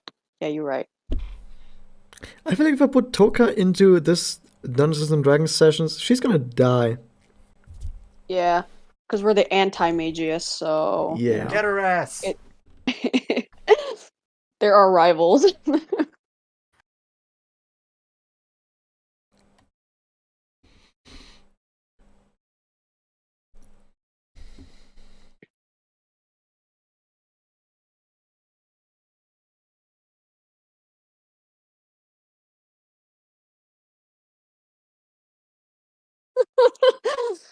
God.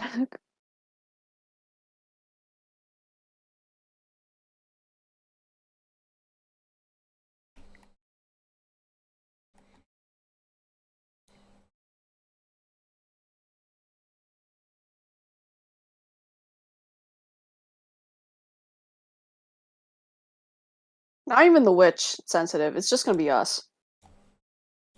We're gonna charge at her.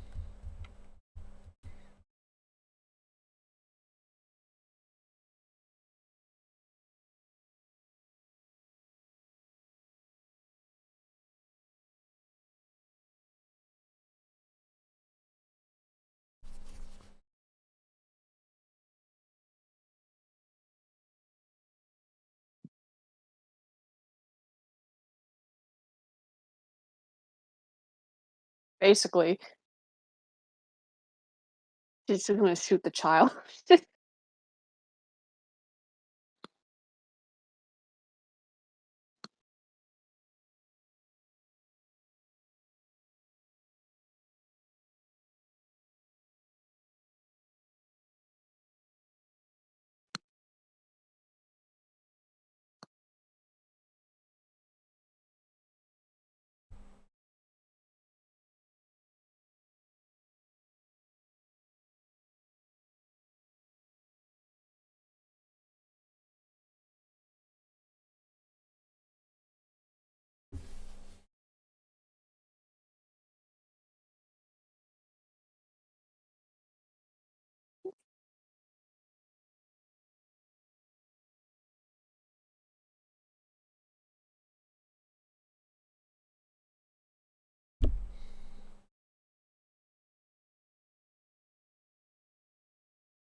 Who's ready for the next part 2 of the event tomorrow? It's gonna be great. I'm just ready. I just want to do 100 evils.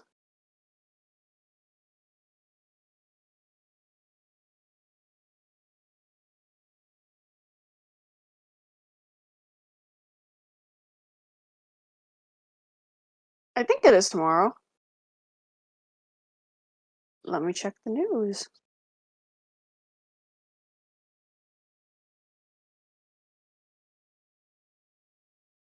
Yeah, it's tomorrow.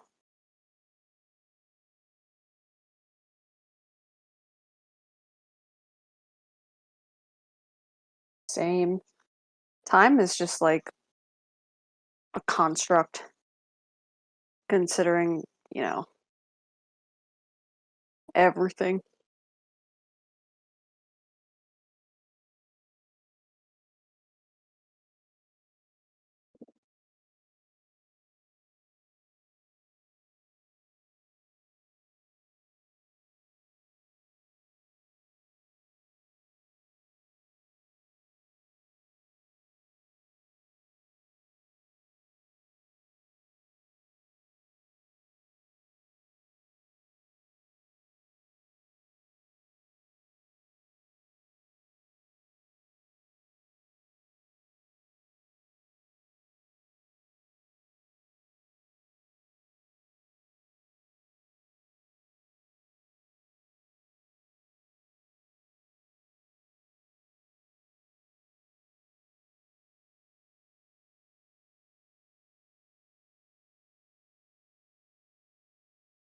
Oh, what?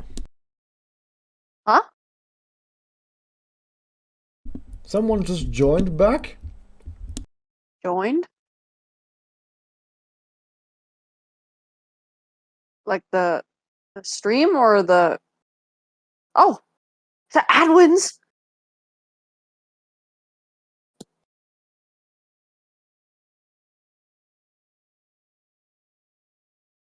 Hey! Hey, I just got back. I'm so sorry. But it's hot outside, and also Yeah. Yikes. Welcome back. thank you. I mean, I did expect to be out for a while, but I'm sorry again. No worries. All right, what did I miss? Oh, does Raz want to explain? Is Nachtwecker back? Yeah, I'm here. Okay, in just a minute.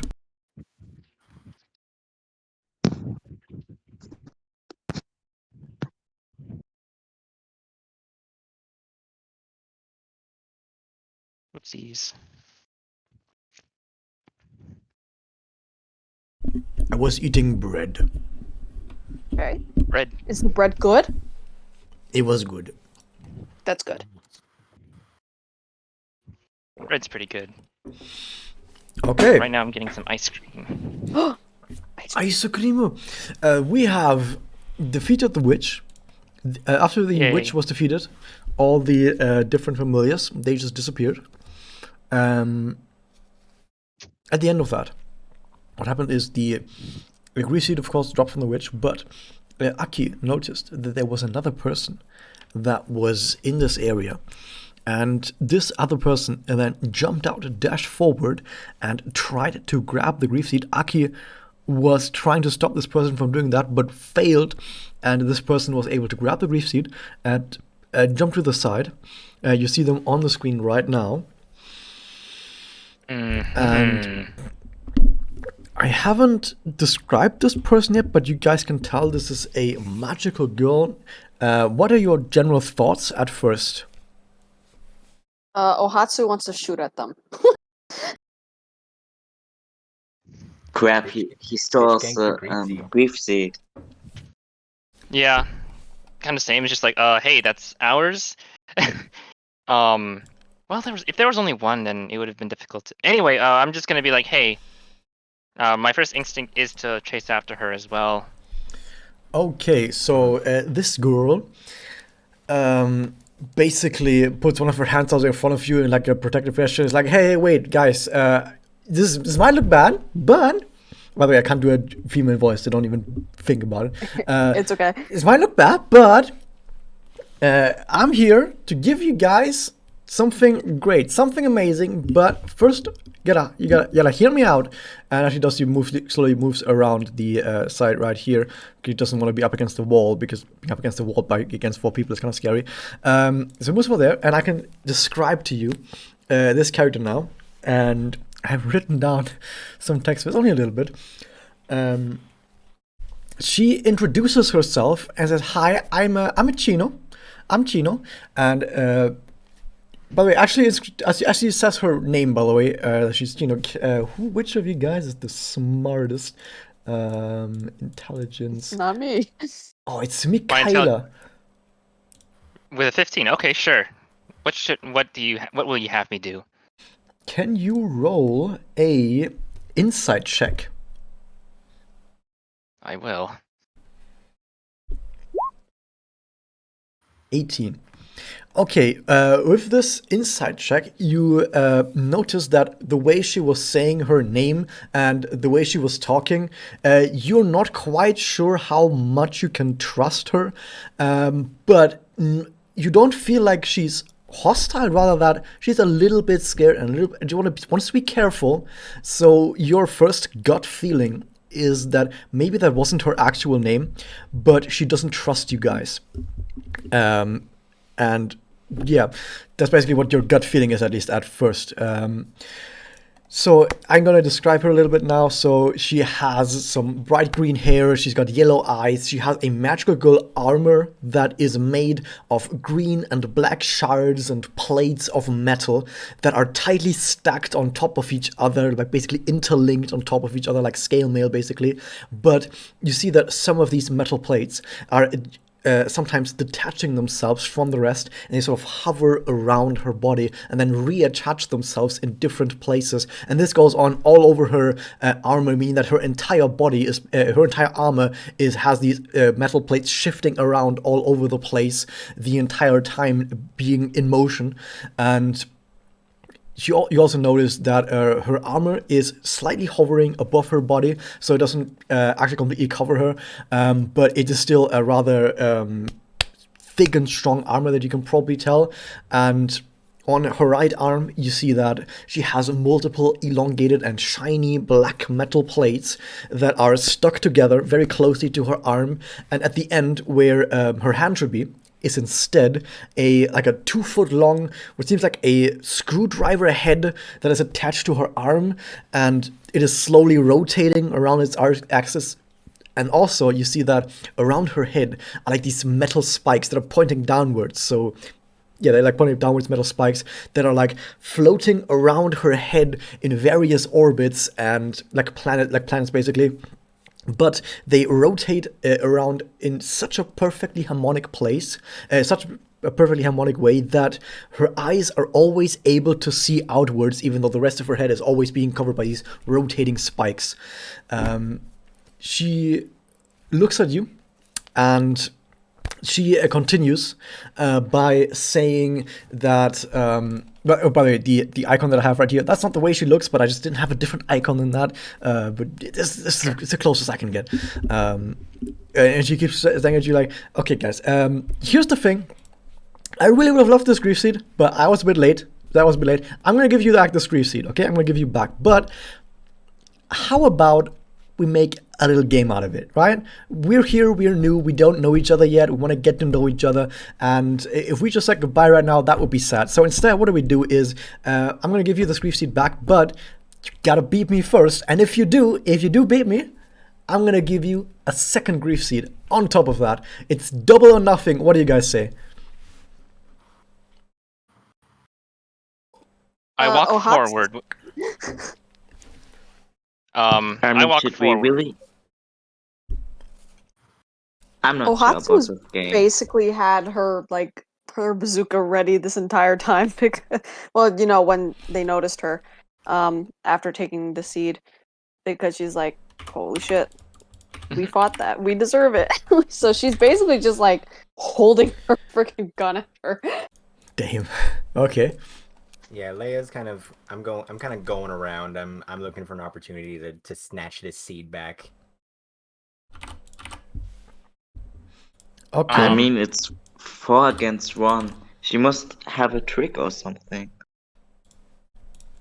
Yes. Let me take a look at my sheet real quick. All right. So I'm gonna walk forward.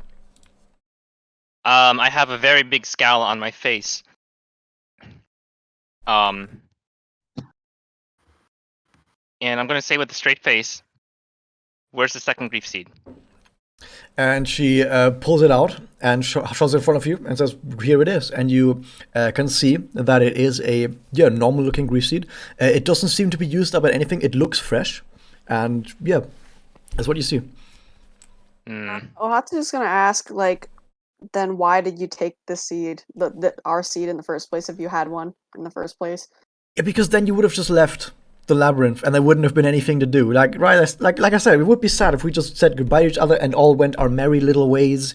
Isn't it better to get to know each other? Because I don't know you guys don't know me, but we can leave this knowing each other so well, like we're friends, right? She's like, Ohatsu's You're like, not you leaving a sound great really creepy. impression. You sound really creepy. He's, We are not friends. yeah, you're a creep. I'd rather you hand us back our seed. But we can be friends. Wouldn't that be great? No. Look, if you want this grief seed back, you're gonna have to beat me anyway, so you might as well agree. Well, I don't know. Why didn't you? How long have you been here? I actually just came here, and I was kind of sad to see that you were already destroying the witch just as I entered. How long have you even been here anyway? Longer than Been you. here for. Yeah. That might explain why guys- there were so many gates that just led right here. Yes. It did take us a while.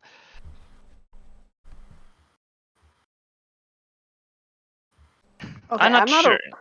I'm not a rogue, but can I sneak attack? No. No.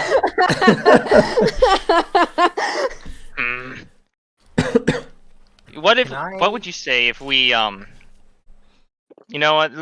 It's not worth the trouble. How about we just leave on our merry way? You can keep that grief seed. There are plenty of witches in Kamihama. Ohatsu's gonna be like, no, we want, like, she's not gonna yell this. She's gonna kind of like whisper this to Michaela, like, no, we fought that fair and square. Like, Leia basically got her ass handed to her before. We deserve this. I should have mentioned this, by the way, earlier. You magical girls, you have telepathy. You don't need to whisper. Okay, but yeah, you can do that. You can talk to her like that. Can I take a look at this girl and, using my magic of comprehension, see if I can glean anything about her magic or how she fights or what her appearance tells me? Okay, roll an investigation check with advantage. Investigation. Oh, That's a natural 20. Okay, I can. With her natural 20, I can even tell you some D&D stuff about her. So, as you can tell from her design, about all the metal, all the movement, with the technological stuff that's all about her body, you can kind of tell that she must be very much into metalwork, into technology, into all kinds of tinkering, maybe making stuff. That seems to be sort of what seems to be about her forte. You can see about her weapon that the end of her weapon, like the sort of 2-foot-long screwdriver head that I described, might even be exchangeable for other things. And in general, you get this sort of idea about her that she's a very fluid person, and not in that way. And she likes changing stuff up. And also, you think that since she looks like kind of like a tinker, you think to yourself that D&D wise, she's probably an artificer. Oh God. Furthermore, because she seems to put a lot of effort on keeping her weapon really clean, and and it seems to be like a very important part about her, this weapon being this strong and mighty, she might be a battlesmith artificer. Even closer. It's not pronounced artificer. Get out of here. It's artificer. At least, even if the dictionary says artificer, I'm not gonna say artificer because that sounds so goddamn stupid. Artificer sounds so much nicer to say. Anyway, anyway, so yeah, and that's sort of the idea. Also, by the way, you also know that battlesmith artificers usually have a companion they can summon out of thin air. And Summons Toka. yeah, no, it's not gonna be a metal toka. That would be cool. Actually, maybe I'm gonna do that. Hold up, I'm gonna change it. No. No, okay. Okay, It's I'm not metal, gonna change it. like Ali Karen. That's what's happened. And the last thing you notice is that the magical energy that is being exuded by her is stronger than any one of your magical energy that is being exuded. So you think that she's probably pretty powerful, but you also think to yourself, it's 4 against 1. We can probably take her. So what's your game? I just want to get to know you guys. Like, right? Like, we're all pretty new here. We all want to get to know each other. We all want to become friends. So this is the best way, right? We just have a little fight and then we get to know each other. I don't think all of us wants to be friends. I think you only want to be our friends, and you're being really weird. What's wrong with being friends? Cause you're really being really creepy right now. I mean, you're not acting like a friend. Yeah, friends don't swoop in and steal their friends' accomplishments like that. It's not stealing. I'm just temporarily keeping it, and then I'm gonna give it back to you later. Don't worry about it. But Well, you then if want, it's not. yeah, you want us to fight you though, so it's not really like a Yeah, you really giving it back to us. yeah, but isn't that the best way to get to know each other? Come on, we can be friends. No. All right. Then telepathy. I'm going to ask her to give us the original grief seed, and then we gotta promise to play her game anyway. I'm gonna try and say, would you guys be okay with trying to fight her if this plan works out? Fine. Sure. What is even your plan? Everyone. Yeah, what is the plan? Well, no. Well, I'm gonna try and convince her to give me the grief seed anyway, on the basis of we're gonna play your game anyway. But if you really wanted to be our friend, then you'll give us our grief seed back. Okay, so what do you say to her then? Can we Is both everyone on just... board with me trying this? Wait, can Adwins and I just both use intimidation? Yeah, I was gonna say like I would slowly walk up to her, and I'll hold out my hand and try to be as menacing as possible. My intimidation is +4, so hopefully. Yeah, my intimidation is actually means +4 too. All right. Are you guys okay with this plan? Okay, so tell me, what are you going to do next? All right. I'm just gonna take a step forward here. Okay. Ohatsu, follow me, please. Oh, okay, okay. Yeah, just like right there. Well, if you want to, well, friends don't take each other's friends don't take the rewards of their friends, like I said. But if you really want to be our friend, friends like to share, right? I hold out my hand, give us back our grief seed, and I promise you, we'll do what you want. Okay, Advance, roll intimidation with advantage. Hang on a second.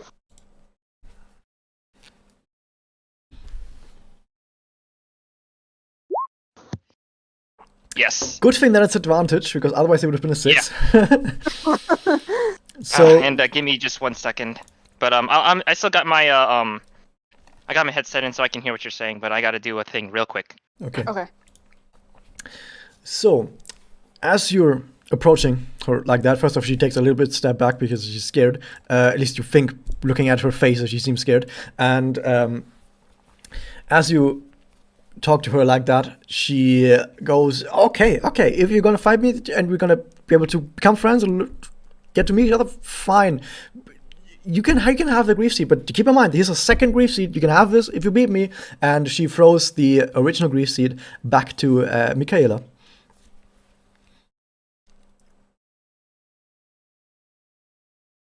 Evans can't talk right now, but it's probably going to catch the grief seed. What does the rest of you want to do? Yes.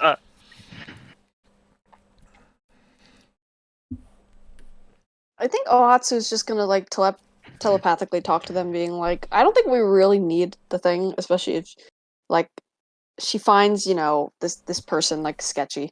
So she's gonna be like, I don't think we really need to, now that we actually have, like, the grief seed. Or actually, like, Ohatsu actually might ask Michaela to, like, actually check the grief seed. Check it for what exactly? If it's, like, real. Do you want to do that? Do you want to check the receipt, Advins? Yeah, I'll do that. Okay, it's perfectly fine.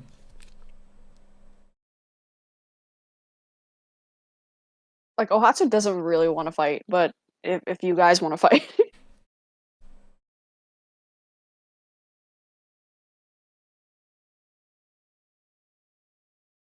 And then I'm gonna think to myself, if we go now, we only have one. Huh? Some real life stuff, don't worry about it. Yeah. So if we win, we get your grief seed. But what if we lose? It's not gonna happen. Yeah, well, you don't get anything.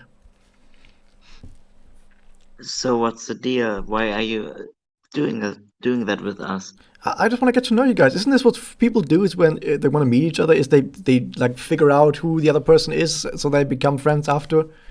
I don't know. Like, I don't know who you guys are, but isn't this how you meet each other and get to know each other?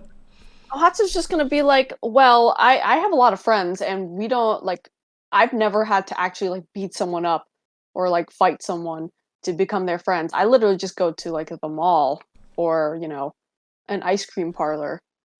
So if you want to become friends, then we could do this outside of the labyrinth, Yeah, but you look like you beat people up. Well, Wow. I'm certainly not buying your stuff, but I'm way too angry about that you stole our grief seed that I would not fight you. So I am fighting you. Okay. I'll also say that this character Chino is now getting ready to battle if no one wants to do anything else. I will do the first step. Hatsu's probably gonna back up, actually. Only thing I want to do is I just want to do. I guess if I can do an insight check to see if she's being honest about her motives. You can do that. Roll inside. I will do that. Not my forte, but I'll try it anyway. Nope. Inside. You can't get a handle on it. You're not quite sure Yeah. what to believe. I was gonna send out to everyone, to the team in telepathy. I really don't like her. Okay, so now what she does is to get ready for the battle. She takes her arm, slams it into the ground, so stabs the ground. And by the way, about the witch labyrinth, the labyrinth is going to hold for a few more minutes, so probably will last for this entire fight before it crumbles. She like stabs the ground with it and pumps a whole lot of magical energy into the ground, which then coalesces into one spot right in front of her. And then from that one spot right in front of her arises from the ground multiple pieces of metal, multiple pieces of trash that sort of stick together and coagulate and form a mechanical being that then starts floating above the ground. It's basically a metal orb with a little blue eye in the middle of it. It's a steel defender. And Chino says, "Hi there, Cappy. Let's go have some fun." Wait, what's the name of the thing? Cappy. Cappy? Just one P. Oh, okay. I gotta. Or two Ps. It doesn't matter. You can write down what you want. I gotta tell my friend because their nickname's Cappy. Nice. Oh boy. And she also, the last thing she does before we enter initiative is she's going to, as she summons it, cast a spell on it. And is someone here good with Arcana? Let me check. Michaela's pretty good with Arcana. Michaela, can you roll an Arcana check? I don't know if Adwins is still here right now. I thought Abens was just here.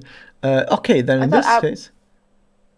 I mean, if you want to wait, then, Actually, it's May I better for you also guys roll? if I let Leia roll, because Leia has advantage. Leia, roll No. Arcana. You're really gonna do. That's a 16. Good enough. You understand that what Chino has just done is she has casted Warding Bond on her Steel Defender. And Warding Bond does the following. I'm not going to read you the entire text. I'm going to read you some of the text. This spell wards a willing creature you touch and creates a mystic connection between you and the target until the spell ends. That's all I'm going to tell you. Unless you want to go and read the spell up, but just for now, that's all you know. Yeah. Well, Ohatsu is gonna hide behind this bush. Like a coward.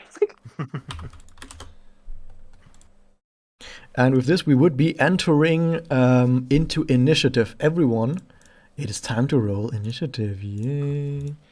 Nishitavo. I don't even need to roll for this guy, actually. Clear, thank you.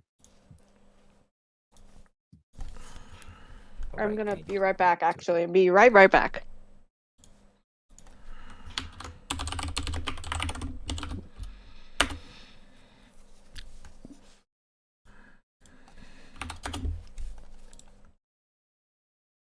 Yeah, it's just admins. Something with admins is going on.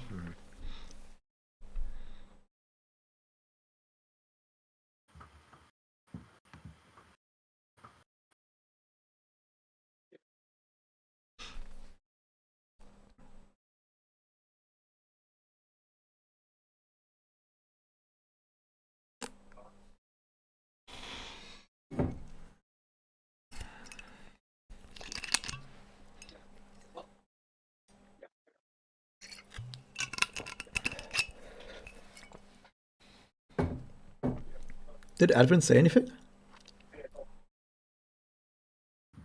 No, I wonder if he went. He said earlier that he had to go take care of something, and he'd still be able to hear us. But I don't know if he's still doing that. Probably is, actually. We'll wait then.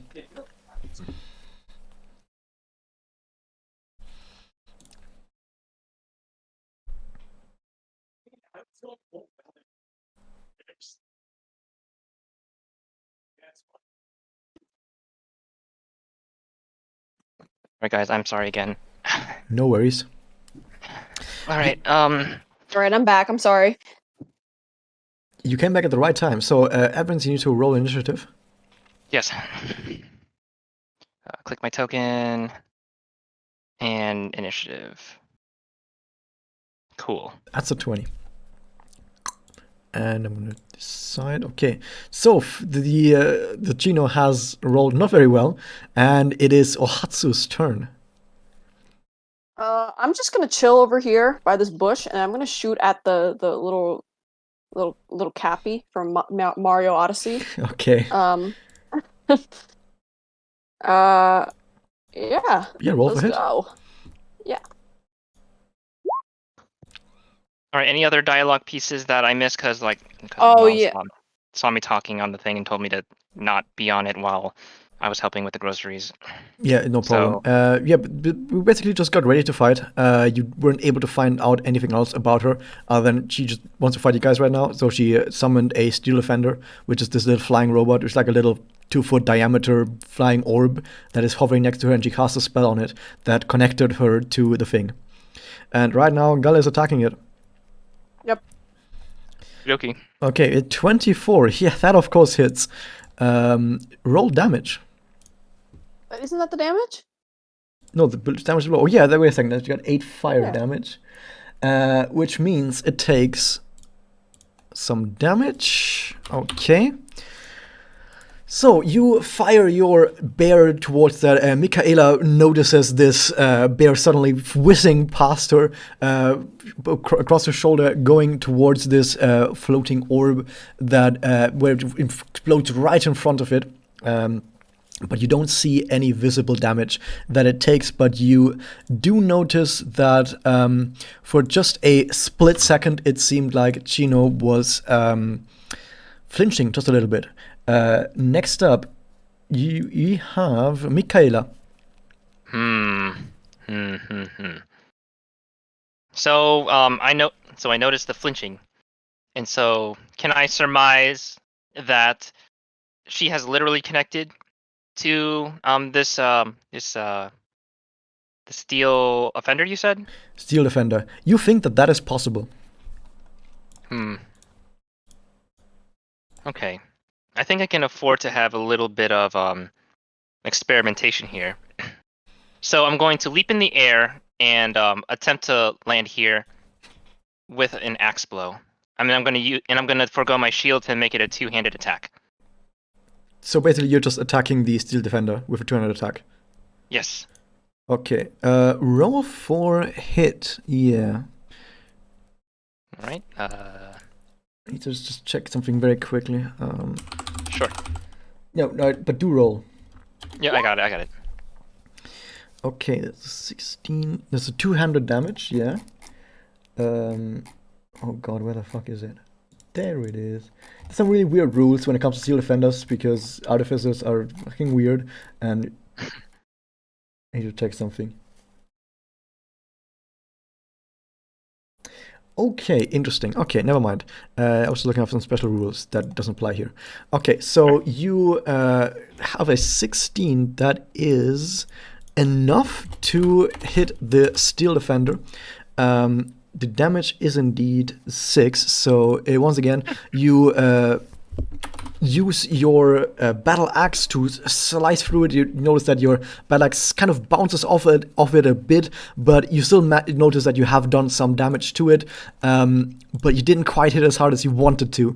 And once again, it's just a tiny bit of flinching from Chino as well.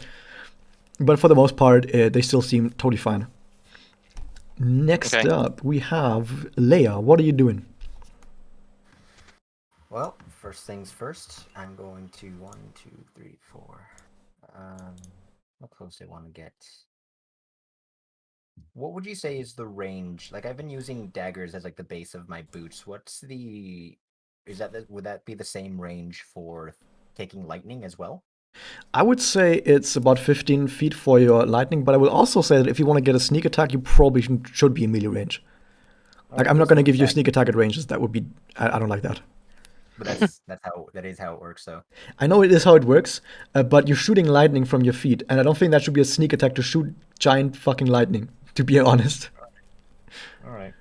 At least that's my opinion, because lightning is really loud. Really loud. Well, it's the thunder that's loud, but... Yeah, the thunder, you know what I mean. But more so, we already have a super overpowered character who has range, and Aki, I've also given Aki range, and now I'm gonna give you range. And if everyone is ranged melee, that's kind of overpowered. Let's not go that way. I'm going to... Who do I want to go for? The armor on her looks pretty thick. So I think I'm going to... Yeah, I'm also going to go for the defender. Okay. Roll for hit. First attack. That's bonus action. Here's the one I need.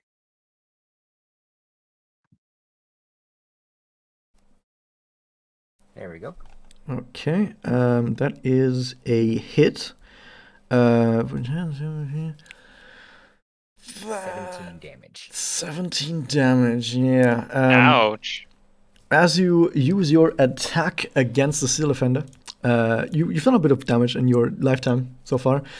You notice that the damage that you are dealing isn't quite landing the way you think it should land. Like, you thought to yourself, that was a pretty good hit. I thought I would do a good amount of damage there. But you still notice that it seems like your attack somewhat bounces off this enemy and isn't quite able to follow through in the way you wanted it to. But you still notice that you've done some damage, and once again, there's a little bit of flinching from Chino. Next up... Oh yeah, you still have a bonus turn, sorry. Yeah, for bonus action. I'm also, expecting that as well. I'm going to look at Chino and smirk, and then I will kick her with my second foot. Okay, roll for hit. Oof, not great. Okay, you are not going to hit Gino with this one. She does indeed have a decent amount of armor on her that makes it pretty hard for you to hit her. So your other attack sadly does not hit. It sort of glances off the armor. So now it is Chino's turn, and she does the following. She casts Green Flame Blade, which means that her arm is suddenly engulfed in this green fire as she swipes at our rogue, because yeah, that's smirking. If you taunt the enemy, they're gonna attack you. That's what happens. And It's like in Magia. yeah, it's a taunt basically. You basically just taunted her, and she's gonna attack you with I think it's regular hit. It's a 1d20 plus this. That is a 22. I think that hits. Okay. She does the following damage. Oh, by the way, as she attacks, you notice that she's not aiming at any of your vitals. Like, she's not trying to actually kill you or anything. You do notice that. But you do also notice, in the very same second that you noticed that, you've also just noticed the searing pain of this green flame blade suddenly going through your body. Hold up, it does how much damage? It's regular attack weapon damage against you, and then... Okay. That is a really bad roll. It only does 6 damage against you as the swipe slices across your upper body. And the effect of the Green Flame Blade does the following. Now that you've hit an enemy, it also hits a secondary target. In fact, at 5th level, which this is, it also deals an additional... Oh, it's actually to the target hit. Oh, I need to roll more damage. Sorry. You take 6 normal damage. Is Leia really gonna die twice? Oh my god. Okay, so the this character is like level 5, and at level 5, Green Flame Blade gains an additional effect, which it does bonus damage to the target it hits, and the bonus damage is a 1d8. It rolled an 8, so Leia just explodes. I'm sorry. Just die. Oh, yeah, I'm down. Okay. I'm sorry, I rolled really good on this. Leia gets hit by the Green Flame Blade, slices across your body, but like I said, you notice that it didn't hit any vitals. She did not try to seriously hurt you, but the fire does burn you so much that you go unconscious. In the meantime, the actual secondary effect of Green Flame Blade does the following. It now hits a secondary target. What does it do? Equal to spellcasting ability modifier. Jesus fuck, that's 5. So Michaela gets hit by flames that flail around, and you take 5 damage as fire burns into you. Ow. Oh. As this has happened, you hear a little, you hear something from Gino, and it's an oh shit. Next up, she does the following. We continue. Capi, attack the paladin, and. In case you guys don't know how Artificer works, probably no one does, because Artificer is weird and no one plays an Artificer. They're crazy, dude. Anyway, so apparently how this Artificer works is the pet, the Steel Defender, doesn't actually do anything by themselves. They can only do stuff if the master, in this case the Artificer, actually tells them to do stuff. So in this case, she just told the Steel Defender to attack the paladin. And Steel Defender is, of course, going to do that, and it's going to attack with the only attack that it has, which is the Force Empowered Rend. Let me roll for that hit. Let me check. Oh, Chino looks like the great next 4-star fire type move. That is a 22. So the Steel Defender forms in front of itself a magical spike that it shoots at you, which implodes as it impacts with you, and does... I mean, it sounds a lot more effective than it actually is.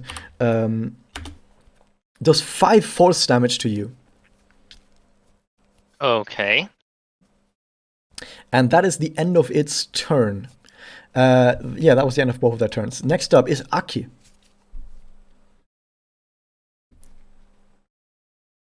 I will attack. Attack what? I will attack the blue thing. Okay, attack the Steel Defender. Roll for hit. Yeah, I will.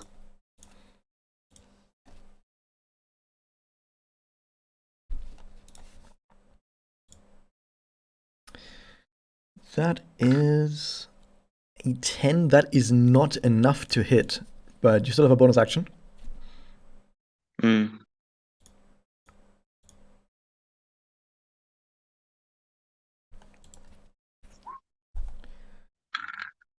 Oh, that is also not enough to hit. Thankful for Megas. We're currently playing Dungeons and Dragons, but in the Madoka Magica universe, where basically it's all magical girls, but we're fighting evil eldritch horrors, and currently another magical girl that is currently slaughtering our entire group. But you know, it's gonna be fine. We're not gonna die, probably, hopefully. I'm sure we're gonna make it out of this alive and not actually horribly die.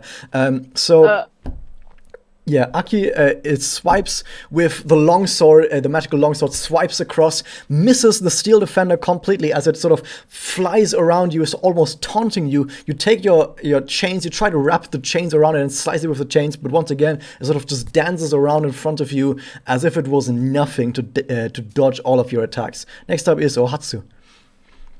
I'm just gonna shoot at the damn robot again. Okay, you use at your... my distance. I'm gonna just vibe over here. Sorry, guys. You use your bazooka. Go and roll for hit. Yeah, Megas, one of our guys has a bazooka. Also, yeah, I'm kind of Ohatsu's kind of like, oh my gosh, is Leia dead again? Oh, by the way, you're not raging anymore. No, I know, sure. I know. Good. No, I know. Ohatsu's kind of like, oh my gosh, is Leia unconscious again? Like, really? And is anybody going to take her out of here? But while I say that, I'm just gonna shoot at the damn robot. It's okay. You have plenty of Leon hands left. That's a 10. That does not hit, sadly. Not a good roll, sadly. You should not, guys, you need to roll better, otherwise it's going to be a problem. So you fire your explosive teddy bear at this Steel Defender, but once again, it whizzes past him. It's not even trying to dodge this time, but it just whizzes past him and impacts behind the Steel Defender on the ground, somewhere behind him. Doesn't quite work out the way you thought it would. With all of that now done, it is now Michaela's turn. All right. What would it take for me to carry Leia's body a little farther away to probably to safety? The nearest thingy would probably be this little blood blot over here. Can you roll me an insight check first? Yes. To judge the situation better. Yeah. 10. Okay, 10 is at least good enough to know, or not to know, but at least intuit, that Chino probably isn't gonna attack someone who lies on the ground and isn't gonna try and aim at her at all. But you also think that carrying to safety, who cares? Just heal her, basically, is what you think. Okay. All right, then I will use my lay on hands as a bonus action. I'll do that first. I will heal for 1 HP. Okay, that means Leia is conscious again. And then I will slice again. Well, not again, but I will slice at Chino with my single. I'll put my shield back up, and then I'll swing with the one hand. Okay, roll for hit. 17. 17. Okay. Let me check. That does hit. That does hit. Your damage with one hand is 3. You rolled a 1 on a 1d8. Yay. That is sad. It is. You swipe at her with your weapon and just barely nick her a little bit across the across one of the lower part of her body. It just doesn't do a whole lot. But at least you managed to get past the armor. Like that was a good thing. Next up, though, it is Leia, who's conscious again, but you're still lying on the ground. Yeah, I will get up. Okay. And I will take my kicks towards the girl. Okay, roll for hit. First one is this. Ugh. 13. That sadly does not hit. All right, go for the second one. 25. That does indeed hit. However, as you strike with your second strike against Chino after your first strike has missed, Chino notices that you're about to hit, does a little gesture towards Kapi, and Kapi deflects the attack, which still means you hit, but what this does is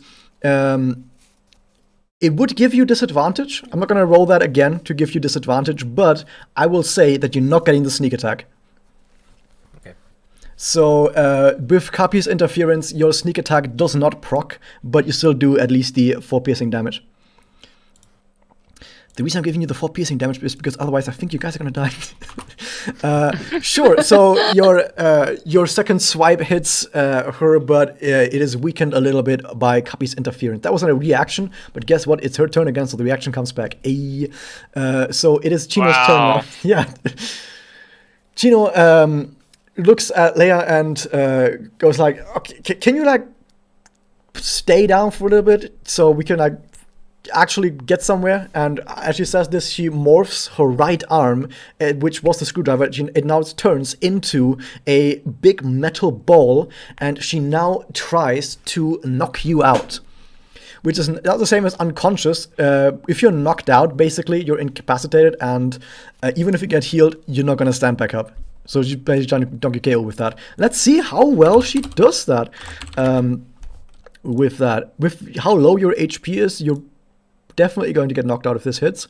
It is how much to hit? Okay.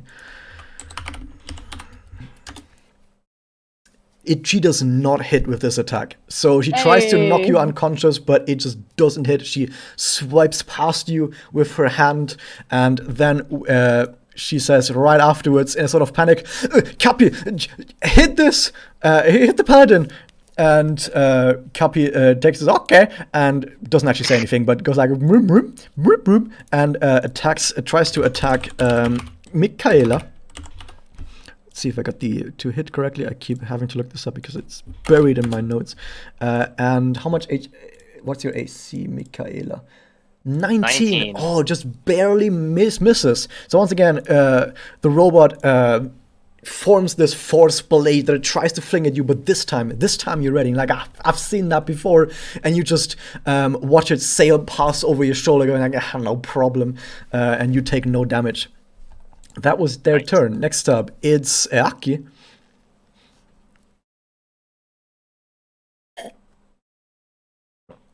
It's me. Yep, it's you, Aki.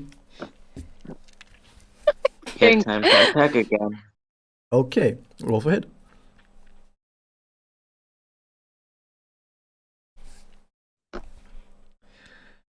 That's an 18. The 18 does hit. Roll for damage. Okay. Yeah, the roll takes a bit sometimes. You only need to press it once.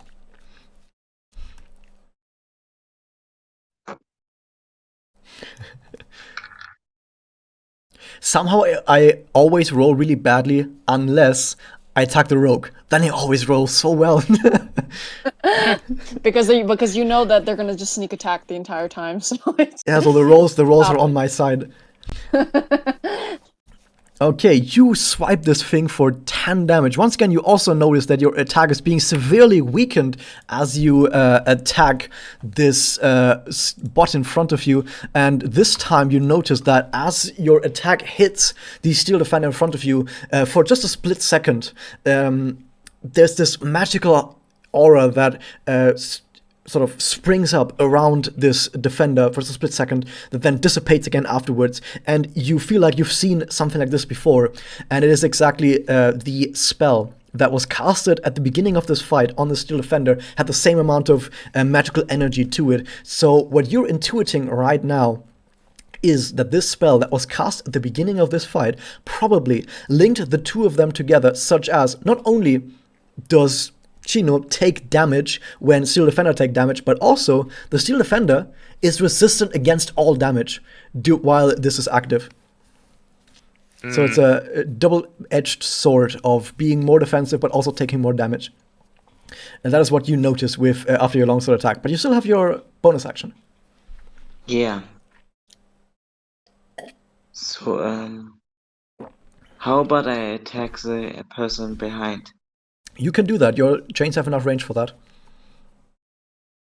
I mean, the enemy in front of you is also a small enemy, is what you would call it. Like, it's different size types, like tiny, small, medium, large, huge, big, titanic, whatever. But yeah, it's a small enemy. You can hit around that. Okay, then I do that. Yeah, roll for hit.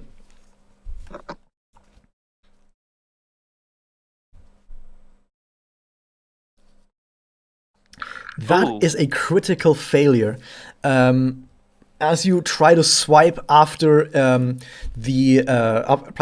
Chino, she is able to very quickly grab hold of one of your chains and yank you to the side, which makes you fly forwards and fly to the other side of Chino, like this. Nothing else happens though. You just stumble towards that side and you notice that your attack does no damage. However, now at the end of your turn, you all notice that Kapi isn't looking too great anymore. It's now almost smoking a little bit, throwing some sparks here and there, and you think it's not going to do too much longer. It's now Ohatsu's turn again. All right, I'm gonna peek out a little bit, just a tiny bit, not enough to help y'all out, but I'm gonna just shoot Cappy. Shoot. You're so goddamn tanky and you never fight. Okay, what do? You I fight know. Cappy. Okay. I'm a ranged fighter, my guy. She's tanky because she's not getting hit. Yeah, of exactly. Like literally, she's avoiding. Literally, the only reason why I got hit was because I went up to Rebecca and shot her in the face, and then I got hit. That's it. All right, I'm a freaking roll. Okay, Shut up. roll for damage. Roll for hit and then damage, because I feel like you're gonna hit. Yeah, you definitely do hit. So you deal 10 fire damage to this. You also once again notice that the damage is being severely reduced. But even so, you notice that this was a pretty good hit on this construct. It is now almost starting to almost burning, like it's smoking really hard now. You also notice that Chino, every time you have hit Cappy, Chino has also taken a little bit of hurt from that, and now Chino is also starting to show some visible wounds that have manifested themselves on the parts of her body that you can see after all of this.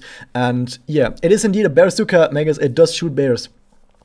Exploding teddy bears, basically. Like I said, we're magical girls. We do magical girl stuff, and exploding teddy bears are one of them. Wait, is that the Twitch chat right now? That's Twitch chat. Yeah, I'll say that sometimes. So yeah, now that all of that is over, it is now Michaela's turn. All right. I'm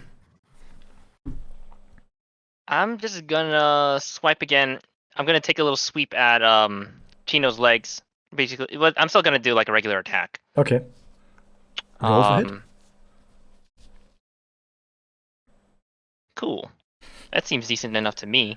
But how does it stack against her? How does it stack against her AC? Well, you note as you swing your sword at it, you feel like this is gonna hit. I'm gonna do it. I'm gonna do it. But just as you think you're about to hit, Chino casts the level 1 spell Shield, and by casting Shield, she gains 5 AC until the start of her next turn as a reaction. And by doing this, she evades your attack. And yes, you are allowed to roll this after someone has attacked you. So yeah, she is able to avoid this attack. I've given her so many defensive spells, but she's still dying so fast that she doesn't even get to cast any. So yeah, this is just low level D&D. Low level D&D is just everyone dies super fucking fast. But that's just part of the game. Unless you're like me and you just hide behind a bush. Like, yeah, if you hide behind the bush, nothing's gonna happen. Unless the D&D. Dude, sometimes the DM, I've had this happen before. I think Magus is actually a guy I know in real life who was actually there when I was in a session where I was a wizard and I was fighting some enemies, and then suddenly an enemy summons a living shadow. The living shadow goes into the ground, teleports behind me, and one-shots me from full health. Wow. Like sometimes the DM just doesn't give a shit. Oh yeah, they can be brutal.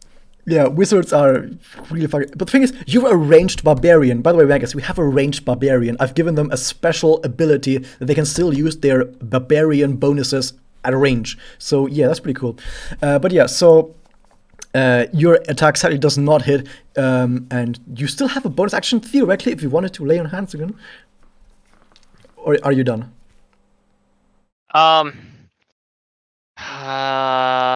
Would it be beneficial for me to lay on hands one more time?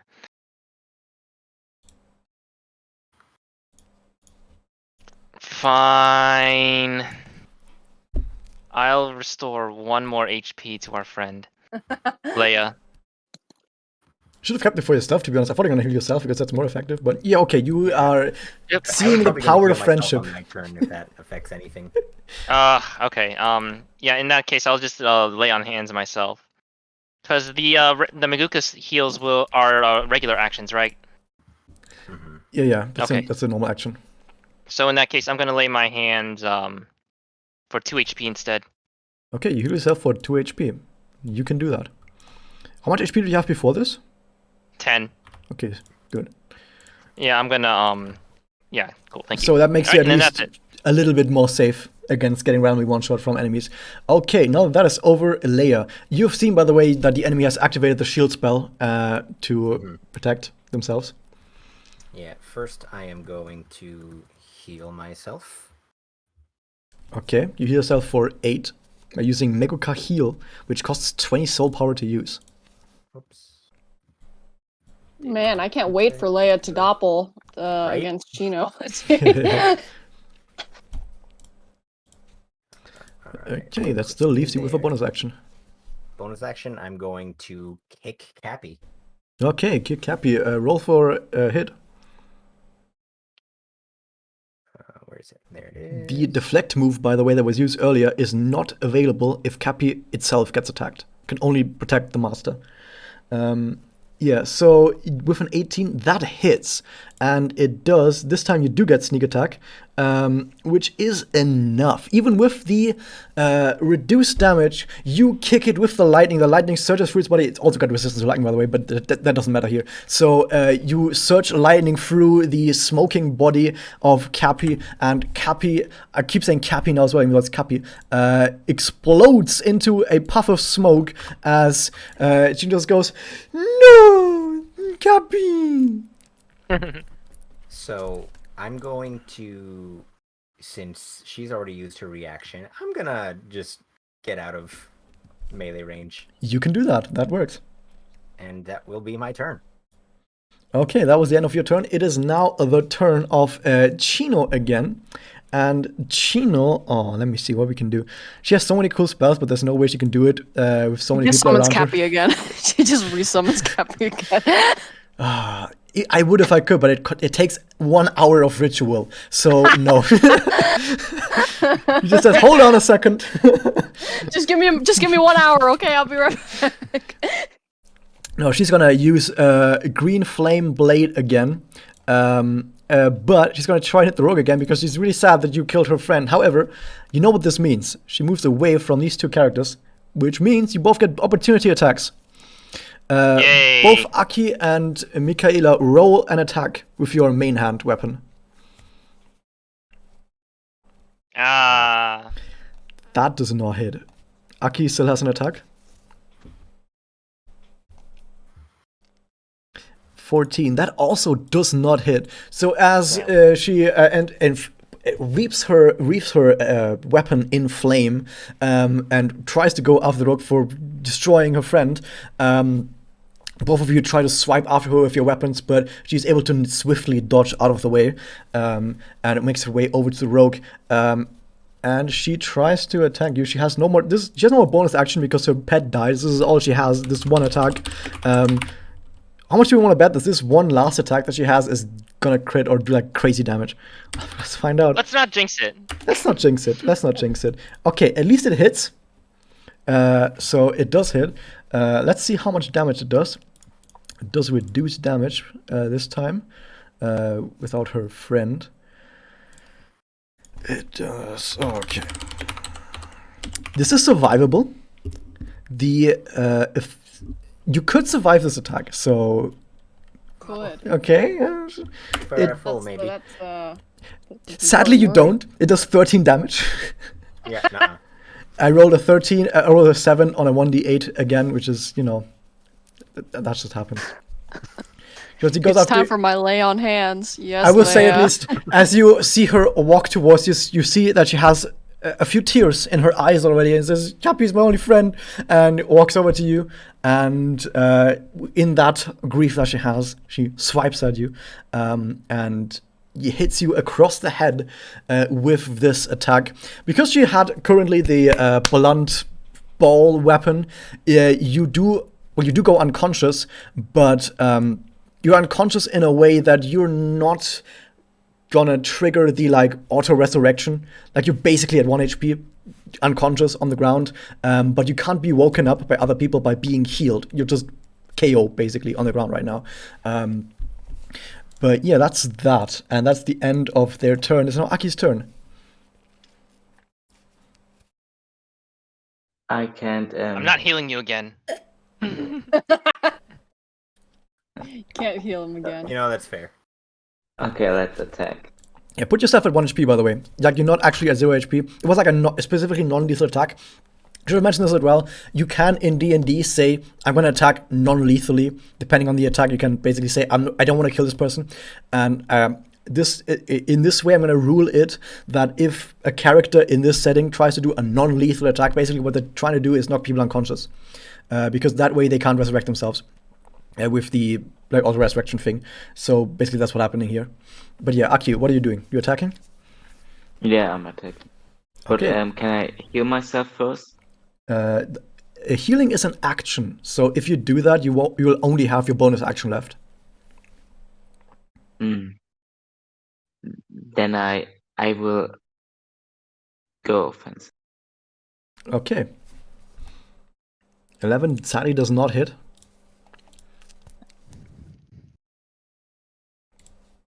And your chain? Yeah.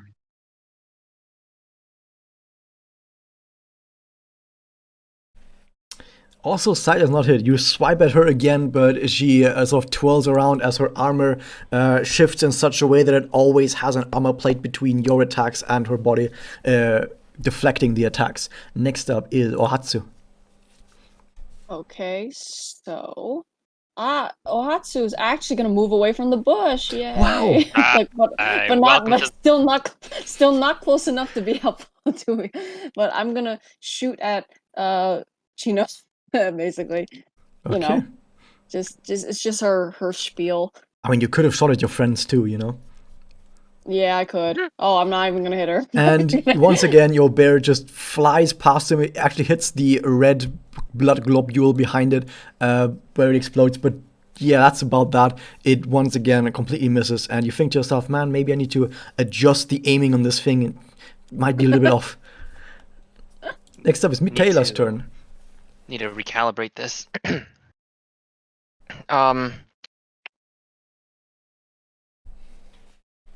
Alright, I'm gonna go behind her. And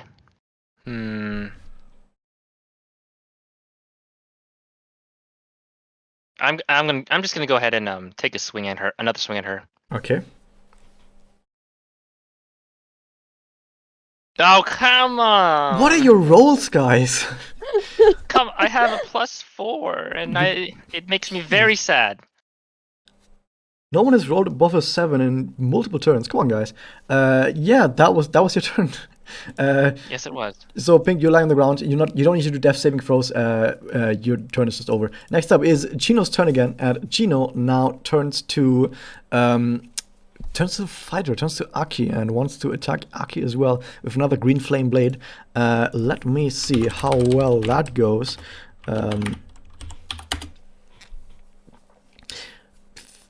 For some reason, Chino's on a roll today. Wow, get it on a roll because he's rolling well.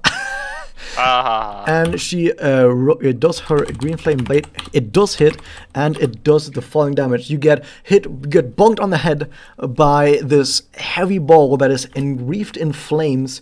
Oh my god, these rolls. You take 15 damage. Oh. Yikes. Once again, that was a non-lethal attack, basically putting you at 1 HP and unconscious. Aki, you're now unconscious on the ground. Oh no, that am I was- gonna have to come out? That was the end of her turn, though. So her turn is over. Sadly, since you're incapacitated, KO on the ground, you don't get a turn, sadly. And next up, it's Ohatsu's turn again.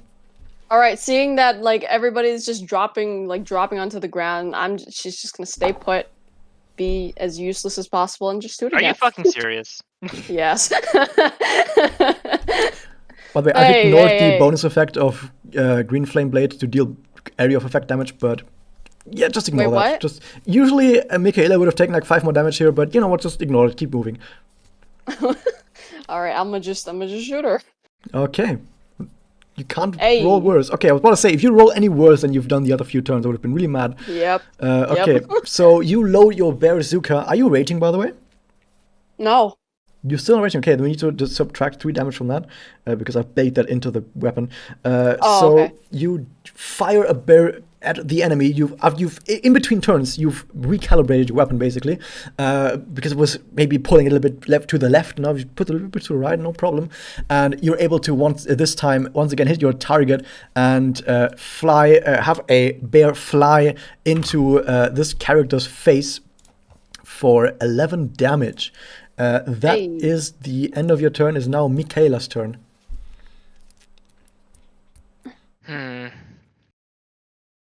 Okay, how does grappling work again?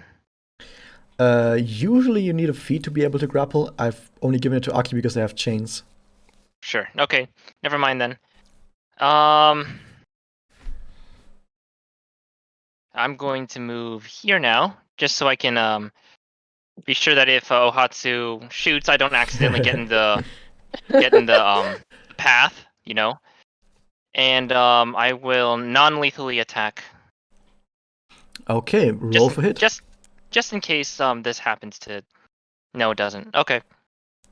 Yeah. Okay. So you swipe with your battle axe at her, but you completely miss. So Leia's still unconscious, and it's now Chino's turn. Chino does the following. She tries to swipe at the only target that's left in melee range with Green Flame Blade again, trying to bonk you on the head. Bonk, bonk, bonk. She's just bonking everyone. How has no one posted a bonk? No, there have been some bonk emotes. I We need have more- been posting. Yeah, but we need more. We have so many. We have like 5 different bonk emotes. We've got this one, and we've got that one. Wait, which bonks do we have? We have Iroha Club. I know posted that like one. Which 4 I'm more surprised. bonks. I don't I'm have surprised these. we don't. Dang, I don't have I'm the, surprised you guys need the nitro. animated ones because I don't have nitro. Ah, shit. Anyway, so you're trying to bonk Michaela as well. Let's see how it works.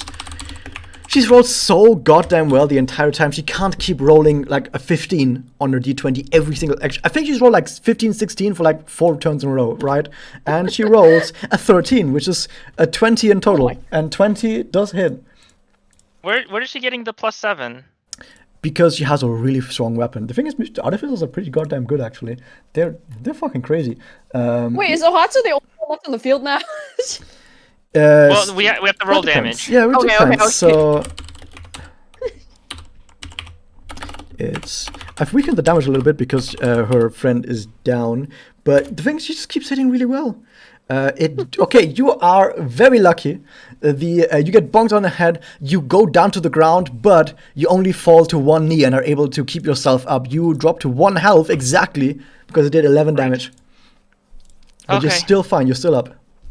At the end of this, now that Gino has done that, Gino notices that 2 people have gone down, that some other guy has just almost gone down, and Gino sort of panics a little bit and goes, "Okay, that was more effective than I thought it was going to be.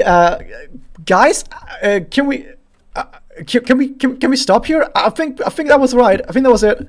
Can we be all right? Can we truce? As angry as I am, we're not really in a position to oppose that. I mean, Ohatsu's in a good position to oppose that, but That's just like, yeah, I don't care." So what? It's Against only you. 2 people who are currently up. So Advins and Pink, not Pink, Gale. What do you think you're gonna do? I mean, I don't want to die here. Are you sure? You could doppel. And No. I'll safely, be in the back, just watching. Well, we don't know about these yet. We don't know about these yet. But now I'm like, yeah, fine, please. Okay, so you accept the truce? Yes. But wait, but then Ohatsu's gonna like ask like Michaela's like, what happens if she comes back with like a vengeance and all that stuff? It's not you know because if she started this fight then like so easily, and she did knock down 2 people like so easy. I know that she she made an attempt to make it non-lethal, but who's to say that she isn't gonna do this again? Well, all I gotta say is that now she's in a position of power above us, and we just have to make sure not to piss her off. She definitely, because like if she wanted to, she was giving us a quote fair fight. I will tell you that So I don't know. I've said this earlier. I probably should have repeated this. That she looks very damaged and is already bleeding from many different places. But yeah, that she's not looking too good right now. Yeah, but like we're also pretty close to being beat as well. We I have the grief seed, by the way. yeah, and I could shoot her. Yeah, I know. I'm saying like if you were thinking of like running away, you will have to come out and go to my body, get my grief seed, and then leave the labyrinth. Like just in case you were thinking about doing that, just in case. So like otherwise your trip to the labyrinth here would have been a big waste of time. So just saying. Anyway, no, I'm up for giving up here. Okay, so you are going to accept her truce? For real now? Yeah. Okay, so she basically morphs a weapon away. So before she had this like screwdriver, and now she had this iron ball. Now it just disappears completely, and actually the entire metal part that was encasing her arm disappeared completely. So she has a regular arm again. She doesn't have a stump. There, some people might have thought that. So a regular arm comes back, and she. When she like extends her arm and wants to help you up. You I take the accept arm. it. Okay, good. Yes, I do. She helps you again. It's like The whole time Ohatsu is just like holding the gun up. She's so ready to shoot. She's so ready to Just shoot. in case. and she's like, "Oh, sorry guys, I went a bit too hard there. After Cappy went down, I was like, I just needed to do something, right? You guys can probably tell that that's what I was doing. I was just trying to avenge Cappy, right? And she like looks left and right and sees the other 2 guys that are knocked out, and it's like, shit.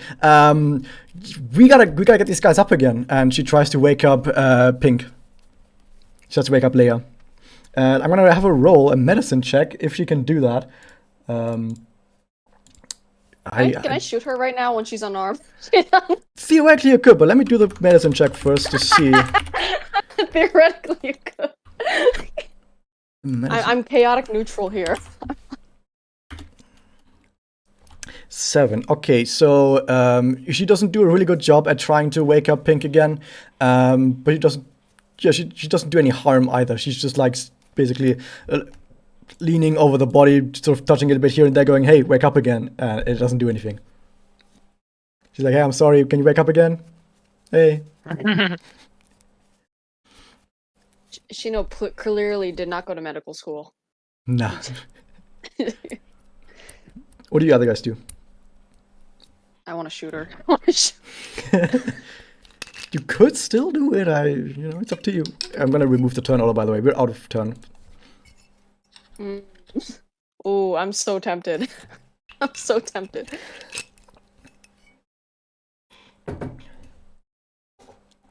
It is in range.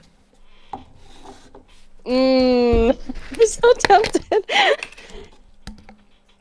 Do it for the views. Look, the rest of us are, Do it. Strike me down. we're probably in splash damage range, and I am at 1. It's not even spot. I've been shooting against like enemies. Yeah, it doesn't do splash that were damage pretty close yet. to you guys. I don't think there was splash damage. Okay. Not yet, at least. But The silence is worrying me. So, by the way, as you're thinking about what to do, you notice that she is doing the following. She is casting Magoka Heal on Leia, and is continuing to heal her. I can't hear anybody. oh, she has disconnected. Oh no, I hear you now. I hear you now. Okay. Good. Sorry about that. I don't know what you guys were saying for like a couple of seconds. Okay, we weren't saying much. I was just about to say that while you were thinking about this, she went over. She's still at Leia's body, and is starting to use Magoka Heal on Leia, and is using one to at least heal Leia up to full. So once Leia awakes, she will be at full HP again, but she does, of course, use some of her soul power to do that. Let me put that down. Okay, what else do you guys want to do now? Okay, I'm sorry, I'm back. I think my internet's messing up. Okay. She was just healing Leia anyway, so nothing relevant to you at the moment. Yeah, she healed Leia with Magoka Heal. So, got to know us well enough? I think that might have been a bit too much. And whose fault is that? Don't blame this. Actually, do blame this on me. But this just happens. Okay, this is normal. Normal. So you've done this before. I mean, I'm not gonna say no, but look, if I hadn't done anything, you guys would have just left the labyrinth, and I wouldn't have gotten to know you. And now we're here, we're talking, we're having a good time, right? No. It's a wonder you have no friends. I have Cappy. Yeah, and look what happened to it. Look what happened to it. Alright, what's your real purpose for being here? I say as I start to heal myself with Magoka Heal. What? Well, first off, roll some Magoka Heals. Sure. Just one or so. Do you still have Leon hands left, by the way?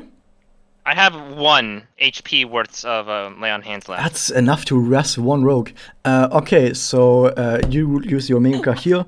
In the meantime, what do you mean real purpose? Well, okay, you won, so here's the grief seed you wanted, and she hands you the other grief seed. And then in that moment, I start blasting. No, I'm kidding. No. Hang on. I was just about to roll damage. Okay, so yeah, you take the grief seed.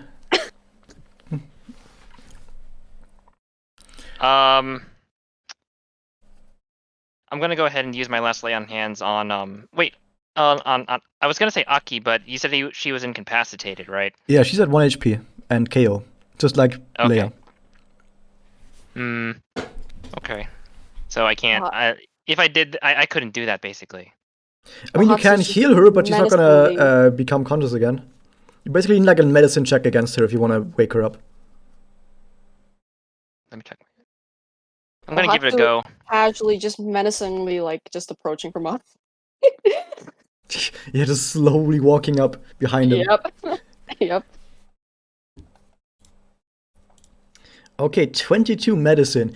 That's a critical success. As soon as you touch Aki's body, you manage to hit an acupuncture point that is so absolutely perfect that she immediately springs back to consciousness and jumps up. Aki, you're conscious again, and you're able to move and do stuff again. Yay. Thank you, finally. You still have the full HP rogue that is still taking a nap on the ground, just sleeping. I think Ohatsu, I think you should be the one to try to wake them up. Does Ohatsu have medical training? Is that medicine? Yeah. No.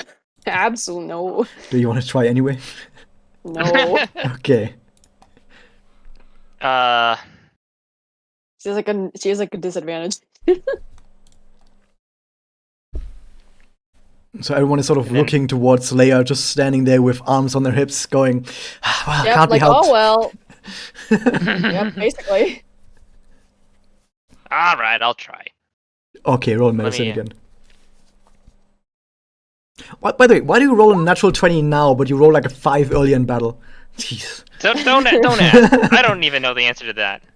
But anyone with a 16. What does that mean? Okay, 16. That is good enough. You're able to rouse Pink's character enough to have them wake up. Leia jolts back to consciousness again and wakes up.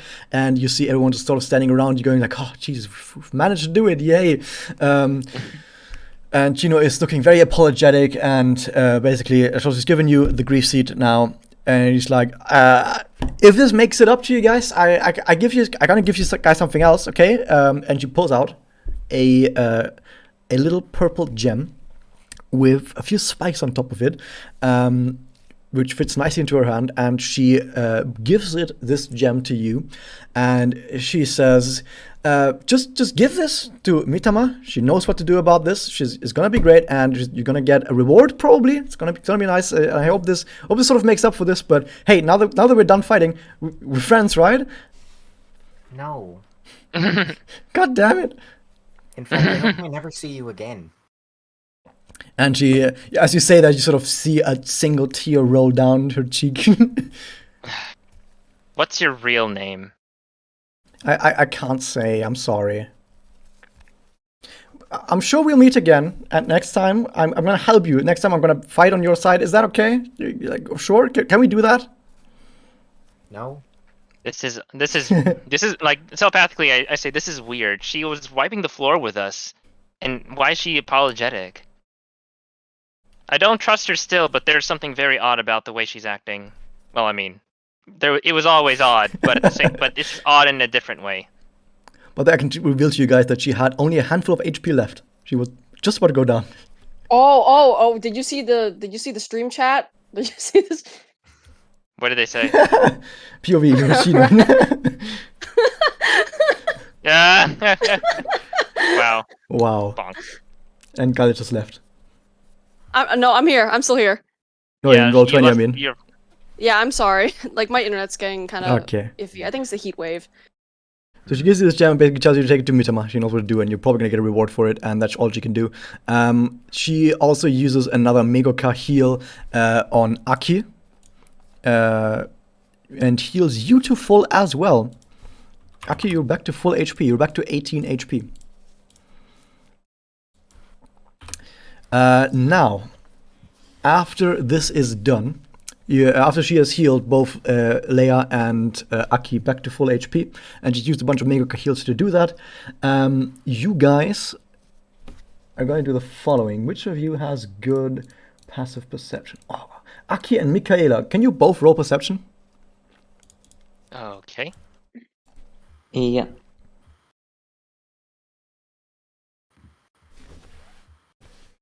Okay, that's that, and that is that. Okay, Advance, your character notices that after she is done with all the healing, that her soul gem has gotten rather dark. Oh, then if Michaela tells me, or Ohatsu. Well, that's the question, Michaela. What do you do with this information? You know what I'm gonna do. Start blasting? Nah. Why don't you come with us to Mitama's? Thank you. That's nice of you, but I can't go to Mitama's, not anymore. Oh, that's a real shame. We should go. Sure, okay. Leia doesn't want any of that shit anymore. She got knocked out like twice. Yeah. My Well, sympathy for this chick is 0.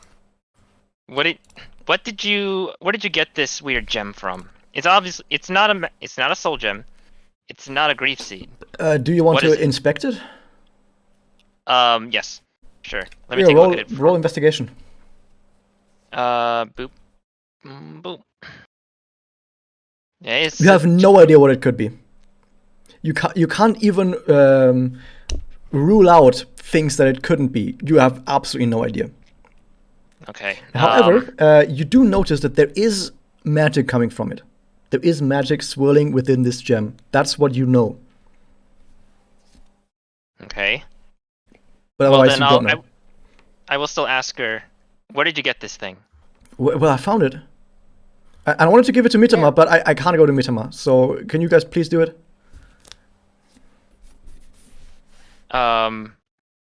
can I do an insight check to check for bullshit?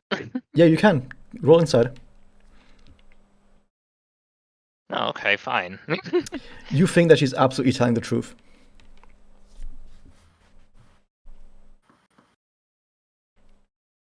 Okay, I know that your soul power is like but can't you like check for malice in the thing? I could. Yeah. Can I use my my sense malice in order to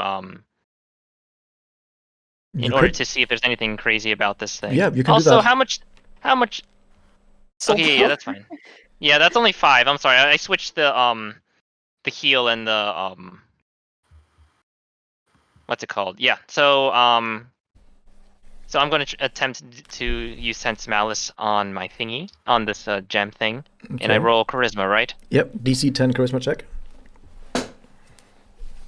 Okay, it costs only 2 for you. Cool. Okay, so you use sense malice. You, of course, you still have the negative energy of the labyrinth that you're sure within the next minute will crumble, which is why the negative emotions from the labyrinth are slowly dissipating into the background. But as you focus on on what's in front of you, you do notice that there's a lot of negative emotion, a lot of rage coming in front of you, but not from Chino, but from the little gremlin at the side, who is boiling with rage currently. But there's no negative emotion that you can feel is coming from the character in front of you. Uh-huh. I mean, Shino shouldn't be so sad. After an hour of ritual, then she could just get Cappy back. You know? Yay!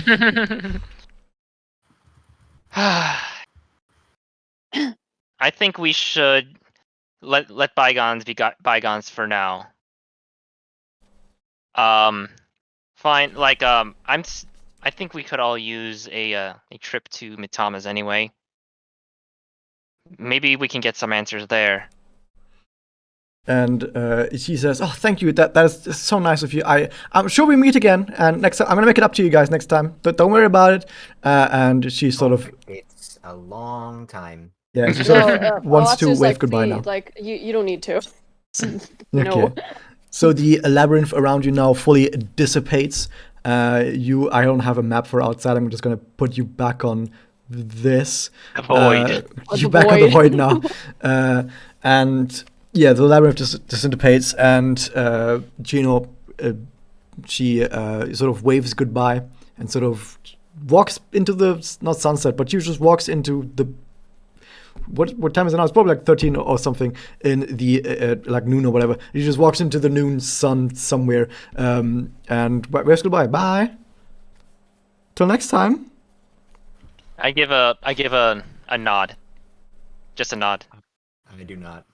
Okay. I don't. You do not nod. Okay. I kind of just So stare at her like.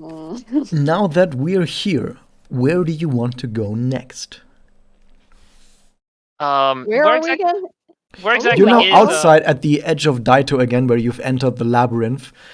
You now have 2 grief seeds. By the way, grief seeds are that each grief seed basically has a capacity for how much soul power is in it, and then you can decide how to give the soul power around.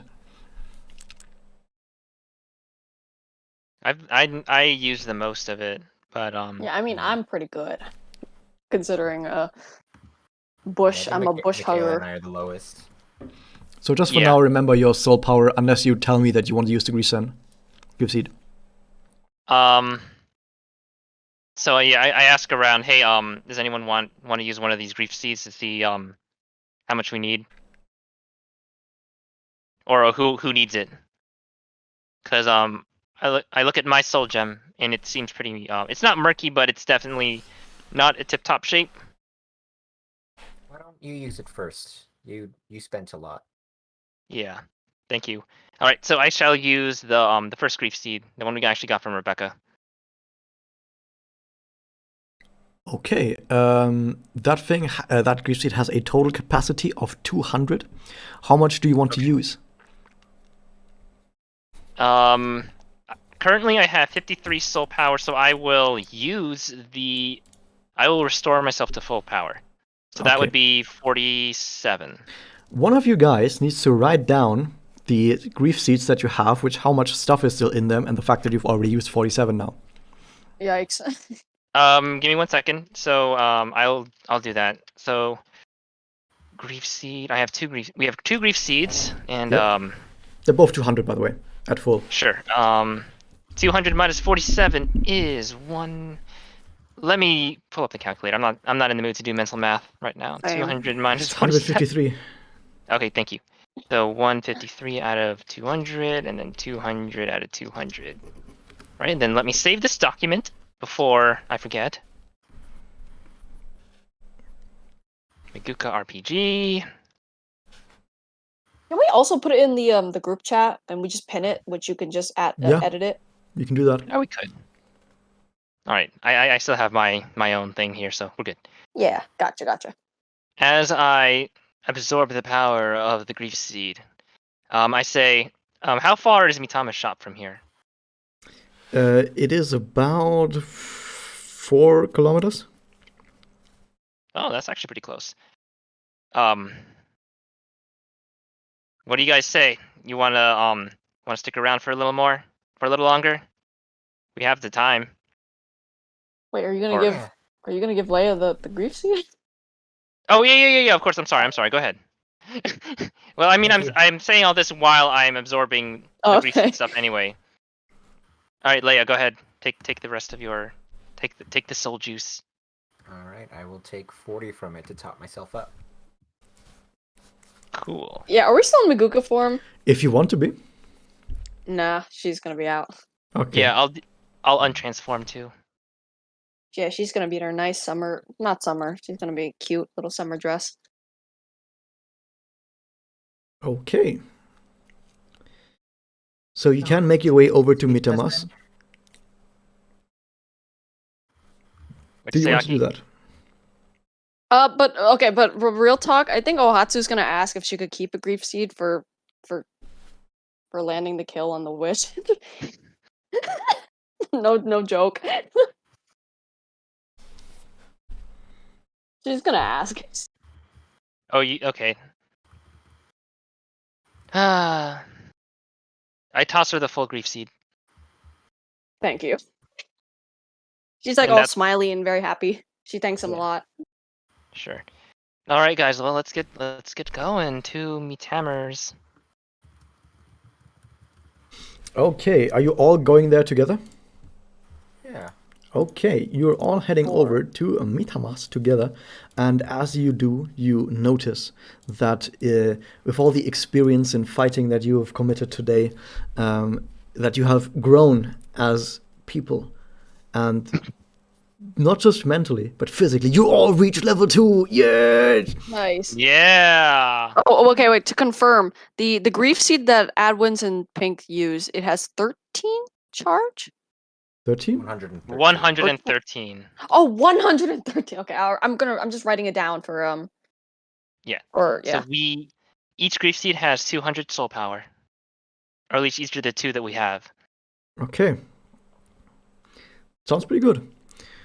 So you make your way over to Mitamas, and as much as I would love to do a special voice for Mitama, if I did, I probably would explode my entire neck. So let's not do that. Instead, you make your own. So I've said before while we were setting all of this up that your characters do know Mitamas, so you do have access to that. That's not a thing that you don't know about. So you can enter Mitamas, and as lucky as you are, she currently doesn't have any visitor. She currently isn't doing the thing with Momoko, so she is totally okay with having some visitors in you, and you can enter her shop. And of course, she does the regular welcome. Irashai. Exactly. ソウル that. ジェムを日って欲しいの? Yep. Ara.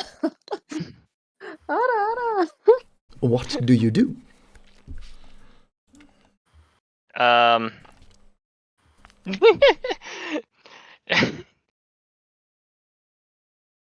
Sorry. I walk up to Mitama and of course I greet her. Okay. Mitama-san. Hello. We were just in a labyrinth, pretty typical stuff, but I look back at the others, and then I pull out the purple gem that we were given, and I say, "We found this." And then I present the purple gem to her. Okay. She looks at the We purple were gem. given it. Okay. Given by whom? What was her name again? Ugh. It was some Yeah. creep. It was some creep. You know. Okay. As she looks at the gem, and as she does, you see a sudden look of surprise on her face. She goes, okay, sure. I'll take the gem, and I'll make sure to handle this situation. In the meantime, make yourself at home. And she Wait a minute. wants to walk away. She just walks away. Did she not take? Did she not take the She gem? did take the soul gem. Okay. Yeah, into her I hand. was gonna be like, hold on a minute. She just walks away and like without even touching thing. Okay. Wait. Do you know what this thing is? It's a soul gem, and she catches herself for a second. I shouldn't have told you that. Look, guys, it's fine. I'm gonna worry about this. I'm gonna solve the situation. I can handle it. It's gonna be fine. Huh? And she wants to put it away at a table nearby.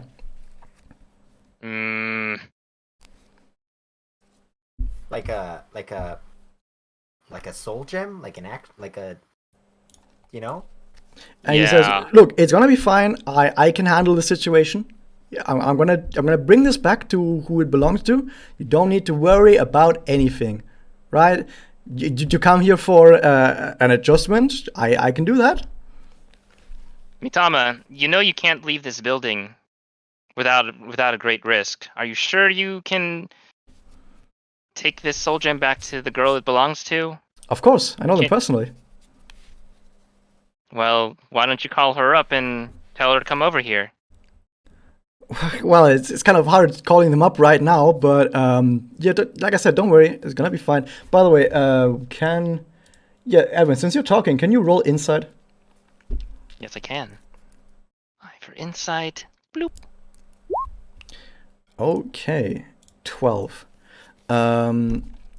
You at least feel like she's not trying to lie to you, but you can't get a grasp on what else is going on with her. I look back at the other three with a very worried look. I will Mitama. match your worried look.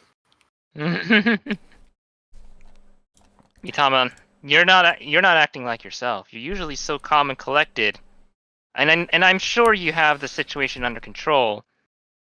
But if you want some help, I mean, we found this thing in the labyrinth. So, Given to you.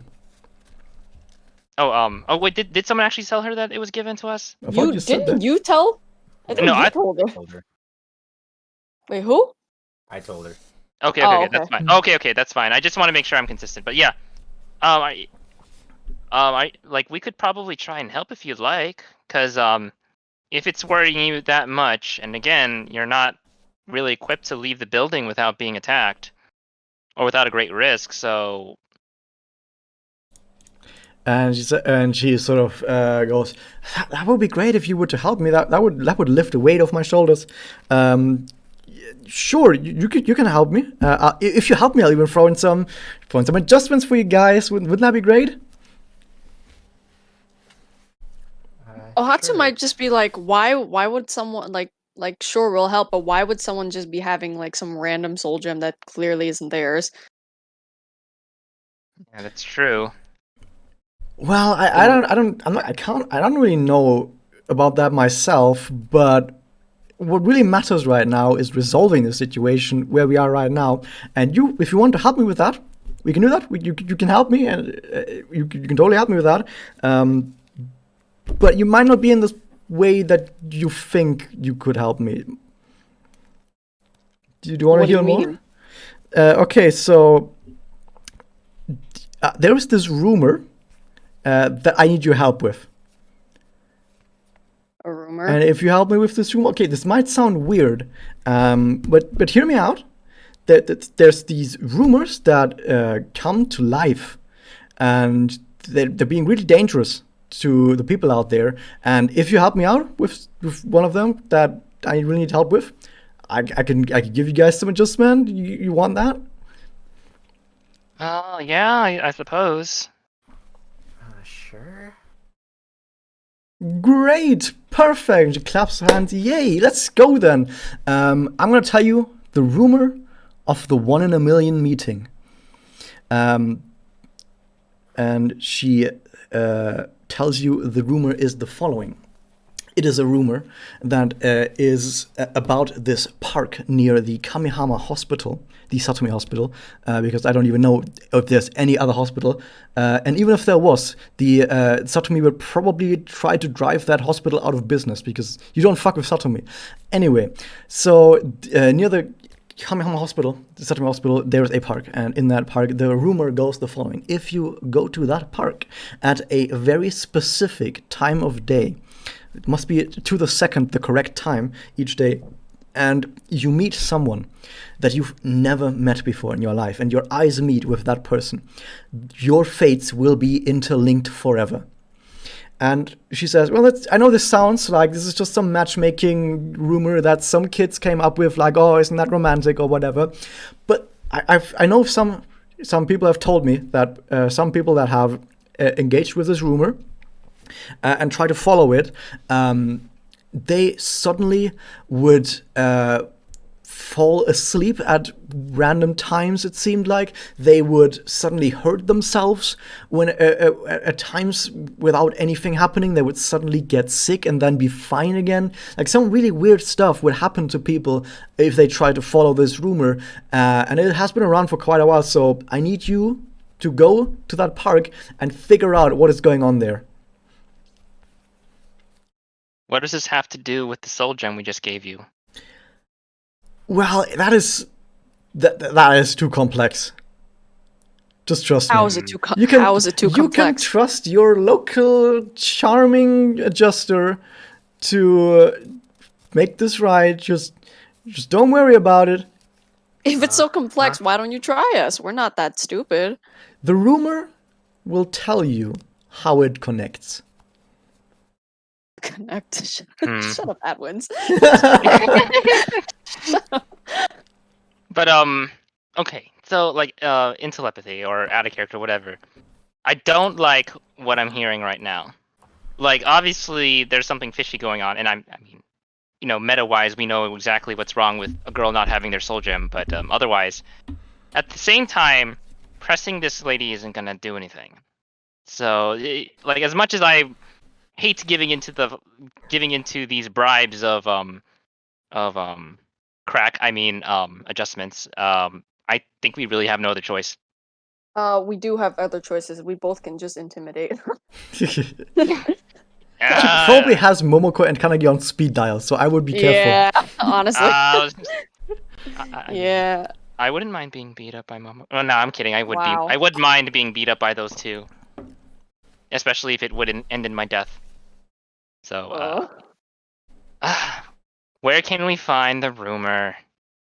It's she tells you about the specific park that she means near the Satomi Hospital, where she doesn't have the correct details of the entire rumor. She just knows what she's just told you, and says that you basically need to figure it out for yourselves. Great. Okay. All right. Well, do we even hold on? Because I was gonna say like this could probably be a good opportunity to stop handle our level ups because we are in Mitama's shop. Yeah. So before you guys level up, I will also say the following: that Mitama will also basically give you some special care, in the sense that she's casting a special adjustment spell on you, which is not a full adjustment, but what she's doing is she's basically magically giving you the effect of a full rest, of a long rest. It doesn't drain soul power, but you still gain the beneficial effects of a long rest. Now, what rest means, there's two kinds of rest. There's a short rest and a long rest. Basically, they're just your characters are resting for a while and they heal a bit. Short heals a little bit. There's some hit dice, but we don't care about hit dice right now. And more importantly, a long rest basically heals all your characters back to full HP. If your character has special abilities and resources that they can spend in a battle, then after a long rest, they usually get those back. Like, for example, if you're a fighter, you have your two second winds that you can use, and if you do a short or a long rest, you get those uses back. So you can do second wind twice, then do a short rest or a long rest, and then you can use it twice again. So you can use those twice per short or long rest. For casters, like many spell casters, need to rest a lot to get their spell resources back. Paladin gets lay on hands back, all of those things. So those long, big rests, they're really important, and everyone loves them because you get everything back. Your characters basically get reset to everything at full again. Yay!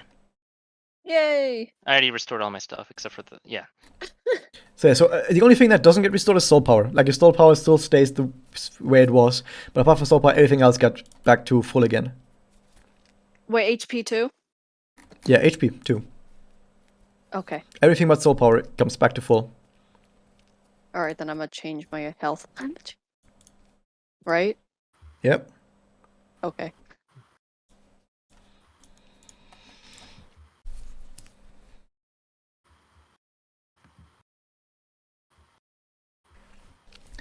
Okay, so at this point you have your next goal set. And here's the thing, if you now go to the park, there's going to be a whole nother adventure that's going to start at that point. And the question is, does it make sense to start another multiple hour-long adventure, or should we just do a stop here? I'm gonna Probably. have to go soon, so stopping here would be ideal. Yeah. Yeah, I was gonna be like, as much fun as I'm having, yeah, I think this is a fine stopping point. And you all have level 2 now. So we can do another reason why, so you can do the level up between sessions. You don't have to worry about this right now. Yes. But just quickly, for the level up, you have to look at your, like, every class has its own table on what you get at a level up. And I have posted the handbook. In fact, I think I've pinned it to the group chat. If you go to the group chat, yeah, I've pinned the D&D 5e handbook. You need to scroll through it and find the page that has your character on it, your class on it. And once you have your class, there should be a table that shows at level 1 you get this, at level 2 you get this, etc. And you just go through the levels and see, oh, what do I get at level 2?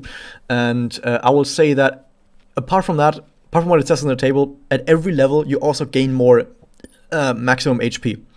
And the maximum HP that you get is your hit dice plus constitution. Now, the hit dice depends on your class. For example, at the very beginning of the rogue class, it says that your hit dice is 1d8. Which is quite a lot, actually. I think Wizard gets like 1d6 or something. So you look at the hit dice, it says 1d8. So when you level up, you roll that hit dice and then add your constitution modifier to it. So, for example, in this case, we have our rogue who has a constitution of +1. And we can do this in chat right now. Pink, if you're still here, you can roll in chat your hit dice plus constitution to see how much HP you're getting on a level up. Sure. Oof.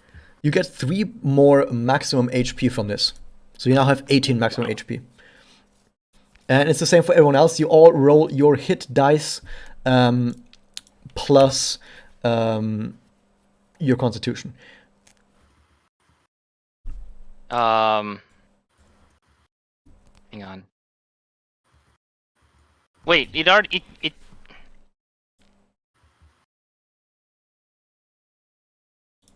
Hang on, because like I went to level 2 and it automatically put me at 30. Yeah, it That doesn't seem automatically right. gives you the bonus for your constitution.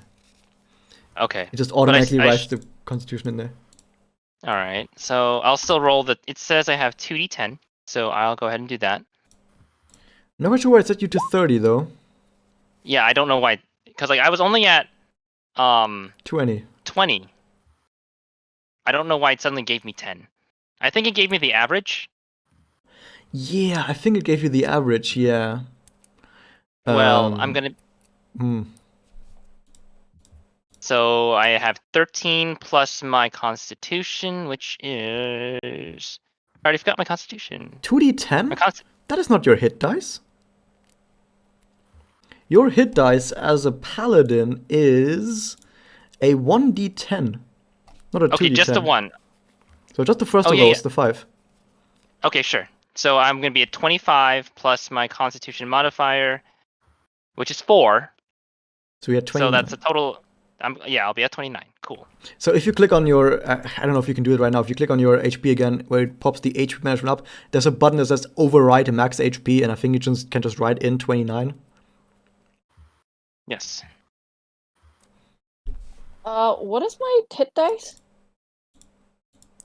Your hit dice as a barbarian is 1d12. Wow. That's the largest hit dice. Barbarians are tanky as fuck. And it's +1, right? No, plus the Constitution. Yeah, +1. So it's +3, right? In Wait. total, Yes. +6. It's 5 + 1 is 6. Oh, okay. Oh, yeah. I see. So I have 25.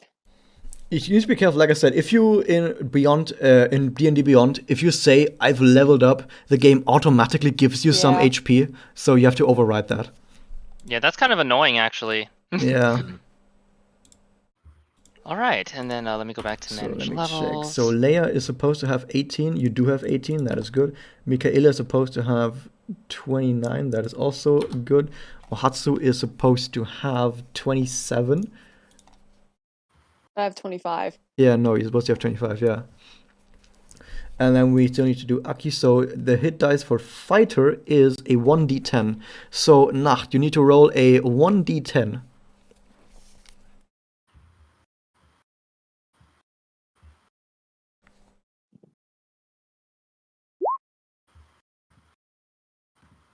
/ roll 1d10.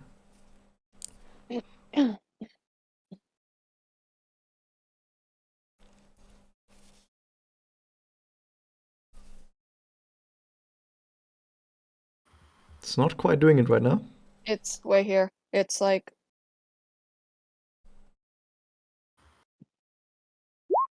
that, but without the period. Yeah, / roll 1d10.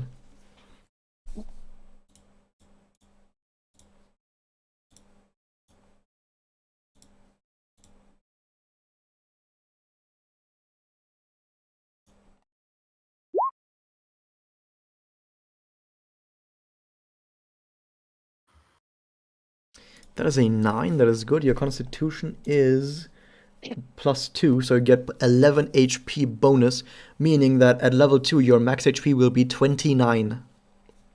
Ooh, nice.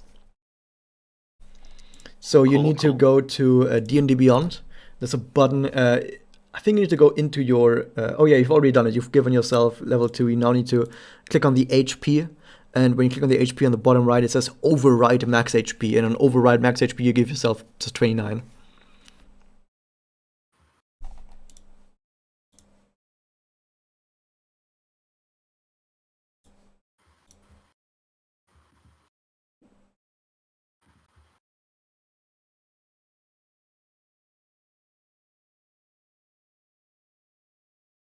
Oh, okay.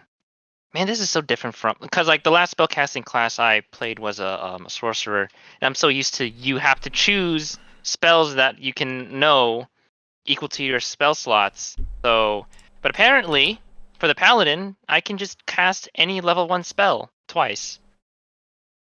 You Is need that to what I'm? prepare them still. Oh, I do. It's okay. I still need to prepare them. Then why isn't it asking me to? At least I think you should. Yeah. Oh yeah. I'm looking here, and it says hold on. You You know prepare the every list. spell, yeah. No, you know every spell that you can do, but you need to prepare them first. And okay.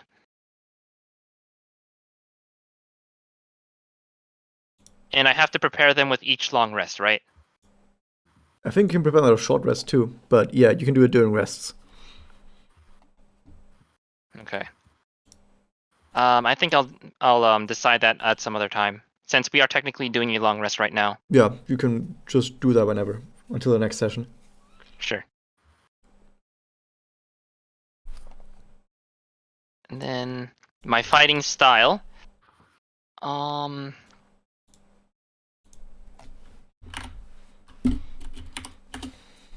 I think I'll head out since I've got my level up then. Yeah, we're done at this point. So also for the people who have been watching, thank you everyone for watching. This was the first session of Mega Dungeons and Dragons: The Violet Shroud. Thank you all for hanging out, and yeah, that's the end. Bye. See you later, guys. Bye.